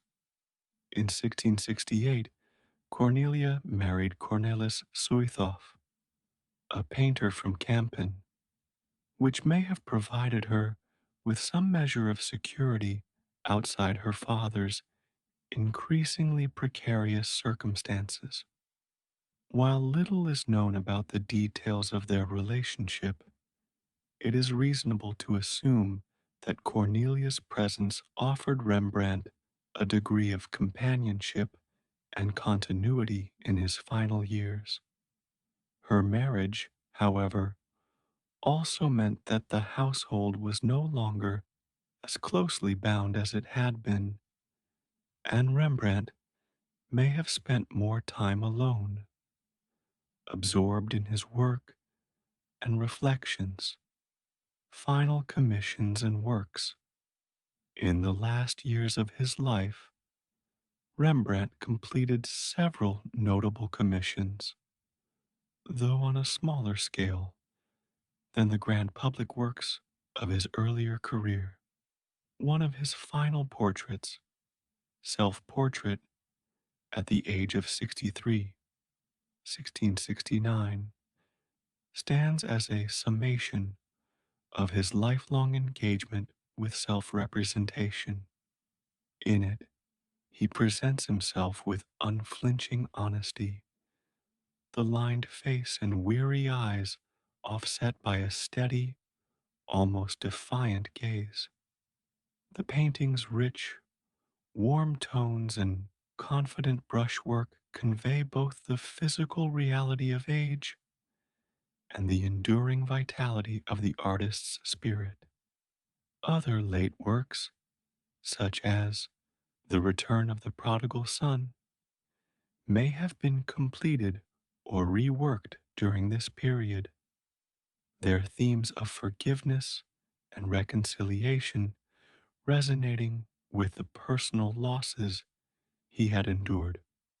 These paintings, while fewer in number, are among the most profound and moving of his career, embodying the culmination of decades of technical mastery and emotional insight.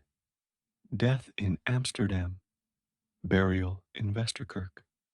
Rembrandt died in Amsterdam on 4th of October 1669 at the age of 63.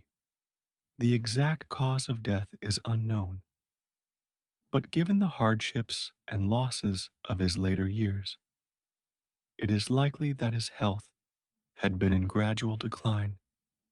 He was buried in an unmarked grave in the Westerkerk, the same church where Saskia had been interred decades earlier.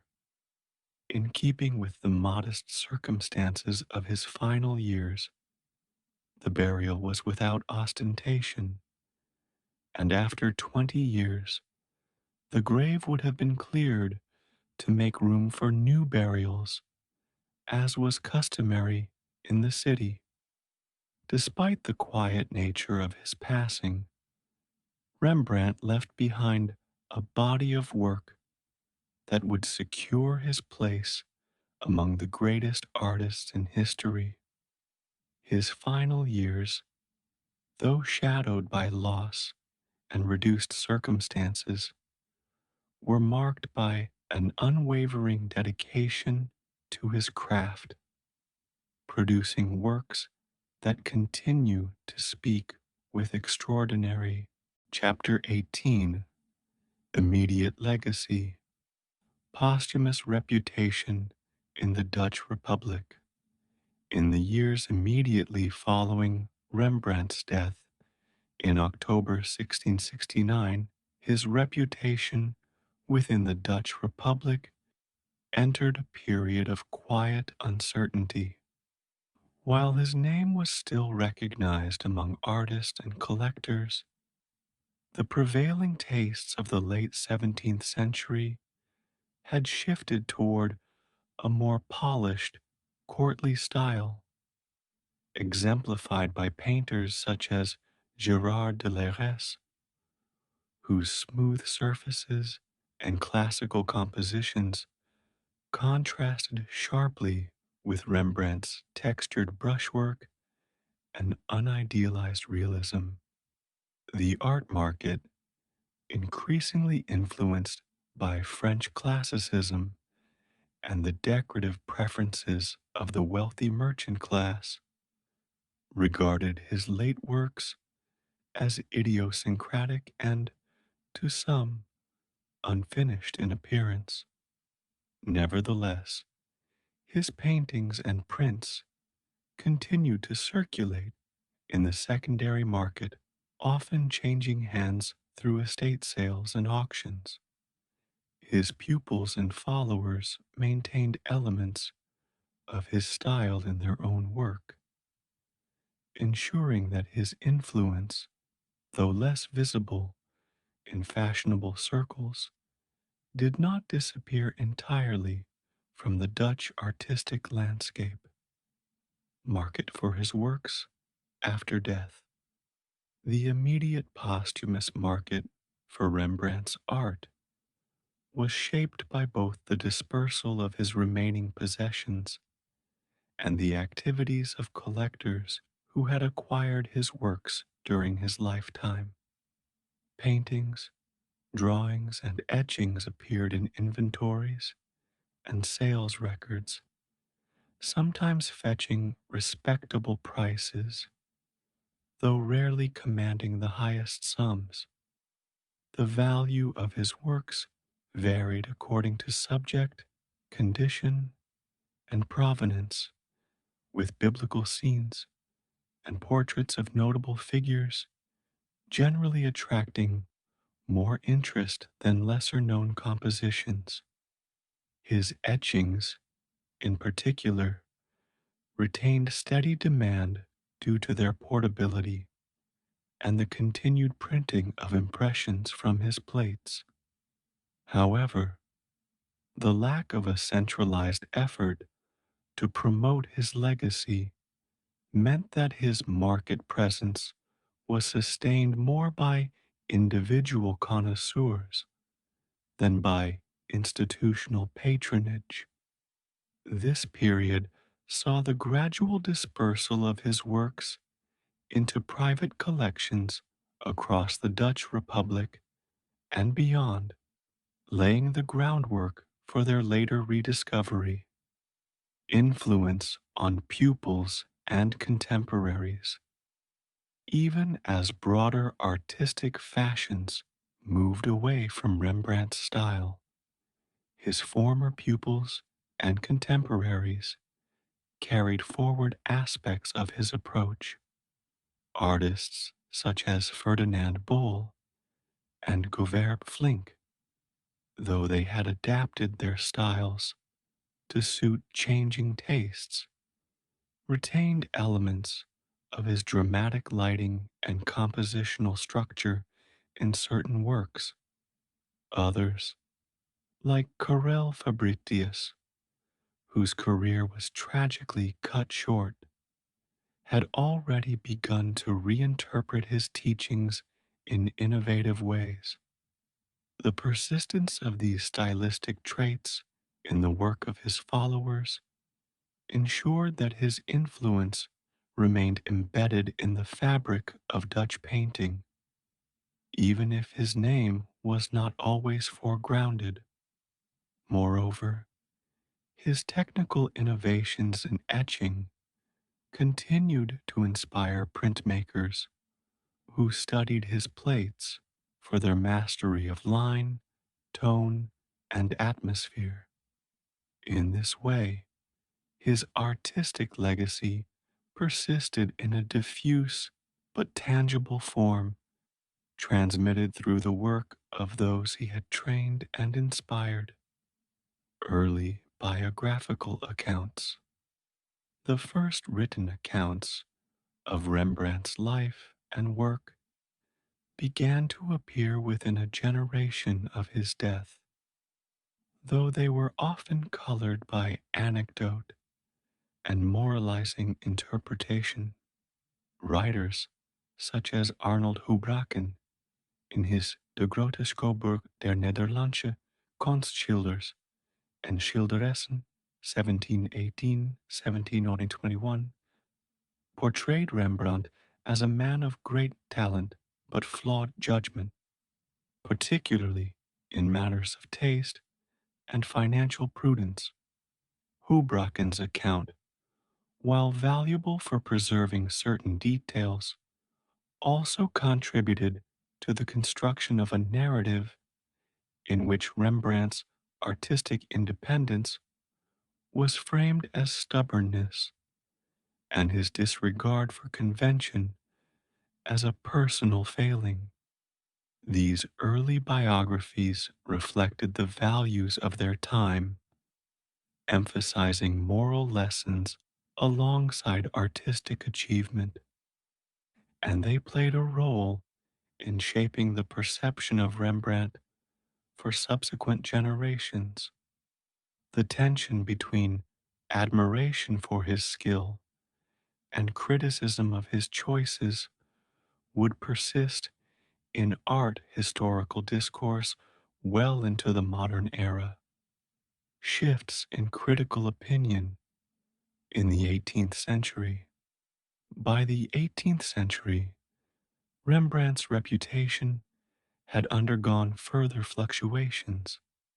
In the Netherlands, his work was often regarded as a relic of an earlier, less refined age, overshadowed by the influence of French academic painting.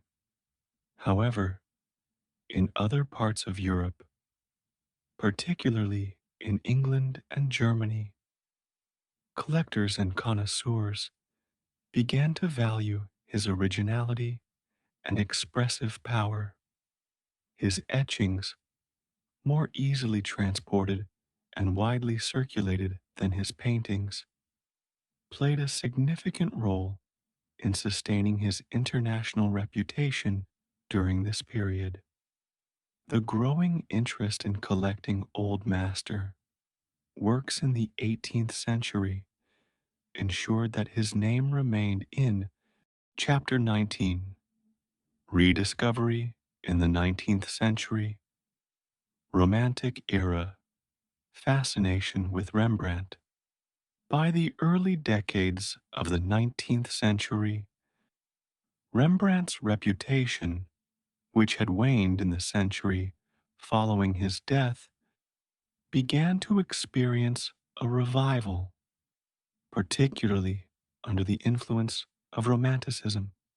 Romantic artists and writers, reacting against the rigid formalism of neoclassicism, found in Rembrandt's work a depth of emotion, dramatic use of light, and individuality of expression that resonated with their ideals. His textured brushwork, once criticized as rough or unfinished, was reinterpreted as evidence of artistic genius and authenticity. In France, figures such as Eugène Delacroix admired his ability to convey mood and atmosphere, while in Germany, the Nazarene movement and other romantic circles praised his moral seriousness and spiritual intensity. This renewed interest was not confined to painters.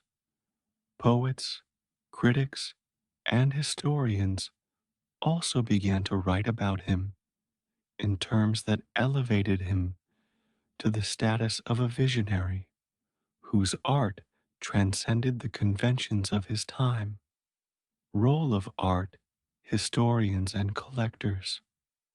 The 19th century rediscovery of Rembrandt was facilitated by the work of art historians and collectors who sought to catalogue, study, and preserve his oeuvre. Scholars such as Gustav Friedrich Wagen in Germany and Charles Blanc in France undertook systematic studies of his paintings and prints, situating him within the broader narrative of European art history. Collectors, particularly in Britain and France, began to acquire his works with renewed enthusiasm, often competing for notable examples at auction. The growth of public museums, such as the Louvre and the National Gallery in London, provided opportunities for a wider audience to encounter his art, further enhancing his reputation. The scholarly and collecting activity of this period also laid the groundwork for the development of catalogues raisonnés, which attempted to distinguish authentic works from those of his pupils and imitators, a task complicated by the collaborative nature of his workshop. Exhibitions and catalogues raisonnés. The 19th century saw the organization of major exhibitions that brought together significant numbers of Rembrandt's works, allowing for direct comparison and study. These exhibitions, often accompanied by detailed catalogues, played a crucial role in shaping public and scholarly perceptions of his art. The publication of catalogues, raisonnés, such as those by John Smith and later by Cornelis Hofstede de Groot, represented an important step in the systematic documentation of his oeuvre. These efforts were not without controversy, as debates over attribution and authenticity were frequent, reflecting the challenges posed by the large number of workshop pieces and later copies. Nevertheless, the exhibitions and publications of this period contributed to a more coherent understanding of his career, even as they reinforced his image as a complex and multifaceted artist whose work defied easy categorization. Influence on modern painters. The romantic rediscovery of Rembrandt had a direct impact on the work of 19th century painters, many of whom looked to him as a model for expressive freedom and technical mastery. In France, Delacroix's journals reveal his admiration for Rembrandt's color and chiaroscuro, while in Britain, the Pre-Raphaelites studied his handling of light and texture.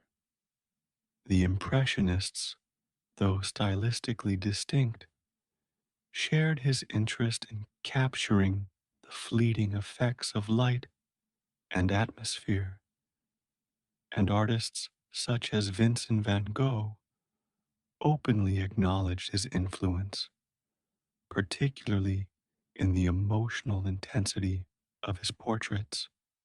Beyond stylistic inspiration, Rembrandt's life story, marked by both triumph and adversity, offered a compelling narrative for artists seeking to assert the value of individual vision over conformity to academic norms. His example encouraged a more personal, introspective approach to art making, one that valued authenticity and emotional truth. Growth of Rembrandt scholarship. By the close of the 19th century, Rembrandt had been firmly re-established as one of the central figures in the canon of Western art. The growth of Rembrandt scholarship during this period was marked by an increasing emphasis on archival research, technical analysis, and critical interpretation. Scholars delved into 17th century documents, including inventories, contracts, and correspondence, to reconstruct the details of his life and career. Advances in photographic reproduction allowed for more accurate dissemination of his works to scholars and the public alike, facilitating comparative study. This scholarly activity not only deepened understanding of his artistic development, but also reinforced his status as a subject worthy of sustained academic inquiry. By the dawn of the 20th century, the romantic image of Rembrandt as a solitary genius. Chapter 20. Rembrandt today. Rembrandt in museums and global collections. In the present day, Rembrandt's works are held in some of the most prestigious museums and collections across the world, ensuring his continued visibility and influence. The Rijksmuseum in Amsterdam houses an unparalleled selection of his paintings, drawings, and etchings, including the Night Watch, which remains a focal point for visitors. Other major institutions, such as the Louvre in Paris, the National Gallery in London, the Metropolitan Museum of Art in New York, and the Hermitage Museum in St. Petersburg, hold significant examples of his work, reflecting the international dispersal of his oeuvre over the centuries. These collections encompass the full range of his subjects: portraits, biblical scenes, landscapes, and self portraits, allowing scholars and the public to trace the evolution of his style from the finely detailed works of his youth to the textured, expressive canvases of his later years. The global distribution of his art underscores his status as a figure of universal importance in the history of painting, modern conservation, and restoration efforts. The preservation of Rembrandt's works has become a major focus for museums and conservation laboratories, given the age and fragility of 17th century materials. Advances in technology, including infrared reflectography, X radiography, and pigment analysis, have allowed conservators to study his techniques in unprecedented detail, revealing underdrawings, compositional changes, and the layering of paint. High profile projects, such as the ongoing Operation Night Watch at the Rijksmuseum, have combined public Chapter 1, Delft in the 17th century, the Dutch Republic's golden age.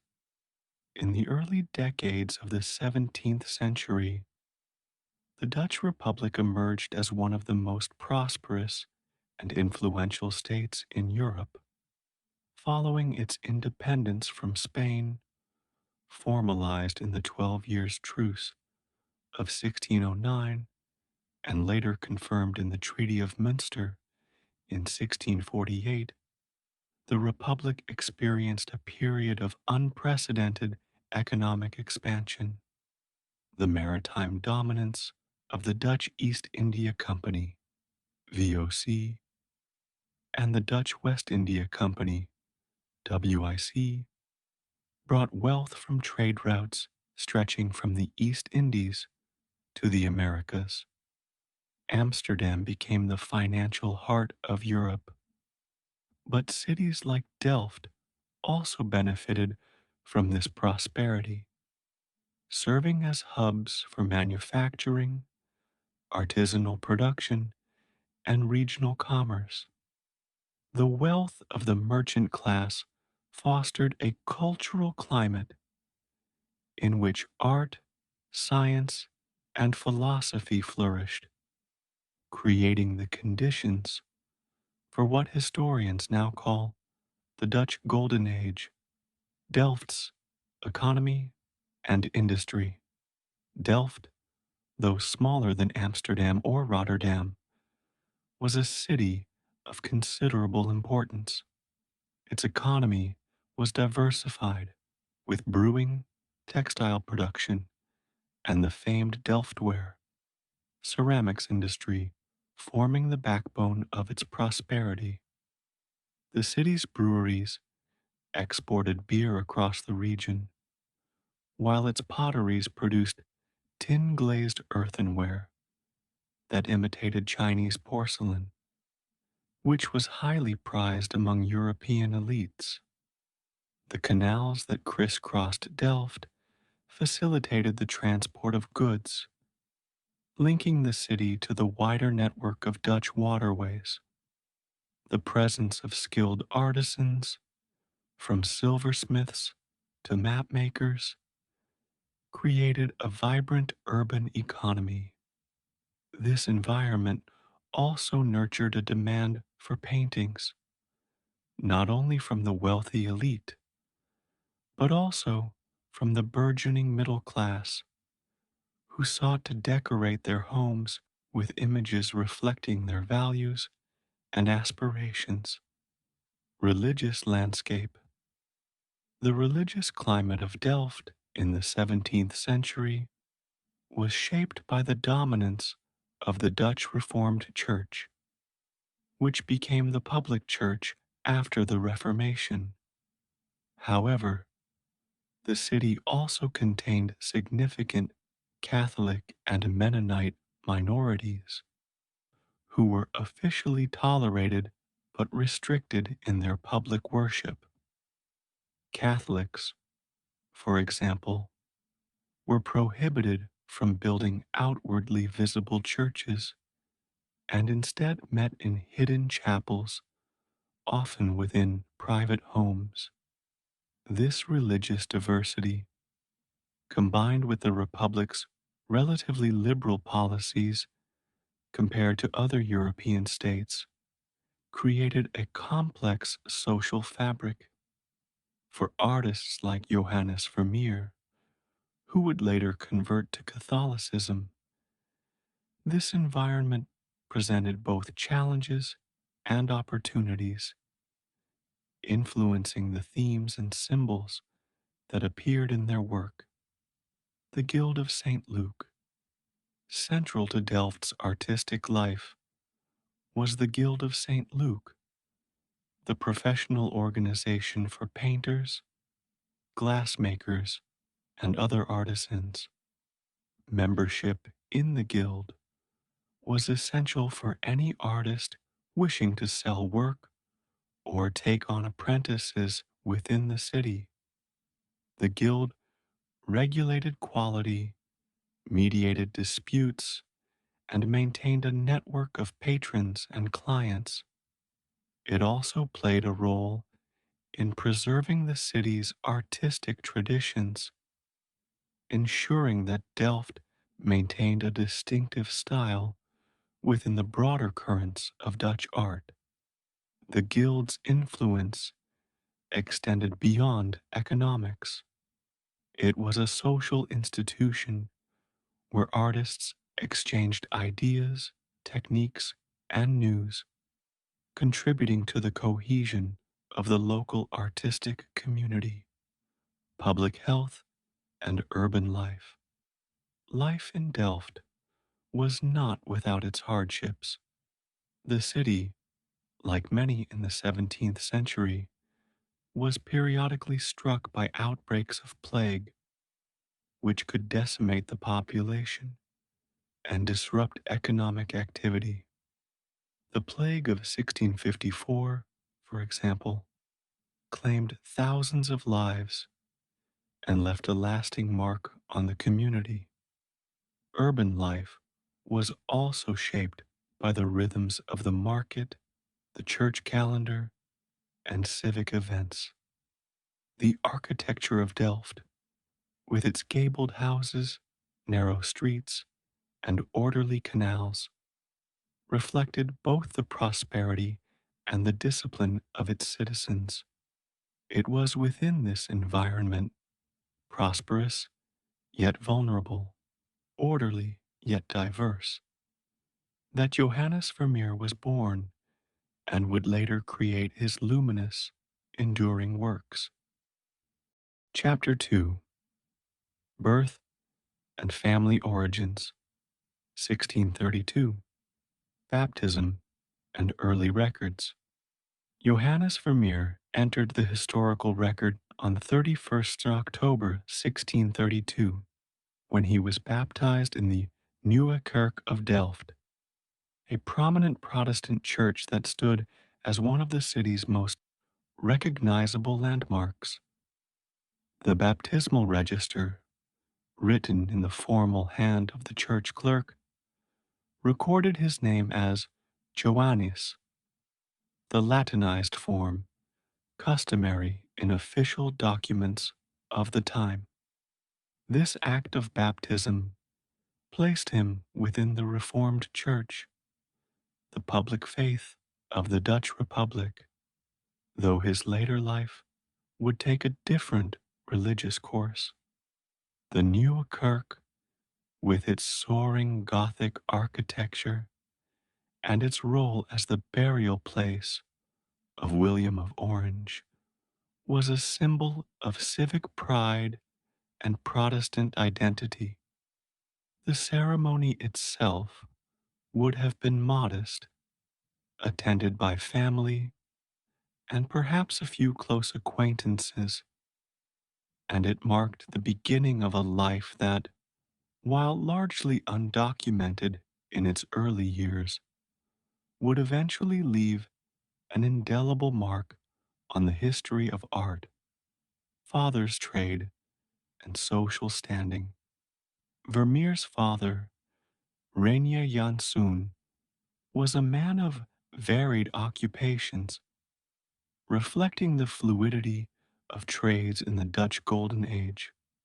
Originally a silk weaver, Rainier later became an innkeeper and art dealer, operating an establishment known as De Vliegende Vos, the Flying Fox, on Voldersgracht. This location placed the family in the heart of Delft's commercial and social life, where merchants, travelers, and local townspeople mingled. As an art dealer, Renier would have handled works by local and regional painters, exposing his son to a range of styles and subjects from an early age. His dual role as innkeeper and dealer suggests a household that was both economically active and socially connected, though not wealthy by the standards of the merchant elite. The family's position was one of modest respectability, situated between the artisan class and the more affluent burghers. Mother's background and influence. Vermeer's mother, Digna Baltens, came from Antwerp, a city that had been a major artistic and commercial center before the fall to Spanish forces in 1585. Her family background was Catholic, a fact that would later have significance in Vermeer's own religious life. Digna's marriage to Renier brought together two strands of Dutch society: the Protestant, trade oriented milieu of Delft and the Catholic, Southern heritage of Antwerp.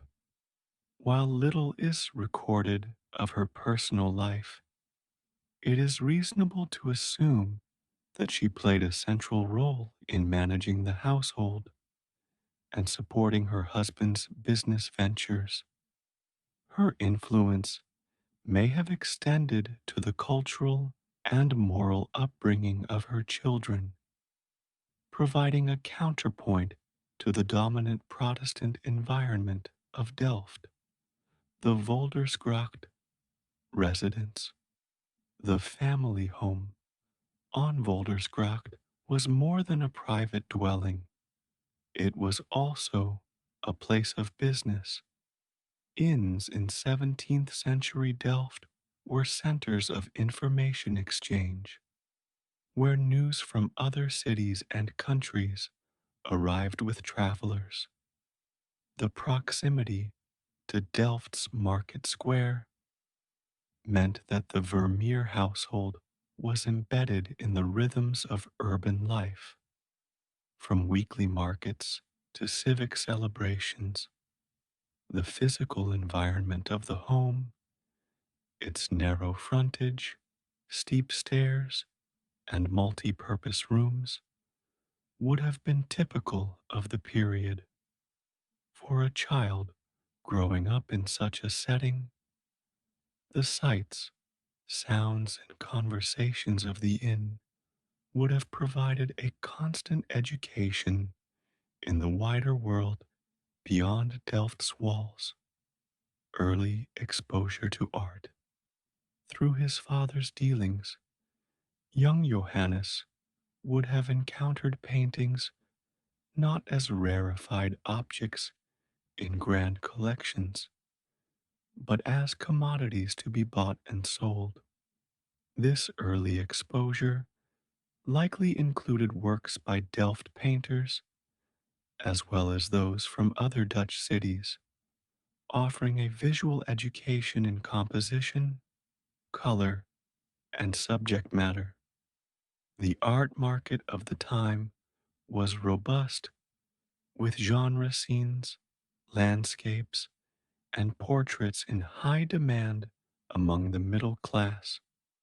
While there is no direct evidence of Johannes showing artistic talent in childhood, the environment in which he was raised made such a development plausible. The combination of commercial activity, social interaction, and visual culture that surrounded him in his formative years laid the groundwork for the career he would later pursue. Chapter 3: Early Education and Influences, Schooling and Literacy. In the Delft of the 1630s and 1640s, formal education for boys of Vermeer's social standing was neither universal nor entirely absent. The Dutch Republic prided itself on relatively high literacy rates compared to other European nations, a byproduct of Protestant emphasis on Bible reading and the needs of a mercantile society. It is likely that Johannes attended a local Latin school or a primary school where instruction focused on reading, writing, arithmetic, and religious catechism. Such schools were often overseen by the Reformed Church, though Catholic families sometimes sent their children to clandestine schools aligned with their faith. The curriculum was practical, designed to prepare boys for trade, craft, or further study, and would have included exposure to moral instruction through proverbs and biblical stories. While no surviving records confirm Vermeer's attendance, his later ability to sign documents with a steady hand and his familiarity with symbolic and allegorical content in painting suggest a competent education. Visual culture in the household. The Vermeer home on Voldersgracht, doubling as an inn and art dealership, was a place where visual culture was part of the daily environment. Paintings hung not as rare treasures, but as commodities, rotated in and out as they were bought and sold. Guests, merchants, travelers, and local townspeople would have brought with them news of artistic trends from other cities, particularly Amsterdam, Haarlem, and Utrecht. Johannes would have seen landscapes, still lifes, portraits, and genre scenes, each reflecting the tastes of the Dutch middle class. The constant presence of art in his surroundings meant that composition, color, and subject matter were absorbed almost unconsciously, forming a visual vocabulary that would later inform his own work. Influence of Delft painters. Delft in Vermeer's youth was home to several notable painters whose work may have shaped his early sensibilities. Karel Fabritius, a pupil of Rembrandt, brought to Delft a refined use of light and perspective before his untimely death in the 1654 gunpowder explosion. Leonard Brommer, a family acquaintance and a Catholic, was known for his history paintings and may have provided guidance or encouragement to the young Vermeer. Bramer's connections within the Catholic community could have introduced Johannes to patrons and to the Jesuit network in Delft. The stylistic diversity of Delft painters, from the intimate domestic scenes of Peter de Hooch to the architectural precision of Gerard Hoekgeest, offered a range of models from which Vermeer could draw inspiration. Jesuit influence and Catholic networks. The Jesuit presence in Delft, though discreet due to Protestant dominance, was nonetheless significant. The Jesuits maintained a mission house near the Vermeer residence where they conducted religious instruction and maintained a small but influential library. For a youth with Catholic connections through his mother, this environment could have provided access to religious art, devotional literature, and a worldview that valued symbolism and allegory. Jesuit teachings emphasized the use of visual imagery as a tool for spiritual reflection, a principle that resonates with the layered meanings often found in Vermeer's mature works. Even if his formal education was Protestant in structure, these Catholic influences would have offered an alternative intellectual and spiritual framework. Speculation on apprenticeships, the path from youthful exposure to art to professional training, remains one of the most obscure aspects of Vermeer's biography. No guild records identify his master, and scholars have proposed various possibilities, including training under Bremer, Fabritius, or even outside Delft, in Utrecht or Amsterdam. Apprenticeships typically lasted several years, during which the pupil learned not only painting techniques, but also the preparation of pigments, the stretching of canvases, and the business of securing commissions. The absence of documentation has led to speculation that Vermeer's training may have been unconventional, perhaps supplemented by self study and observation. Whatever the route, by the time he emerged as a master in the Guild of St. Luke in 1653, he had acquired the technical skill and compositional sophistication that would define his career. Chapter 4: Apprenticeship and Artistic Training. The Mystery of His Master. The question of under whom Johannes Vermeer trained remains one of the most persistent gaps in the historical record.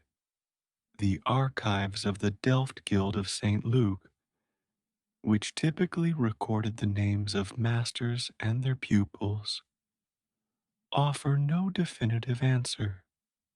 This absence has led scholars to propose various candidates, each supported by circumstantial evidence rather than direct documentation.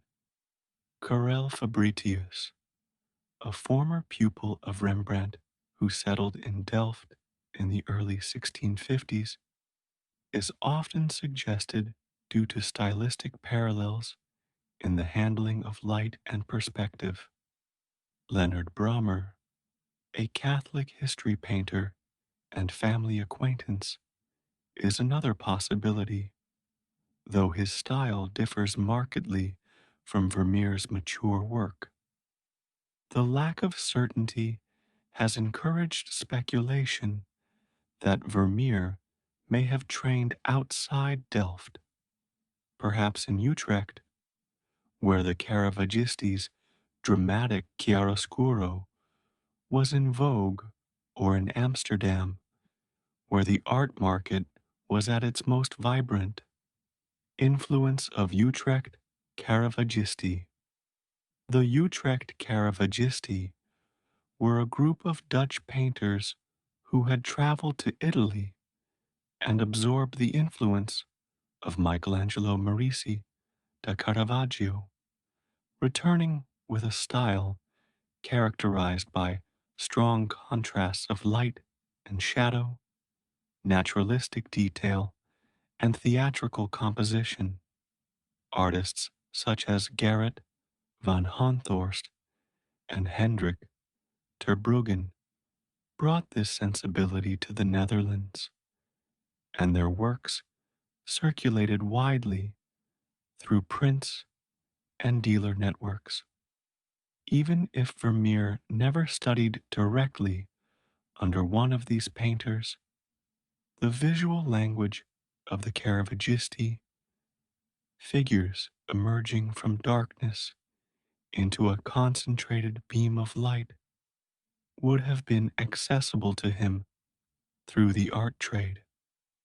This influence is detectable in his early works, where the modeling of forms and the placement of figures suggest an awareness of this dramatic approach, later tempered by his own preference for diffused, even illumination. Technical foundations. An apprenticeship in the 17th century was as much about mastering materials as it was about developing artistic vision. A pupil would begin with the preparation of supports, learning to stretch and size canvases or prepare wooden panels with layers of gesso.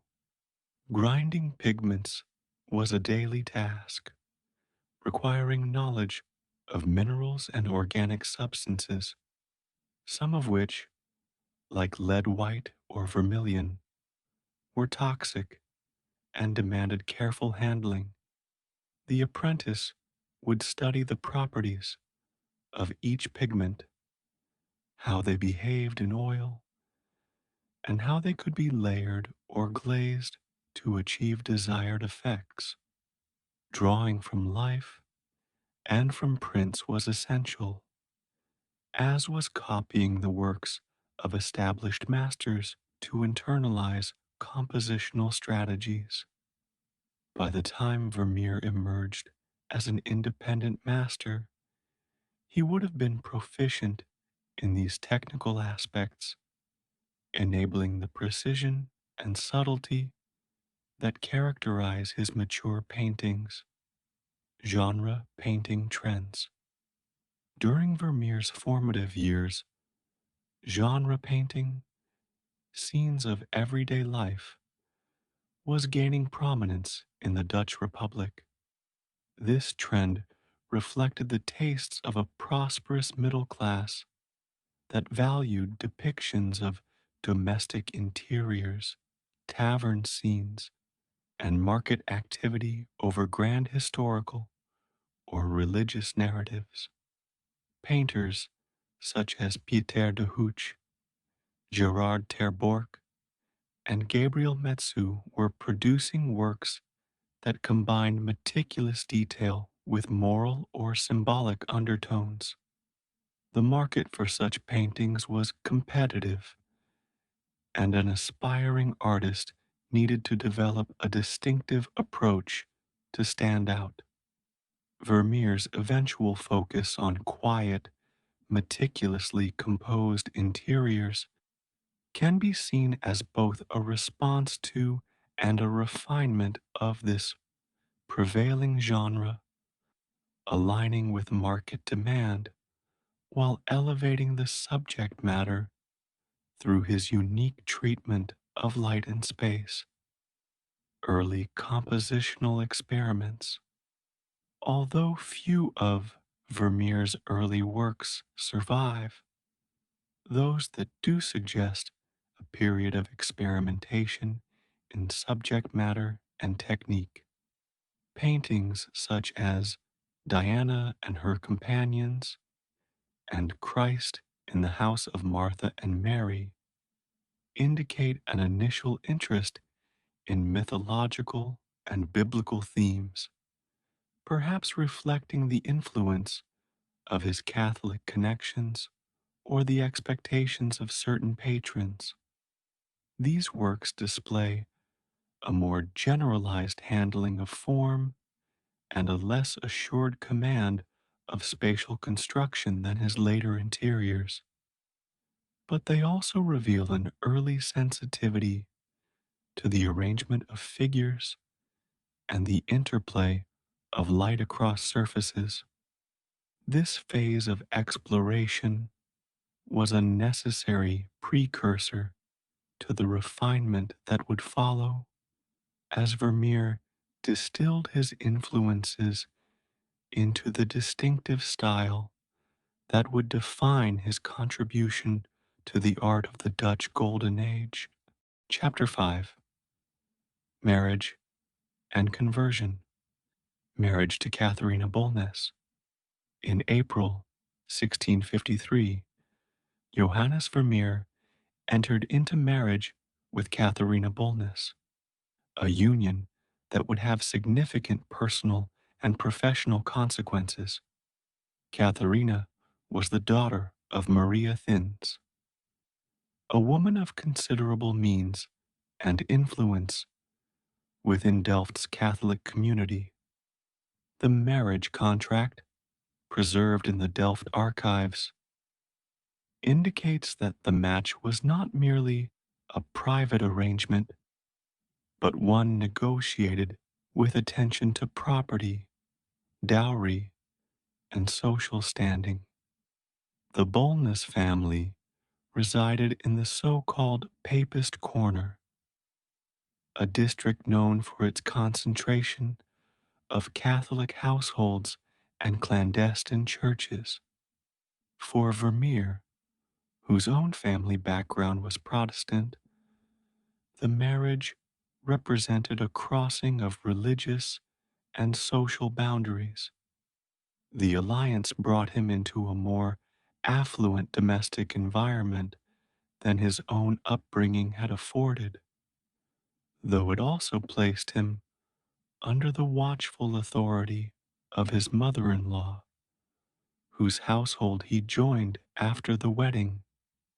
Conversion to Catholicism. As part of the marriage negotiations, Vermeer converted to Catholicism, a step that would have been both a personal and a practical decision. The Catholic Church in the Dutch Republic operated under restrictions, with public worship prohibited and religious life conducted in hidden chapels. Conversion required instruction in Catholic doctrine, likely provided by the Jesuits, who maintained a mission house near the Thins' residence. The act of conversion would have been formalized through confession, profession of faith, and the reception of the sacraments. While the precise depth of Vermeer's religious conviction remains a matter of scholarly debate, the influence of Catholic iconography and themes in some of his later works suggests that the change in faith was more than nominal. His new religious affiliation also aligned him with a network of Catholic patrons and collectors, potentially shaping the trajectory of his career. Relationship with Maria Thins. Maria Thins was a formidable figure in Delft society, a widow who had successfully defended her property rights in legal disputes and maintained a comfortable standard of living. Her home in the Papist Corner was substantial, with multiple rooms suitable for both family life and the reception of guests. By moving into her household, Vermeer gained access to a stable domestic base and the social connections of the Catholic elite. However, this arrangement also meant that his professional and personal life were closely intertwined with the expectations and oversight of his mother-in-law. Maria's influence likely extended to the choice of subjects in his paintings, particularly those with overtly Catholic symbolism, and her financial support may have allowed him to work at a slower, more meticulous pace than the market typically demanded. Life in the Papist Corner. The Papist Corner was a distinct enclave within Delft, centered around the Jesuit mission and the hidden church of St. Ignatius. Its residents maintained a discreet but active religious life, with masses, feast days, and devotional practices conducted behind closed doors. The architecture of the area reflected its semi clandestine status, with ordinary facades concealing richly appointed chapels. Living in this environment would have immersed Vermeer in a culture that valued visual art as a means of religious instruction and contemplation. The Jesuits, in particular, were known for their use of imagery to inspire devotion, a sensibility that resonates with the quiet, meditative quality of many of Vermeer's interiors.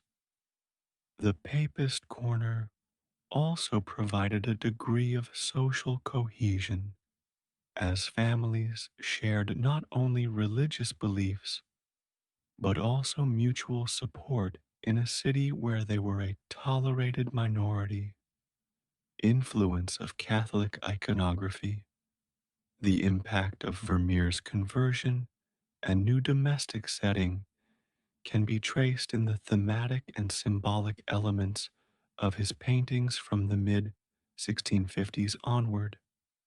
Works such as The Allegory of Faith incorporate explicitly Catholic imagery, including a chalice, a crucifix, and a glass sphere symbolizing the heavens.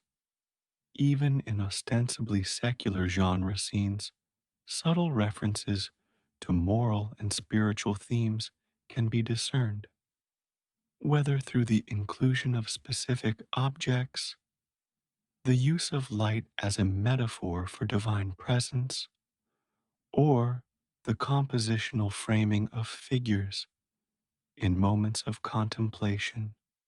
While the Dutch art market as a whole favored secular subjects, Vermeer's ability to infuse these with layers of meaning may owe much to the Catholic tradition he entered through marriage. In this way, his union with Katharina Bolnis was not only a personal milestone, but also a turning point in the development of his artistic identity. Chapter 6. Joining the Guild of St. Luke. Admission to the Guild. In December 1653, Johannes Vermeer was formally admitted as a master painter to the Delft Guild of St. Luke, the professional body that regulated the city's artistic and artisanal trades. The Guild's records for that year list his name alongside other new members, confirming his status as an independent practitioner.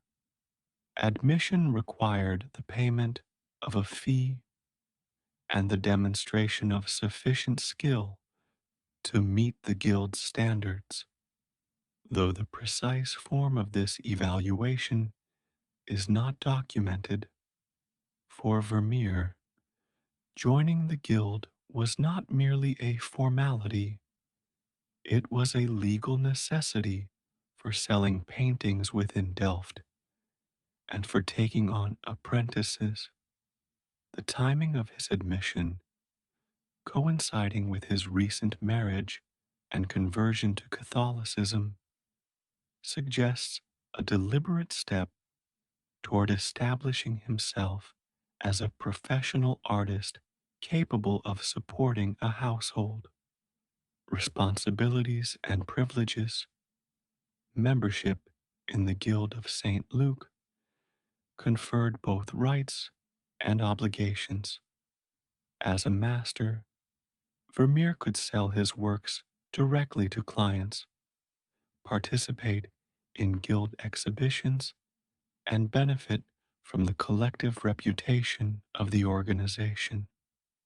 In return, he was expected to adhere to the guild's regulations, which covered matters such as the quality of materials, the authenticity of signatures, and the conduct of business transactions. Members were also required to contribute to the guild's social and charitable functions, including the support of widows and orphans of deceased members. The guild hall served as a venue for meetings, banquets, and the display of works, fostering a sense of community among artists, glassmakers, and other affiliated trades.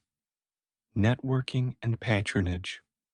The guild functioned as a nexus for professional relationships, connecting artists with potential patrons, dealers, and fellow craftsmen.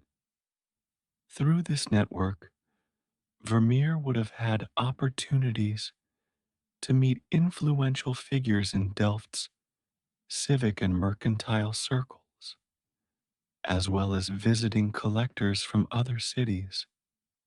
The presence of established painters, such as Peter de Hooch in the Guild during the same period, provided both competition and inspiration. Patronage in Delft often came from wealthy burghers, civic institutions, and, in Vermeer's case, a small circle of loyal clients, such as Peter van Ruijteveen, whose support would prove crucial in sustaining his career. The Guild's role in facilitating these connections cannot be overstated, as it provided a structured environment in which reputations were built and maintained. Regulation of the art market.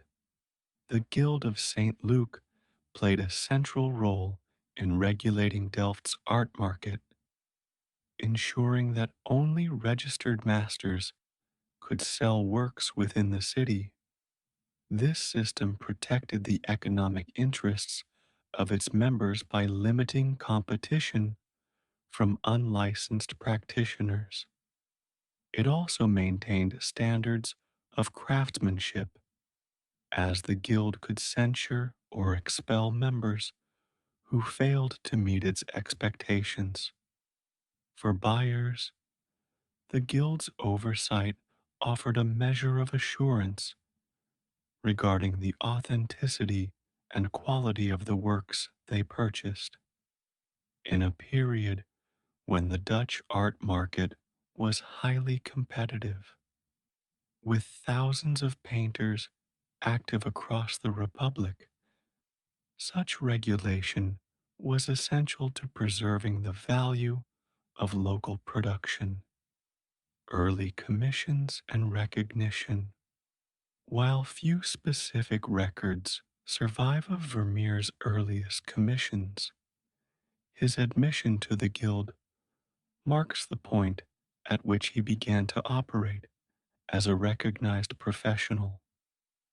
It is likely that his initial output included both original compositions and copies of popular works, a common practice among young masters seeking to establish themselves.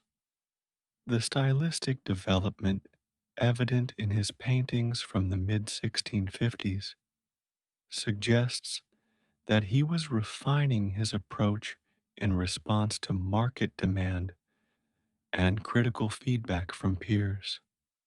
Although his production would remain relatively small throughout his career, the foundation laid by his guild membership provided the institutional framework within which he could pursue his distinctive artistic vision.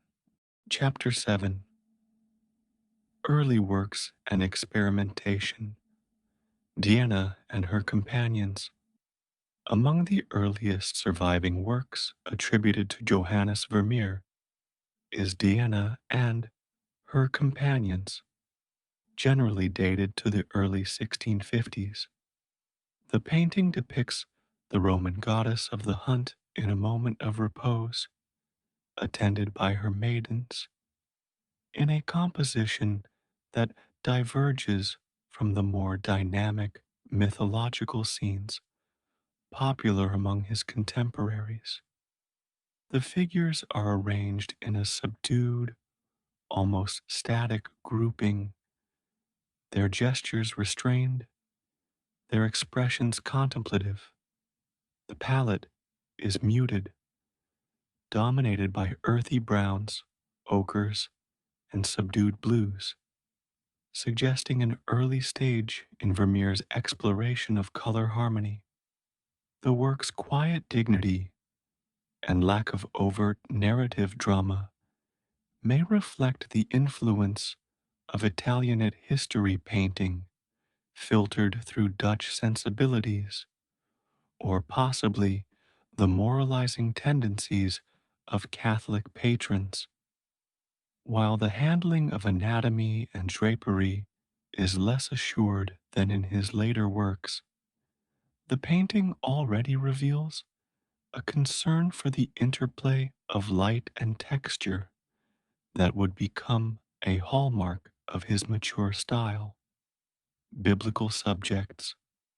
Another early work, Christ in the House of Martha and Mary, offers insight into Vermeer's engagement with biblical themes.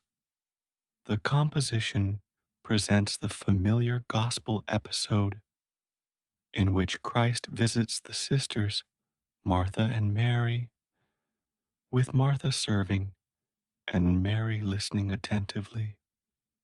The scene is rendered with a degree of monumentality unusual for Vermeer's later domestic interiors, the figures occupying a substantial portion of the canvas. The choice of subject may have been influenced by his recent conversion to Catholicism and the devotional preferences of his new social circle. The work demonstrates an interest in narrative clarity, with each figure's role clearly delineated, yet it also hints at the artist's emerging preference for moments of quiet interaction rather than overtly dramatic action. The modeling of forms through light, though still somewhat generalized, suggests an awareness of the techniques of Rembrandt and his followers.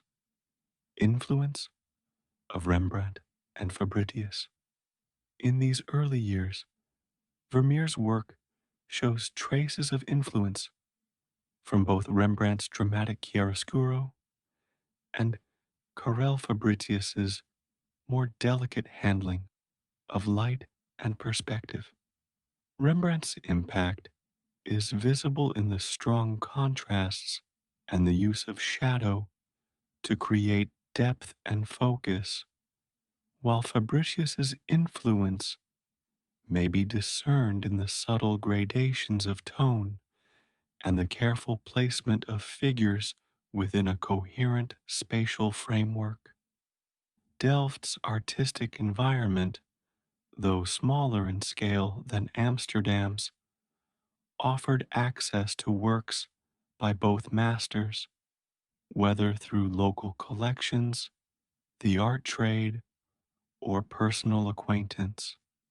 Vermeer's synthesis of these influences was not yet fully resolved, resulting in paintings that oscillate between the theatrical and the contemplative. This period of stylistic negotiation was a necessary precursor to the more unified vision he would later achieve. Experimentation with color and light. Even in his earliest works, Vermeer demonstrated a willingness to experiment with color relationships and the effects of light on different surfaces. In Diana and her companions, for example, the subdued palette is enlivened by small accents of brighter hues, such as the yellow of a garment or the glint of light on a metallic object. These touches suggest an intuitive understanding of how color could be used to guide the viewer's eye and to create a sense of balance within the composition. The handling of light, while not yet as refined as in his later interiors, already shows a preference for soft, diffused illumination rather than the harsh, directional beams favored by some of his contemporaries.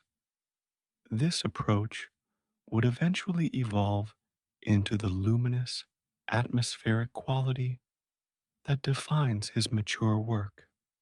Transition toward domestic interiors.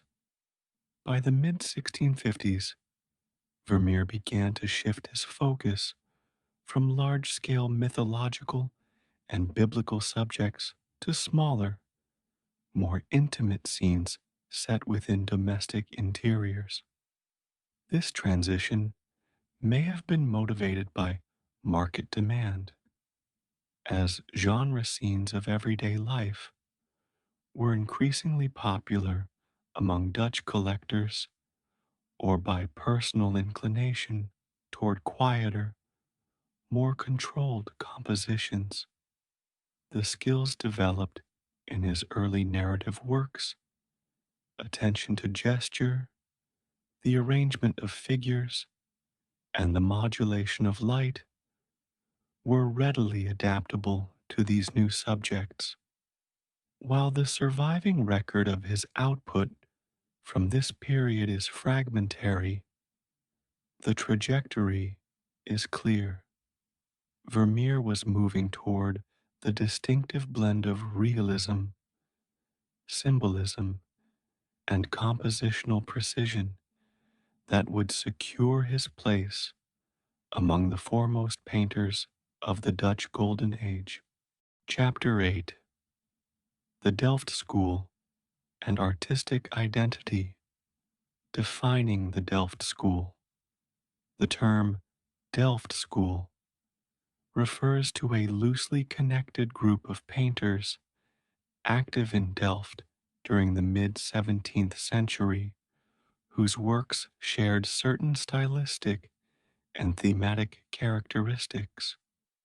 While not an organized movement in the formal sense, these artists were united by their attention to architectural perspective, their preference for quiet, ordered compositions, and their interest in the depiction of domestic life and civic spaces. The Delft School encompassed both interior genre scenes and cityscapes, with painters such as Peter de Hooch, Karel Fabritius, and Gerard Hochgeest contributing to its development. The city's relatively small size fostered close professional relationships, and the exchange of ideas was facilitated by the Guild of St. Luke, which provided a forum for artistic dialogue. Within this context, Johannes Vermeer began to refine his own approach, absorbing local traditions while gradually distinguishing himself through his treatment of light, color, and atmosphere. Comparison with Peter de Hooch. Peter de Hooch, who worked in Delft during the 1650s, is often cited as a key influence on Vermeer's early interiors. De Hooch's paintings are notable for their meticulous rendering of tiled floors, their use of doorways and windows to create a sense of depth, and their depiction of figures engaged in everyday activities. Vermeer adopted similar compositional devices, particularly the use of receding orthogonals to guide the viewer's eye through the space. However, where de Hooch often emphasized the architectural framework and the interplay of interior and exterior spaces, Vermeer tended to focus more intently on the figures themselves and the subtle modulation of light within a confined setting. This divergence in emphasis marked the beginning of Vermeer's departure from the broader tendencies of the Delft school toward a more introspective and atmospheric mode of representation, architectural perspective, and tiled floors. One of the hallmarks of Delft painting in this period was the precise use of linear perspective to construct convincing interior spaces. Artists employed tiled floors not only as decorative elements, but also as compositional tools. The grid of tiles providing a clear structure for the recession of space. Vermeer mastered this device, using it to anchor his compositions and to create a sense of stability and order. The careful alignment of floor patterns with the vanishing point reinforced the viewer's sense of being situated within the depicted room. This architectural precision was complemented by an equally meticulous rendering of wall surfaces, furniture, and other interior details, all of which contributed to the illusion of a coherent, inhabitable space. Quiet domesticity. The Delft school's preference for scenes of quiet domestic life resonated with the values of the Dutch middle class, who prized order, cleanliness, and moral propriety. Paintings often depicted women engaged in household tasks, children at play, or figures in polite conversation, all set within well appointed interiors. Vermeer embraced this thematic focus, but imbued it with a heightened sense of stillness and contemplation. His figures are frequently shown in moments of pause, their activity suspended as if caught in a timeless interval. This quality of arrested motion, combined with the soft diffusion of light, lent his works a meditative character that distinguished them from the more narrative driven scenes of some of his contemporaries, establishing a personal signature by synthesizing the compositional strategies of the Delft school with his own sensibility. Vermeer began to establish a personal artistic identity. His paintings from the late 1650s and early 1660s reveal a growing command of color harmony, with a preference for a limited but richly modulated palette. The interplay of light and surface became increasingly central to his work, as did the careful placement of objects to create symbolic resonances. While firmly rooted in the traditions of Delft painting, Vermeer's art was already moving toward a level of refinement and subtlety that would set it apart. In this way, his engagement with the Delft school was both formative and transitional, providing the foundation upon which he would build the distinctive style that defines his legacy. Chapter 9: Mastery of Light, the Science of Optics in the 17th Century. The 17th century was a period of significant advancement in the study of optics, with scientists such as Willebrord Snellius, Christian Huygens, and René Descartes contributing to the understanding of light, refraction, and lenses. The Dutch Republic, with its thriving glass-making industry and culture of scientific inquiry, was at the forefront of these developments.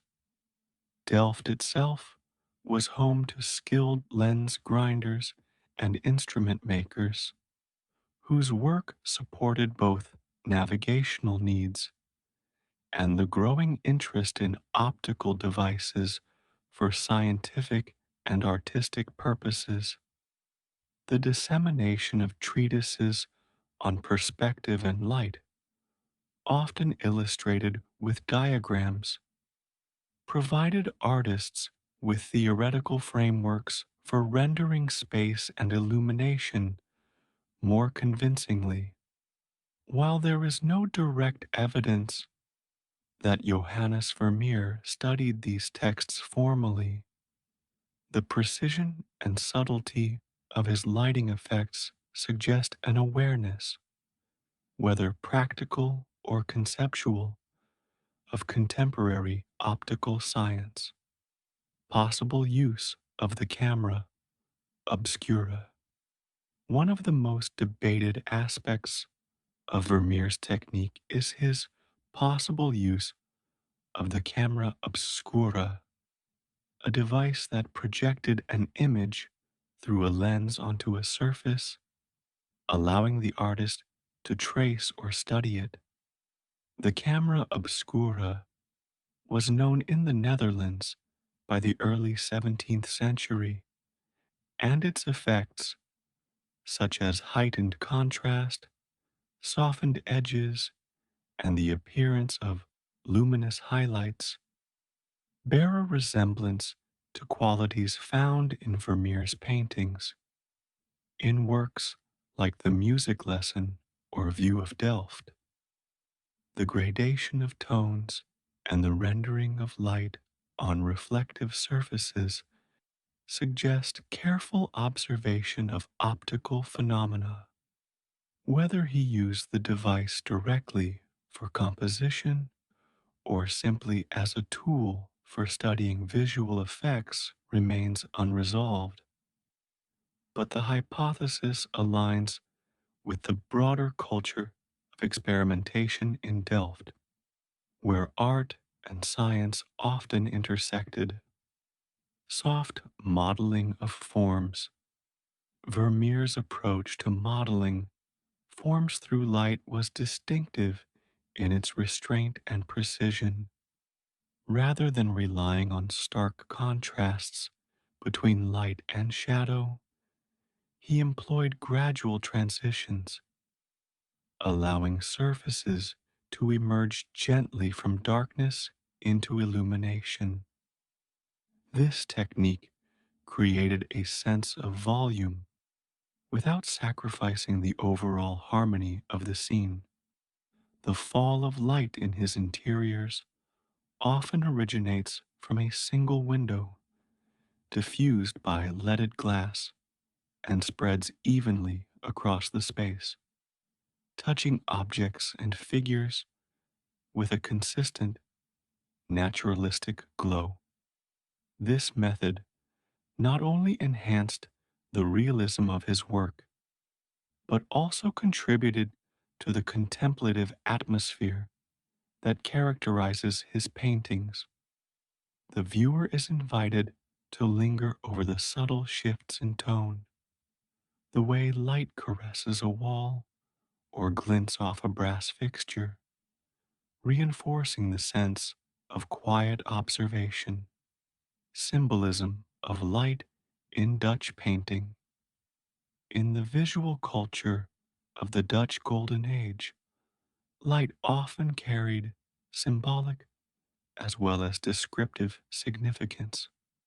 It could represent divine truth, moral clarity, or intellectual enlightenment, depending on the context. In Protestant art, light was frequently associated with the presence of God, while in Catholic imagery, it could signify spiritual illumination or the soul's ascent toward the divine. Vermeer's use of light, while grounded in natural observation, often seems to carry an additional layer of meaning. In the allegory of faith, for example, the illumination of the central figure suggests a spiritual focus, while in more secular scenes, light may serve to highlight virtues such as diligence, modesty, or domestic harmony. This dual function of light as both a physical phenomenon and a bearer of symbolic content placed Vermeer within a long tradition of European painting while allowing him to develop a personal visual language, creating atmosphere through tonal harmony. Perhaps the most remarkable aspect of Vermeer's mastery of light is the way it contributes to the overall tonal harmony of his compositions.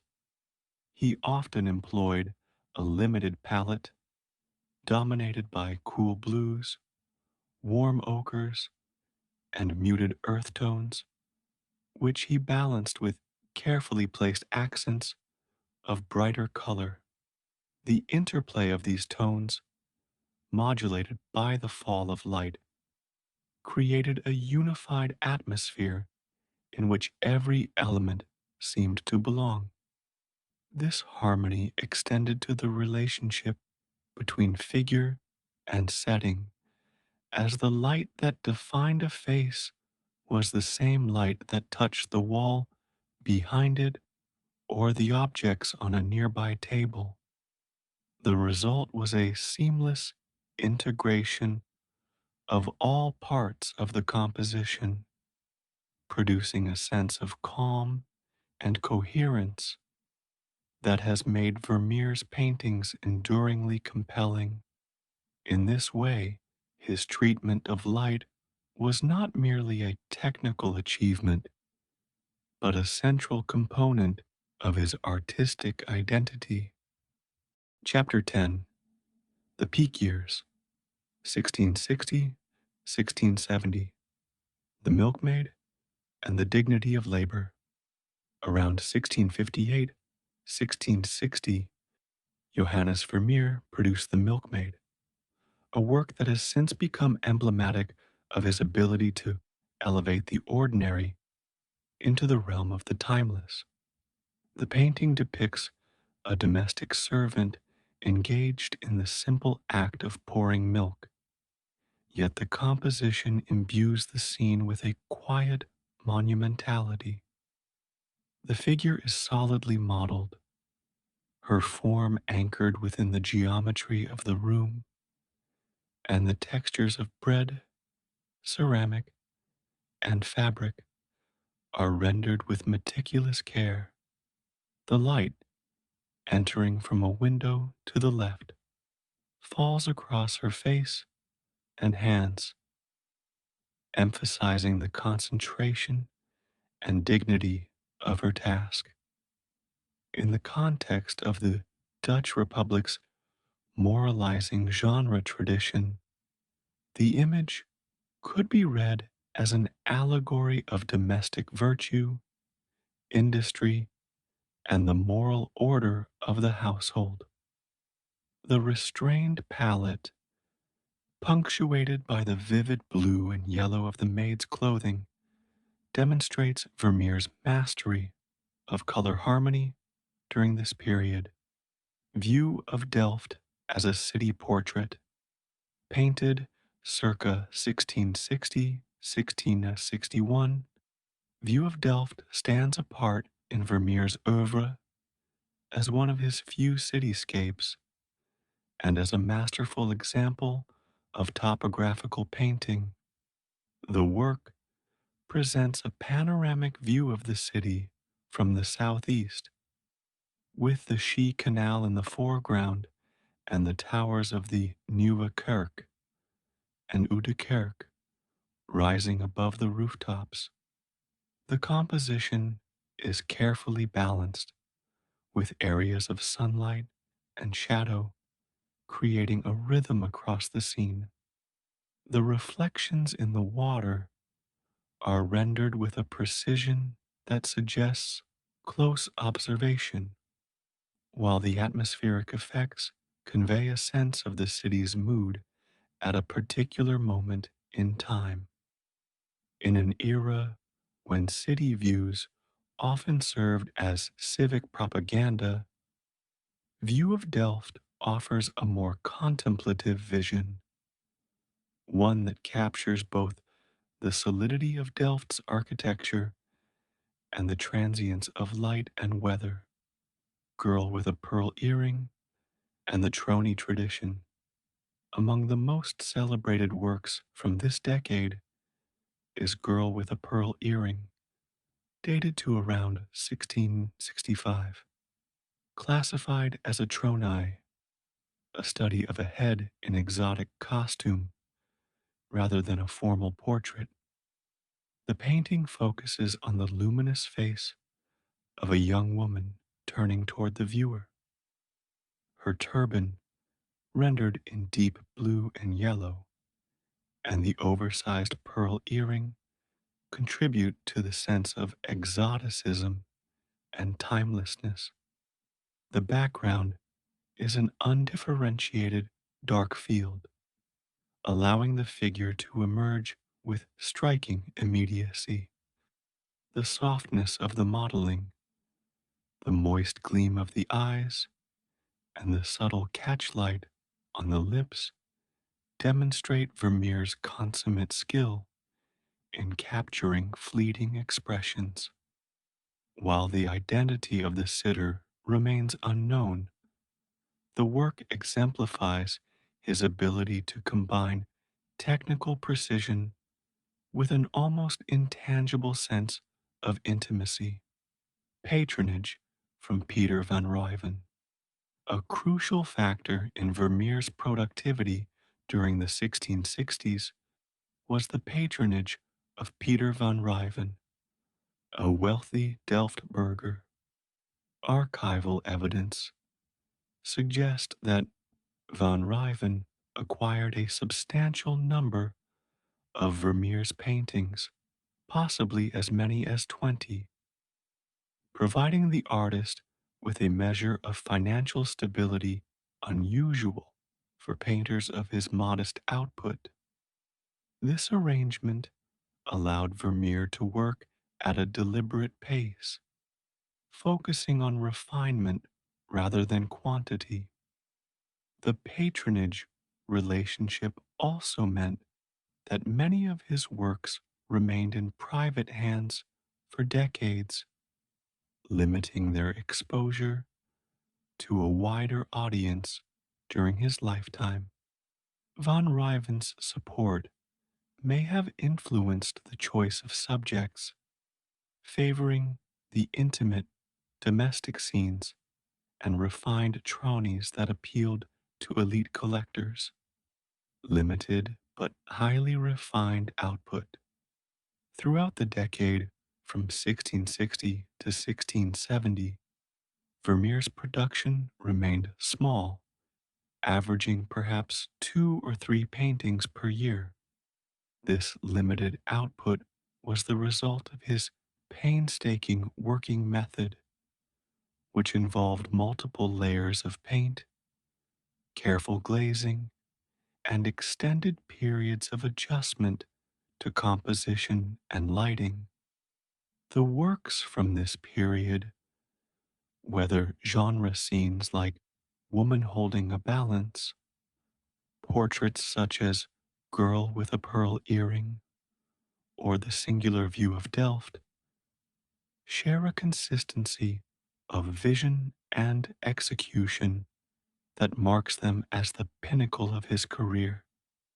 Each painting is a self contained world, meticulously constructed and suffused with a sense of stillness. In these years, Vermeer achieved the synthesis of technical mastery, compositional clarity, and atmospheric subtlety that would secure his place among the foremost painters of the Dutch Golden Age. Chapter 11: Materials and Techniques, Pigments and Their Sources. Johannes Vermeer's palette was notable for its use of high quality pigments, some of which were among the most expensive available to 17th century painters. Chief among these was natural ultramarine, derived from the semi precious stone lapis lazuli, imported from mines in what is now Afghanistan. This pigment, prized for its deep, stable blue, was more costly than gold by weight. Chapter 11: Materials and Techniques, Pigments and Their Sources. Johannes Vermeer's palette was notable for its use of high quality pigments, some of which were among the most expensive available to 17th century painters. Chief among these was natural ultramarine, derived from the semi precious stone lapis lazuli, imported from mines in what is now Afghanistan. This pigment, prized for its deep, stable blue, was more costly than gold by weight, and was typically reserved for the most important passages in a painting. Vermeer's frequent and generous use of ultramarine, particularly in draperies and garments, suggests both a deliberate aesthetic choice and the financial support of patrons willing to underwrite such expense. Other pigments in his repertoire included lead tin yellow, vermilion from cinnabar, red lakes derived from cochineal or madder, and earth colors such as ochres and umbers. The careful selection and combination of these materials contributed to the distinctive luminosity and chromatic harmony of his work. Layering and glazing methods. Vermeer's technique relied on the application of multiple layers of paint, each serving a specific optical function. He often began with a monochrome underpainting or grisale to establish the tonal structure of the composition. Over this, he applied local colors in thin, semi opaque layers, followed by transparent glazes that modified hue and saturation. This method allowed light to penetrate the upper layers and reflect back from the lighter ground, creating a sense of depth and inner glow. The glazes, composed of pigment suspended in oil, were applied with precision to avoid muddiness and to preserve the clarity of color. In passages such as the folds of a blue garment or the sheen of a pearl, the interplay of opaque and transparent layers produces a visual richness that is characteristic of Vermeer's mature style. Canvas preparation and grounds. The supports for Vermeer's paintings were typically fine to medium weave linen canvases, which he prepared with a ground layer before painting. Analysis of surviving works has revealed that he often used a warm, pale ground composed of chalk, lead white, and occasionally ochre, bound in oil. This ground served both to seal the canvas and to provide a reflective base that enhanced the luminosity of the overlying paint. In some cases, he employed a double ground with a coarser lower layer to fill the weave of the canvas and a smoother upper layer to receive the paint. The choice of ground color could subtly influence the overall tonality of the finished work, with warmer grounds imparting a golden cast and cooler grounds lending a more neutral effect. Costly materials and economic implications.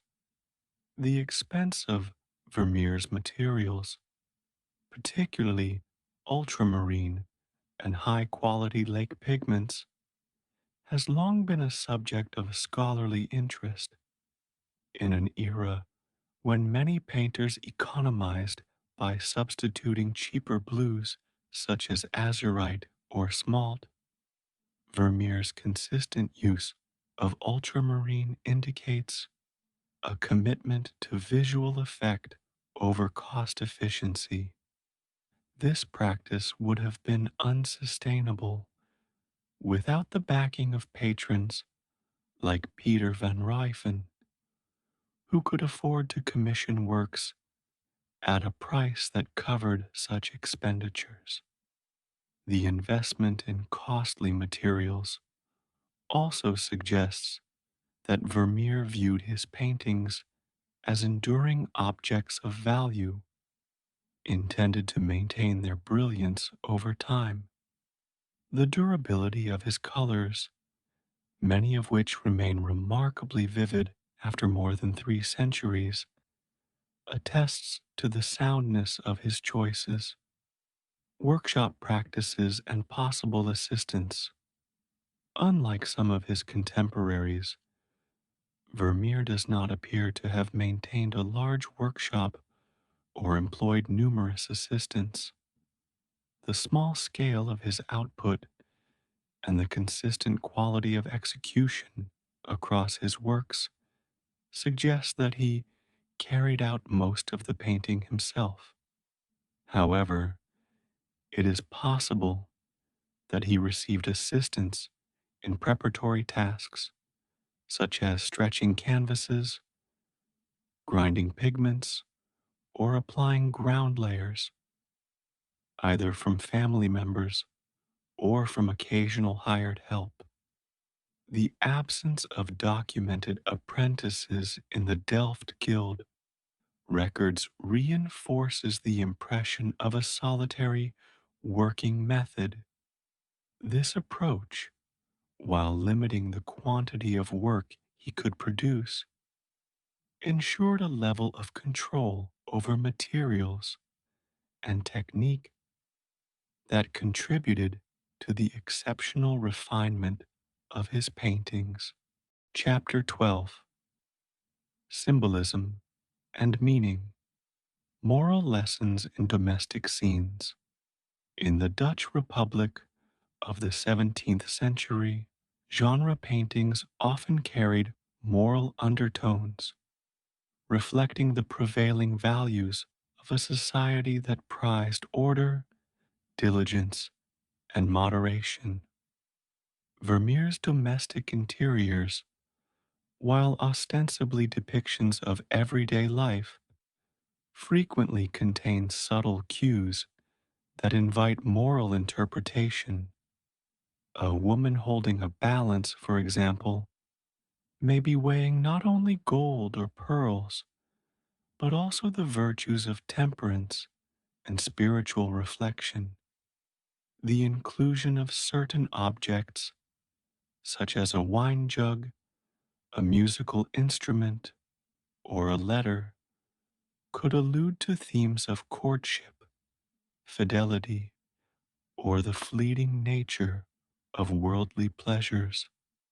These symbolic elements were part of a visual language familiar to contemporary viewers who would have recognized the moralizing potential embedded within scenes of apparent tranquility.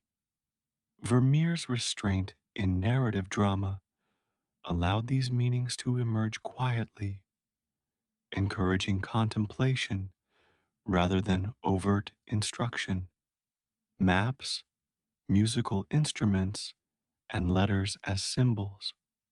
Recurring motifs in Vermeer's paintings serve as more than decorative props.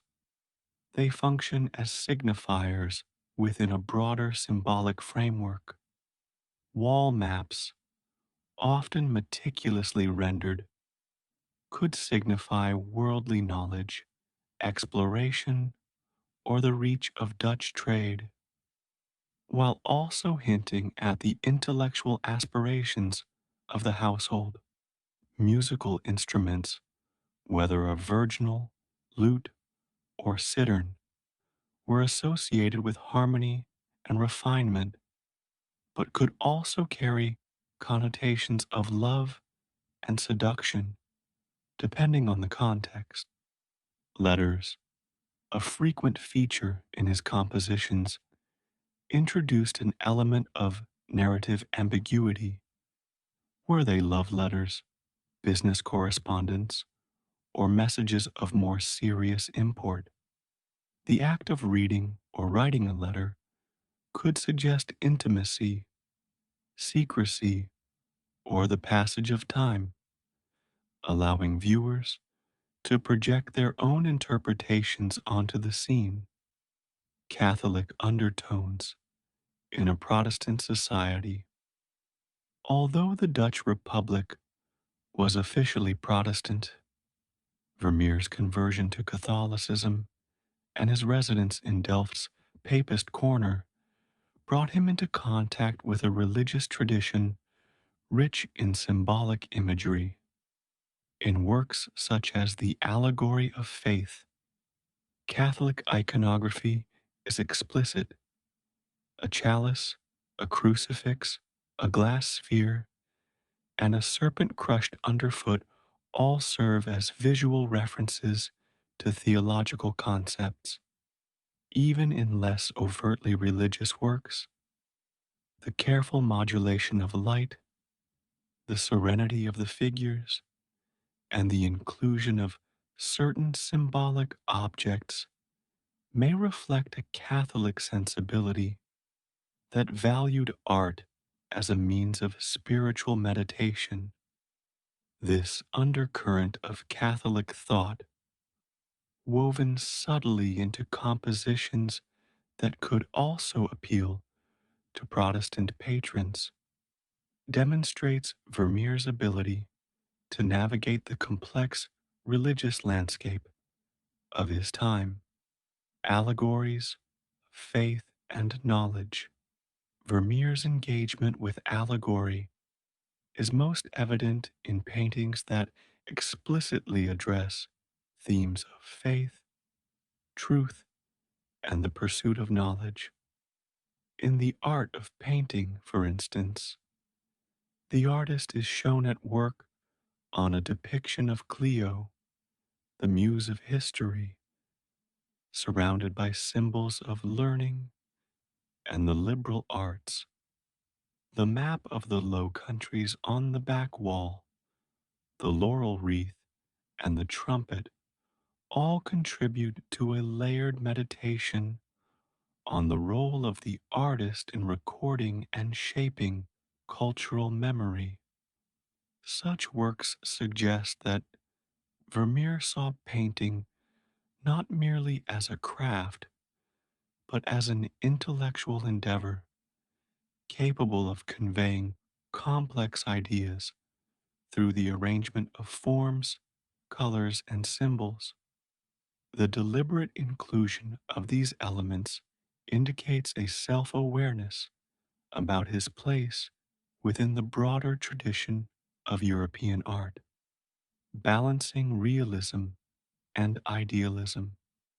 One of Vermeer's most distinctive achievements was his ability to balance the demands of realism with the aspirations of idealism. His interiors are grounded in the careful observation of light, texture, and spatial relationships, yet they are also constructed with an eye toward harmony, proportion, and symbolic resonance. Objects are placed not only where they might plausibly be found, but also where they contribute to the thematic and compositional unity of the work. Figures are rendered with lifelike detail, yet their expressions and gestures often convey a sense of timeless calm, as if they exist outside the flux of daily life. This synthesis of the real and the ideal allowed Vermeer to create paintings that satisfied the contemporary appetite for accurate representation, while also offering layers of meaning that could engage the viewer's intellect and imagination. Chapter 13: The Dutch Art Market, the Boom in Middle Class Collecting. By the mid 17th century, the Dutch Republic had developed one of the most dynamic and diversified art markets in Europe. The prosperity generated by overseas trade, banking, and manufacturing created a large and affluent middle class with disposable income to spend on cultural goods. Unlike in many other European states, where art patronage was dominated by the church or aristocracy, in the Dutch Republic, the demand came from merchants, professionals, and skilled artisans. These buyers sought paintings that reflected their values and surroundings, landscapes of the Dutch countryside, still lifes of domestic abundance, portraits of family members, and genre scenes depicting orderly, moral households. The scale of production was immense. Estimates suggest that millions of paintings were produced during the century, with even modest homes owning several works.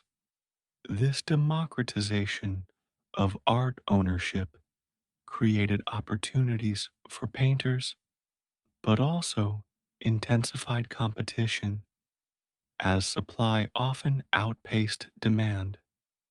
Competition among genre painters. Within this crowded market, genre painting emerged as one of the most popular and commercially viable categories. Artists such as Gerard ter Borch, Gabriel Metsu, and Pieter de Hooch specialized in scenes of everyday life, each developing a distinctive style to attract buyers. Vermeer entered this arena with his own interpretation of domestic interiors, emphasizing stillness, clarity, and the nuanced play of light. While his approach was more restrained and contemplative than that of some contemporaries, it aligned with the tastes of discerning collectors who valued refinement over narrative drama. However, the sheer number of painters working in similar modes meant that establishing a secure position in the market required not only skill, but also reliable patronage and strategic networking. Without the steady support of clients like Pieter van Ruijven, Vermeer's slow working method and limited output might have left him at a disadvantage compared to more prolific competitors. Role of art dealers and auctions. The distribution of paintings in the Dutch Republic was facilitated by a network of dealers, auction houses, and open markets. Dealers often acted as intermediaries between artists and buyers, purchasing works outright or selling them on commission. Auctions, held in taverns or public halls, allowed collectors to acquire works from estates or liquidated inventories, sometimes at competitive prices. In cities like Delft, paintings could also be purchased directly from the artist's studio or through the Guild of St. Luke, which regulated sales within its jurisdiction. For an artist like Vermeer, whose clientele was relatively small and private, the dealer network may have played a limited role. But the broader market dynamics still influenced pricing, subject matter, and stylistic trends. The presence of a thriving secondary market also meant that paintings could change hands multiple times, with their value fluctuating according to fashion and reputation. Economic fluctuations and market vulnerability. The Dutch art market, though robust, was not immune to economic downturns. Periods of war, trade disruption, or poor harvests could reduce disposable income and dampen demand for luxury goods, including paintings. The most severe shock came in 1672, the so-called Rampjaar, or the disaster year, when the Republic was invaded by France, England, and two German states simultaneously. The resulting economic crisis caused a collapse in art prices, forcing many painters into financial hardship or alternative occupations.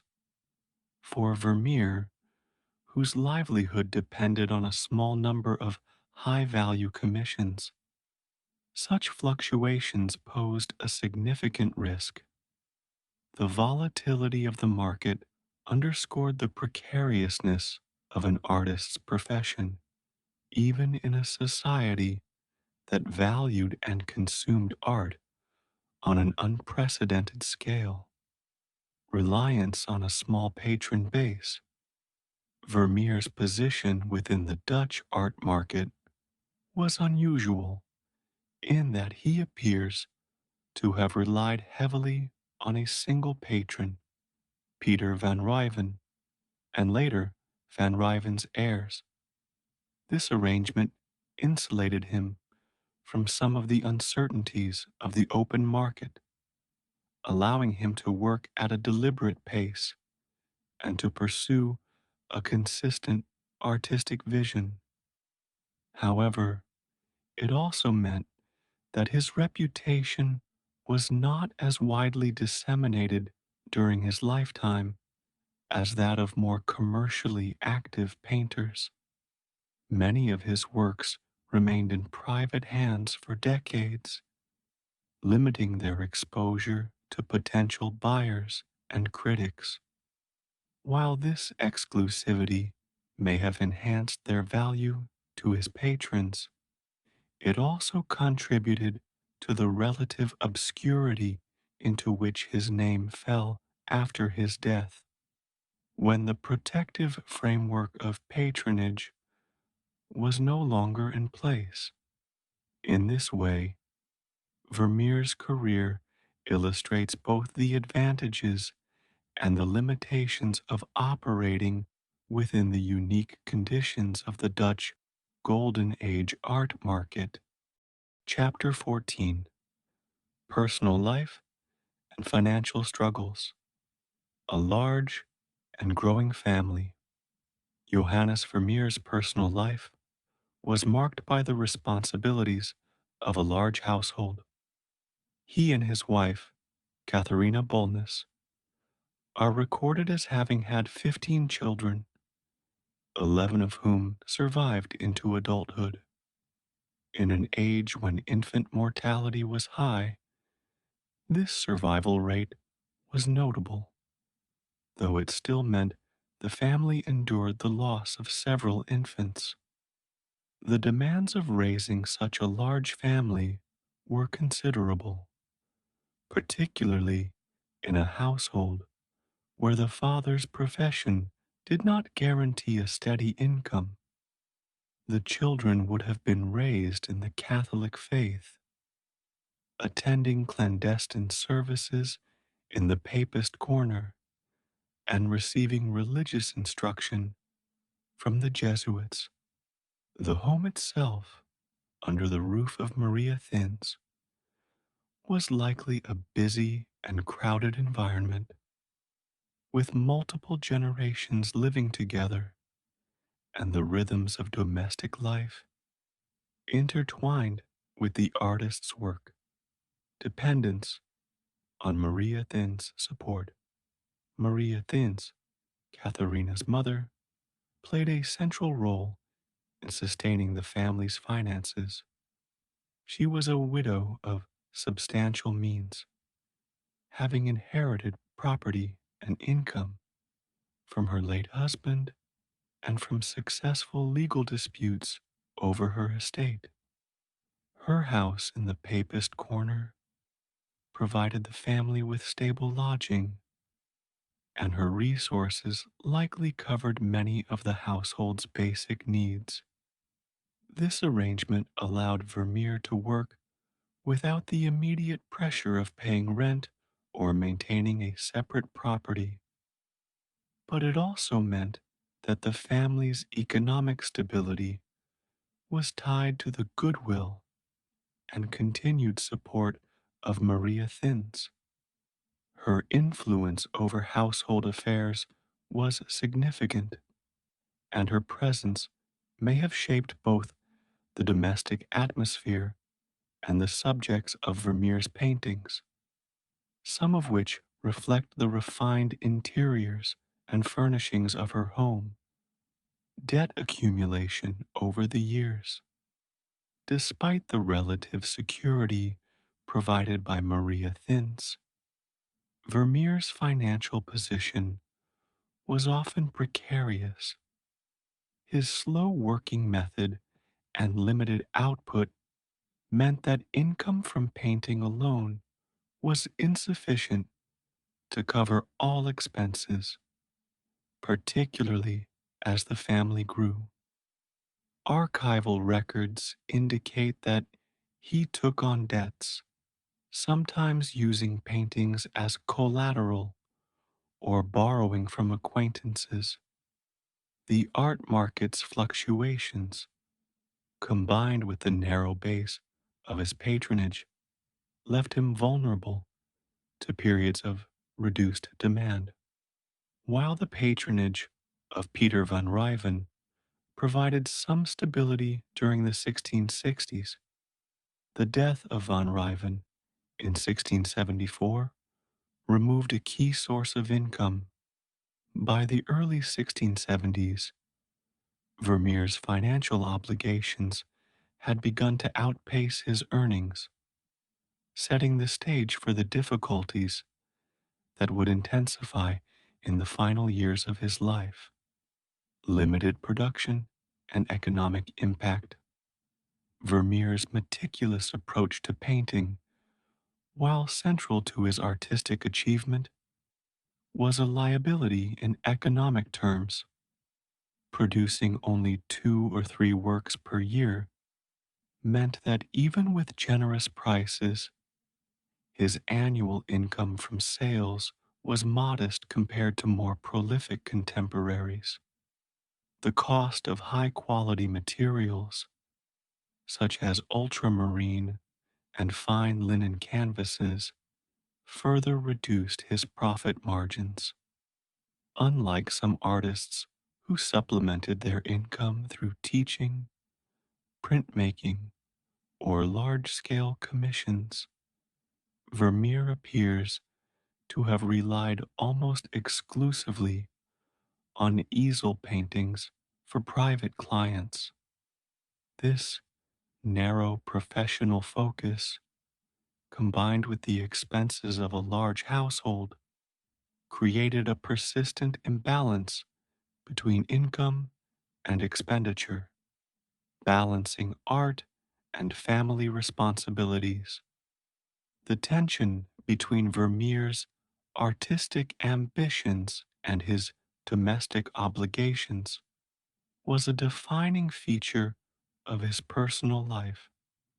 The demands of fatherhood, the expectations of his wife's family, and the need to maintain a respectable household in Delft's Catholic community all competed with the time and resources required for painting. His choice to remain in Delft rather than seeking opportunities in larger art markets such as Amsterdam or The Hague may have been influenced by these family considerations. While this decision preserved the stability of his domestic life, it also limited his exposure to a broader clientele. In the end, Vermeer's personal and financial circumstances were inseparable from his artistic career, shaping both the conditions under which he worked and the legacy he left behind. Chapter 15: The Franco Dutch War and Crisis, the Rampjaar of 1672. The year 1672 entered Dutch history as the Rampjaar, or disaster year, a term that conveys the scale of the calamity that befell the Republic. In that year, the Dutch Republic faced a simultaneous invasions by France under Louis XIV, England under Charles II, and the German states of Münster and Cologne. The military threat was compounded by political upheaval, as the long-standing Republican leadership of Johan de Witt collapsed under popular anger, leading to the restoration of the House of Orange to power. The war disrupted trade routes, strained public finances, and undermined the confidence of both domestic and foreign investors. For cities like Delft, which depended on the stability of commerce and the prosperity of its merchant class, the Rampjaar marked the beginning of a prolonged economic downturn.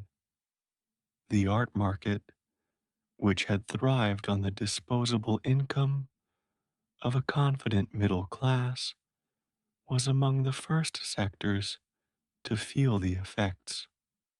Collapse of the art market.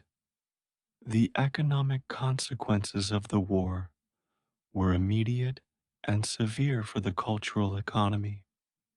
With trade curtailed and taxes increased to fund the war effort, households that had once purchased paintings as symbols of refinement and prosperity now diverted their resources to necessities. The demand for luxury goods, including art, contracted sharply. Prices for paintings fell, and many artists found themselves unable to sell their work at sustainable rates. Auctions that had once been lively affairs saw diminished attendance and lower bids, while dealers struggled to move inventory. For painters like Vermeer, whose production was slow and whose clientele was limited, the collapse of the market meant that even loyal patrons might hesitate to commission new works. The downturn was not a temporary fluctuation, but part of a broader contraction that would last for years, reshaping the economic foundations of Dutch artistic life. French invasion, and local impact. Although Delft was not directly besieged during the Franco-Dutch War, the city was not immune to its effects. The movement of troops, the disruption of regional trade, and the influx of refugees from more threatened areas placed additional burdens on local resources.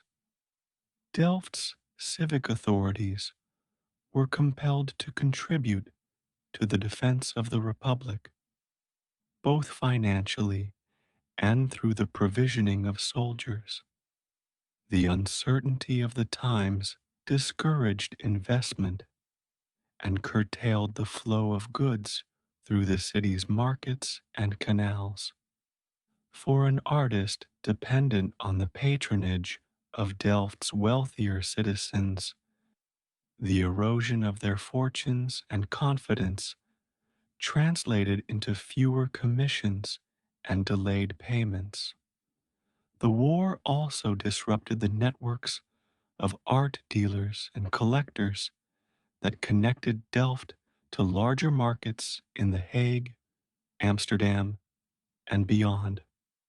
Vermeer's inability to sell paintings, archival testimony from Vermeer's widow, Katharina Bolness, given after his death, indicates that the artist was unable to sell paintings during this period, leading to acute financial distress.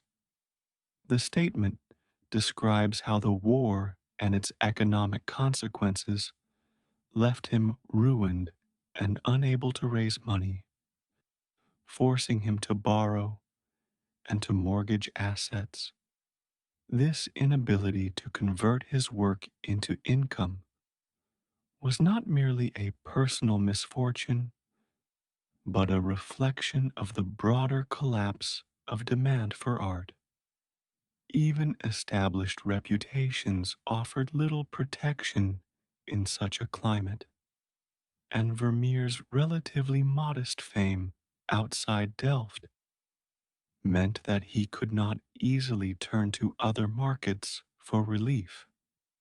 The combination of reduced demand, high material costs, and existing debts created a financial impasse from which he would not recover. Mounting debts and desperation.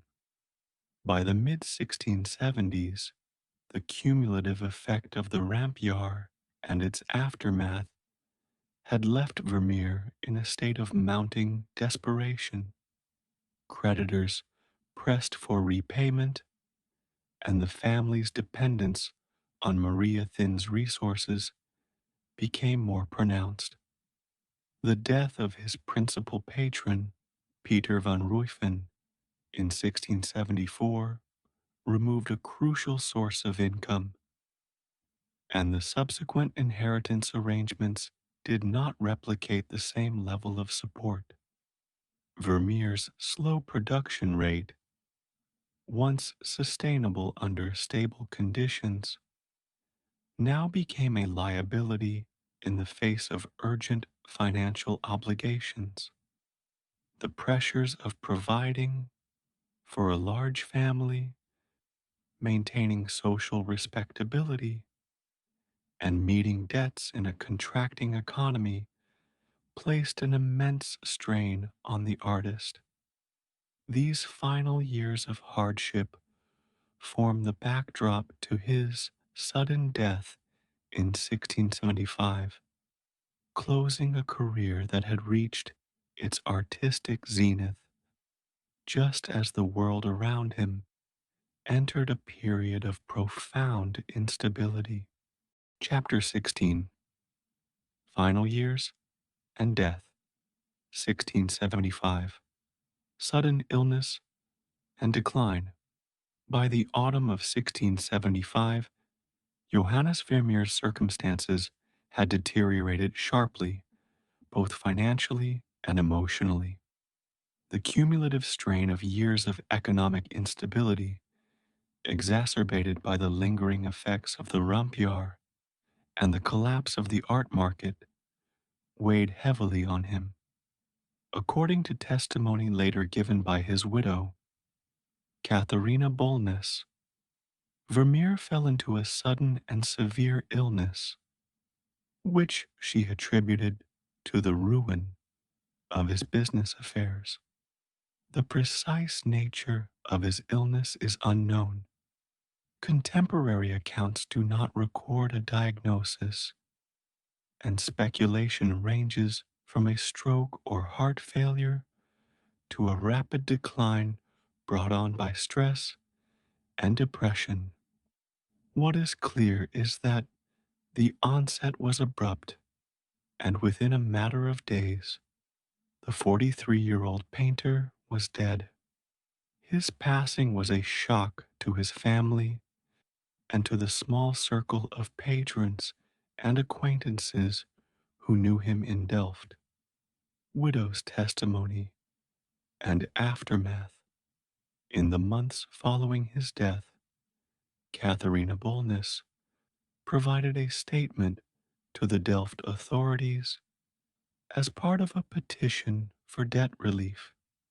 In it, she described how the war and economic collapse had left her husband unable to sell paintings, forcing him to borrow money and mortgage assets. She emphasized the speed of his decline, noting that he had died within a day and a half of becoming acutely ill. This testimony offers one of the few personal glimpses into Vermeer's final days, revealing the extent to which financial hardship had eroded his health.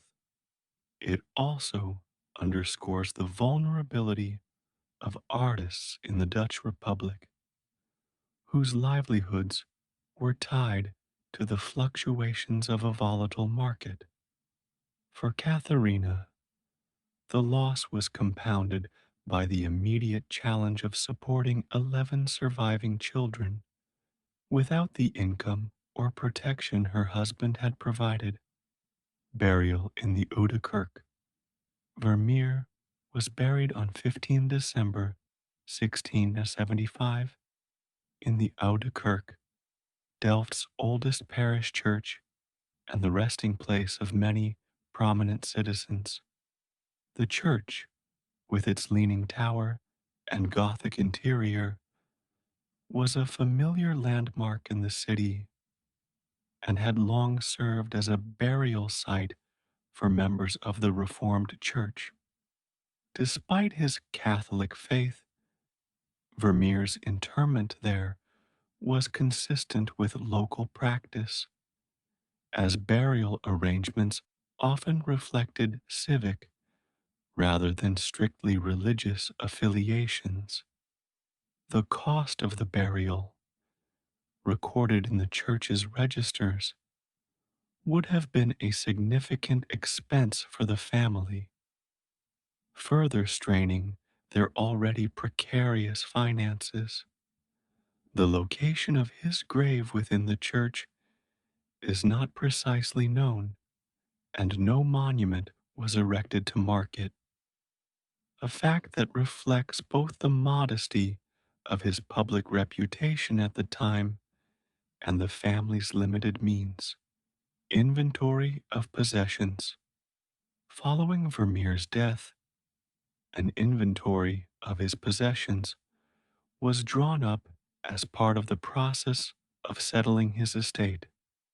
The document lists household furnishings, clothing, and a number of paintings, some by his own hand and others by different artists.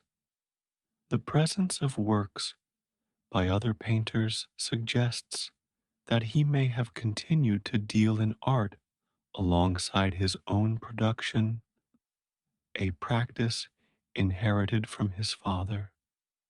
The inventory also records items associated with painting, such as easels, palettes, and pigments, offering a rare material glimpse into his working environment.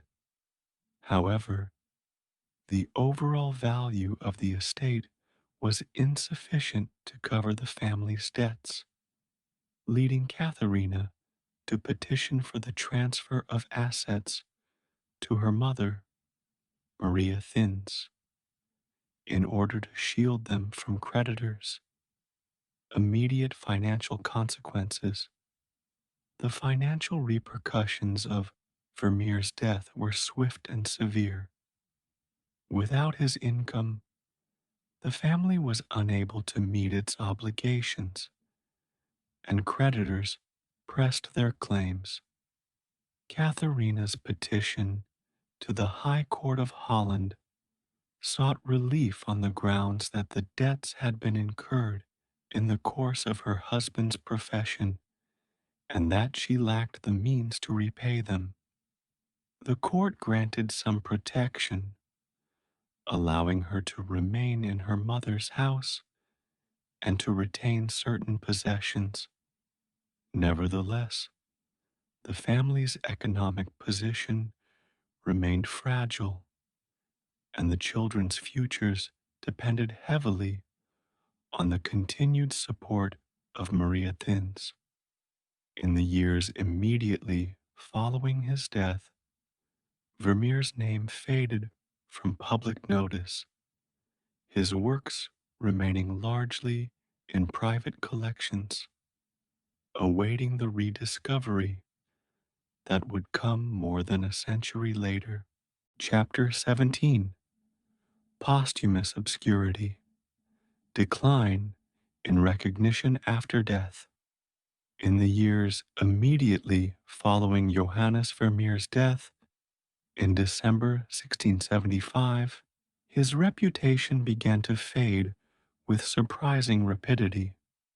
Unlike some of his contemporaries, whose names continued to circulate in the art market and in collectors' inventories, Vermeer's work was not widely known beyond Delft and a small circle of patrons. The limited number of paintings he produced during his lifetime, combined with the fact that many remained in private hands, meant that his art was seldom seen by the broader public. Without the active promotion of his work by pupils or a large workshop, there was no sustained effort to keep his name prominent in the minds of collectors or dealers. As the decades passed, his paintings were increasingly absorbed into the general stock of Dutch genre scenes, often without attribution to their original creator, misattributions to other artists. One of the most significant factors in Vermeer's obscurity was the frequency with which his works were misattributed to more famous painters. The refined handling of light and domestic subject matter in his interiors bore some resemblance to the work of Peter de Hooch, Gabriel Metsu, and Gerard ter Borch, leading dealers and collectors to assign his paintings to these better known names. In some cases, the misattribution may have been deliberate, as attaching a recognized name could increase a painting's market value. As a result, Vermeer's authorship was obscured, and his distinctive style was subsumed under the reputations of others. This process of misattribution not only diminished his posthumous fame, but also complicated the task of later scholars seeking to reconstruct his oeuvre. Changing tastes in art, collecting. The 18th century saw shifts in artistic taste that further marginalized Vermeer's work. The restrained, contemplative interiors of the Dutch Golden Age gave way to the lighter, more decorative styles of the Rococo, and later to the neoclassical revival. Collectors in France, England, and other parts of Europe sought works that aligned with these prevailing fashions, often favoring Italian and French masters over Dutch painters. Within the Dutch tradition, the preference leaned toward the more dramatic or picturesque works of artists like Rembrandt or Jacob van Rystel. Vermeer's subtle harmonies and quiet domesticity did not command the same attention in this climate, and his paintings, when they appeared on the market, were often undervalued or overlooked entirely. Dispersal of paintings across Europe. Over the course of the 18th and early 19th centuries, many of Vermeer's paintings left Delft and the Netherlands, entering collections in other parts of Europe. Some were acquired by aristocratic collectors in France, Austria, and England, often under incorrect attributions. Others passed through the hands of dealers who treated them as anonymous works of the Delft school. This dispersal further fragmented the body of his known work, making it difficult for any single collector or scholar to recognize the consistency of style that might have led to a reevaluation of his authorship. By the early 19th century, Vermeer's name was virtually absent from art historical literature, and only a handful of connoisseurs were aware of his existence. Survival of a limited oeuvre. Despite the neglect and misattribution, a core group of Vermeer's paintings survived in relatively good condition, preserved in private collections and, later, in public institutions.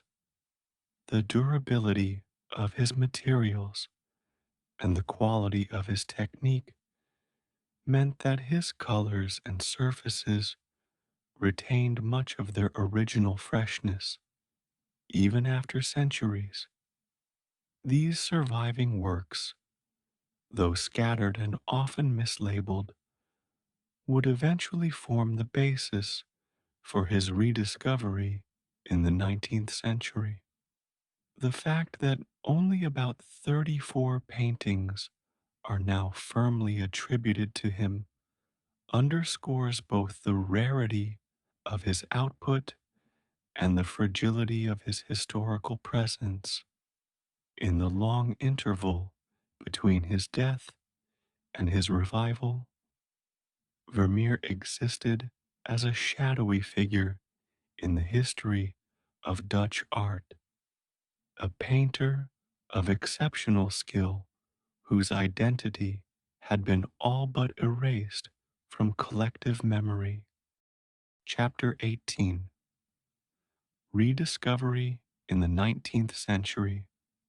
Théophile Thoré-Berger's role in revival. The revival of interest in Johannes Vermeer's work during the 19th century is inseparable from the efforts of the French art critic and journalist Théophile Thoré, who wrote under the pseudonym Thoré-Berger. In the 1840s, Thoré encountered View of Delft in the Mauritshuis in The Hague and was struck by its clarity, luminosity, and compositional harmony. At the time, the painting was little known and attributed to Carl Fabritius. Thoré's curiosity led him to investigate further, combing through Dutch collections and archival records in search of other works by the same hand. Over the next 2 decades, he identified and published descriptions of numerous paintings he attributed to Vermeer, some correctly and others erroneously. His articles, appearing in French art journals, brought Vermeer's name back into circulation among collectors, scholars, and museum curators, laying the groundwork for the painter's re entry into the canon of Dutch Golden Age art, romanticizing the Sphinx of Delft. Thoreberger's writings did more than simply catalog Vermeer's works. They also shaped the image of the artist for future generations. Lamenting the scarcity of biographical information, Thoreau dubbed Vermeer the Sphinx of Delft, a figure shrouded in mystery whose life was as enigmatic as his art was luminous. This romantic framing appealed to 19th century sensibilities, which often valued the notion of the solitary genius working in obscurity. By emphasizing Vermeer's supposed isolation and the rarity of his surviving works, Torre contributed to a mystique that would persist well into the 20th century. While later scholarship would correct many of Torre's factual errors, his role in reintroducing Vermeer to the art world was decisive, and his evocative language helped to fix the painter's image in the cultural imagination. Exhibitions and scholarly interest. Following Thoreau's publications, Vermeer's paintings began to appear in public exhibitions, both in the Netherlands and abroad.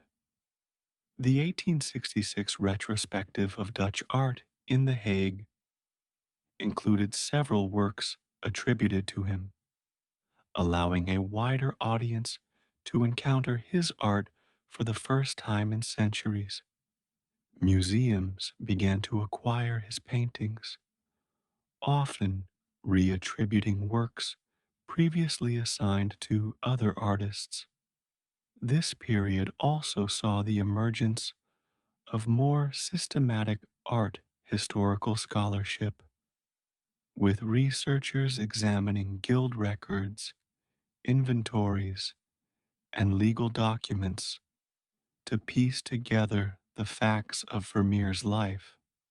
Although the number of securely attributed works remained small, the growing body of literature on the artist signaled his reestablishment as a significant figure in the history of Dutch painting.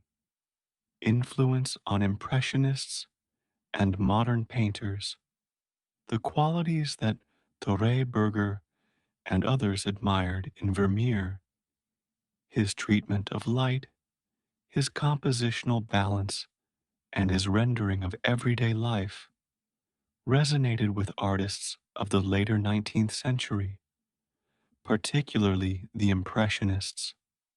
Painters such as Claude Monet, Edgar Degas, and James McNeill Whistler expressed admiration for Vermeer's ability to capture transient effects of light and atmosphere.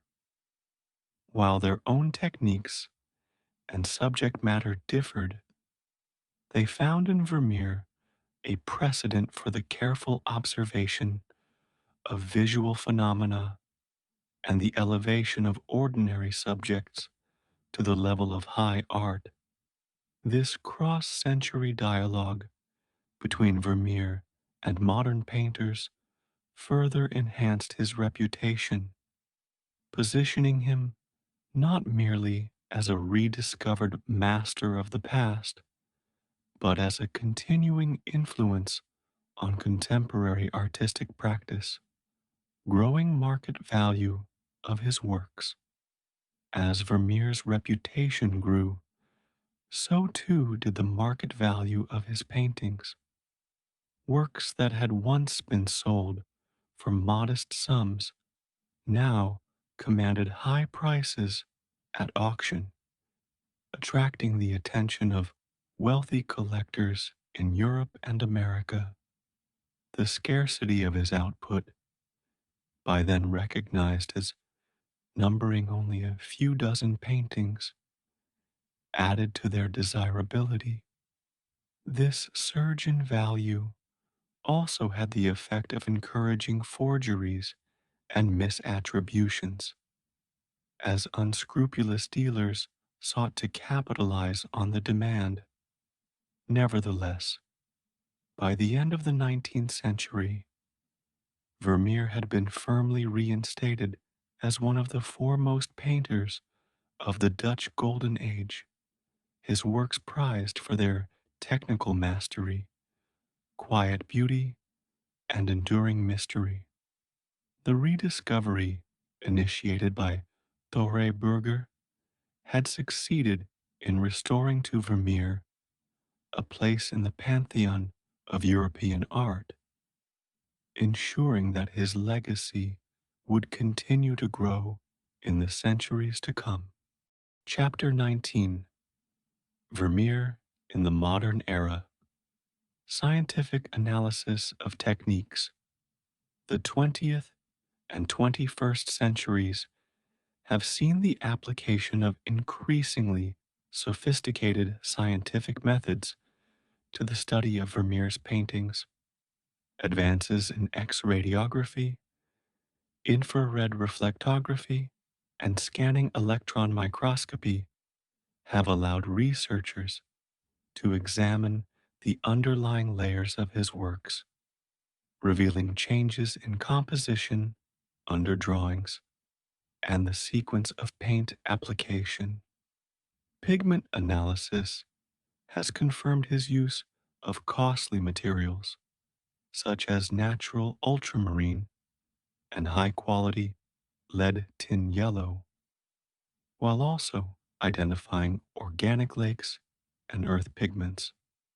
Microscopic examination of paint cross sections has provided insight into his glazing techniques and the subtle modulation of tones that contribute to the luminosity of his surfaces.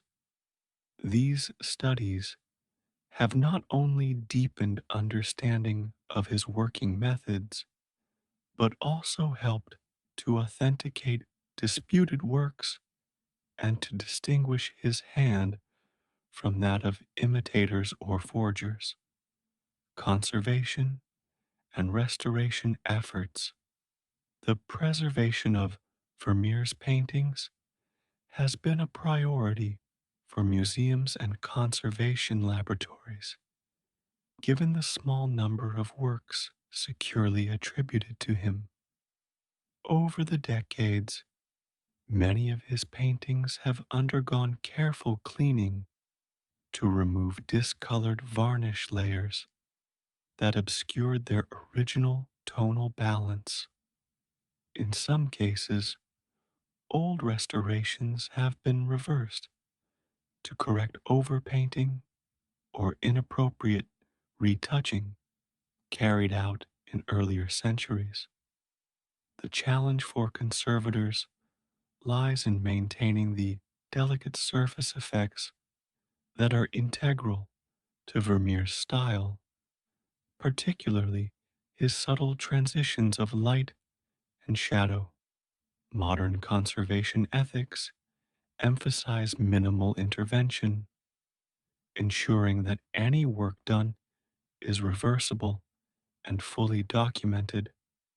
These efforts have allowed viewers to experience his paintings with a clarity closer to their original appearance, while also safeguarding them for future generations. Debates over attribution and forgeries. Despite the advances in technical analysis, questions of attribution continue to surround certain works, associated with Vermeer. The small size of his oeuvre, around 34 paintings, means that each potential addition or subtraction carries significant weight. Some paintings once accepted as authentic have been reattributed to other artists of the Delft school, while others have been tentatively brought into the canon after careful study. The 20th century also witnessed high profile forgeries, most notably those by Han van Meegeren, who successfully deceived experts with works purporting to be Vermeer's lost biblical scenes. The exposure of these forgeries during and after the Second World War underscored both the vulnerability of the art market to deception and the enduring allure of Vermeer's name. Today, attribution decisions are made through a combination of stylistic analysis, provenance research, and scientific examination, reflecting a more rigorous and interdisciplinary approach. Presence in popular culture.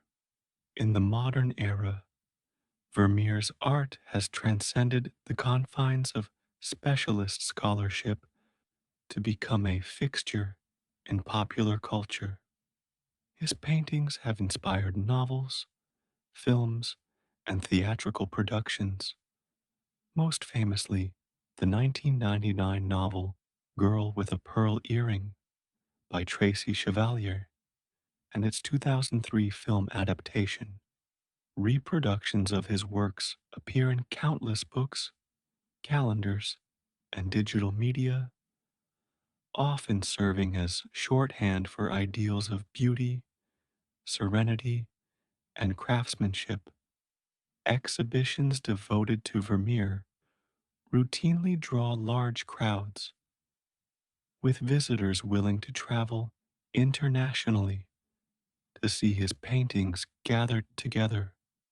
This popular fascination has, in turn, fueled further scholarly and curatorial initiatives as public interest supports funding for research, conservation, and exhibition projects. Vermeer as a global cultural icon. By the early 21st century, Vermeer had achieved a status that few artists enjoy: recognition not only among art historians and collectors, but also among the general public worldwide. His works are held in major museums across Europe and North America, including the Mauritshuis in The Hague, the Rijksmuseum in Amsterdam, the Metropolitan Museum of Art in New York, and the National Gallery in London. The scarcity of his paintings, combined with their consistent quality, has made them objects of intense scholarly scrutiny and public admiration. In this global context, Vermeer's legacy is sustained by a combination of rigorous academic study, careful preservation, and the enduring emotional resonance of his art. His ability to capture the quiet poetry of everyday life continues to speak across centuries, ensuring that his place in the cultural imagination remains secure. Chapter 20: Legacy and Enduring Influence. Vermeer's Place in Art History. By the early 20th century, Johannes Vermeer had been firmly reinstated as one of the foremost painters of the Dutch Golden Age, his reputation secured through scholarly research, museum acquisitions, and the growing admiration of both specialists and the general public. His work came to be seen as a pinnacle of 17th century genre painting, embodying the technical mastery, compositional balance, and moral subtlety that characterized the best of Dutch art. Art historians positioned him alongside Rembrandt and Frans Hals as a central figure in the period, though his comparatively small oeuvre and distinctive style set him apart. The scarcity of his paintings, combined with their consistent quality, contributed to a perception of Vermeer as a perfectionist whose art was the product of deliberate, meticulous craftsmanship rather than prolific output. This reputation has endured, shaping the way his work is studied, exhibited, and valued. The timeless appeal of quiet scenes. One of the most striking aspects of Vermeer's legacy is the enduring appeal of his quiet, contemplative interiors. In an age when art markets and public taste often favored dramatic narratives or grand historical subjects, Vermeer's focus on the intimate and the everyday offered a different kind of engagement. His paintings invite prolonged looking, rewarding the viewer with subtle details and a sense of stillness that transcends the specifics of time and place. This quality has allowed his work to resonate across centuries, appealing to audiences in vastly different cultural contexts. The universality of his themes, domestic life, human interaction, the passage of light, ensures that his paintings remain relevant, even as the world in which they were created recedes further into history. Influence on contemporary artists and photographers. Vermeer's influence extends beyond the realm of historical painting into modern and contemporary visual culture. Photographers have long admired his compositional strategies, particularly his use of natural light and carefully constructed interiors, which parallel the controlled environments of studio photography.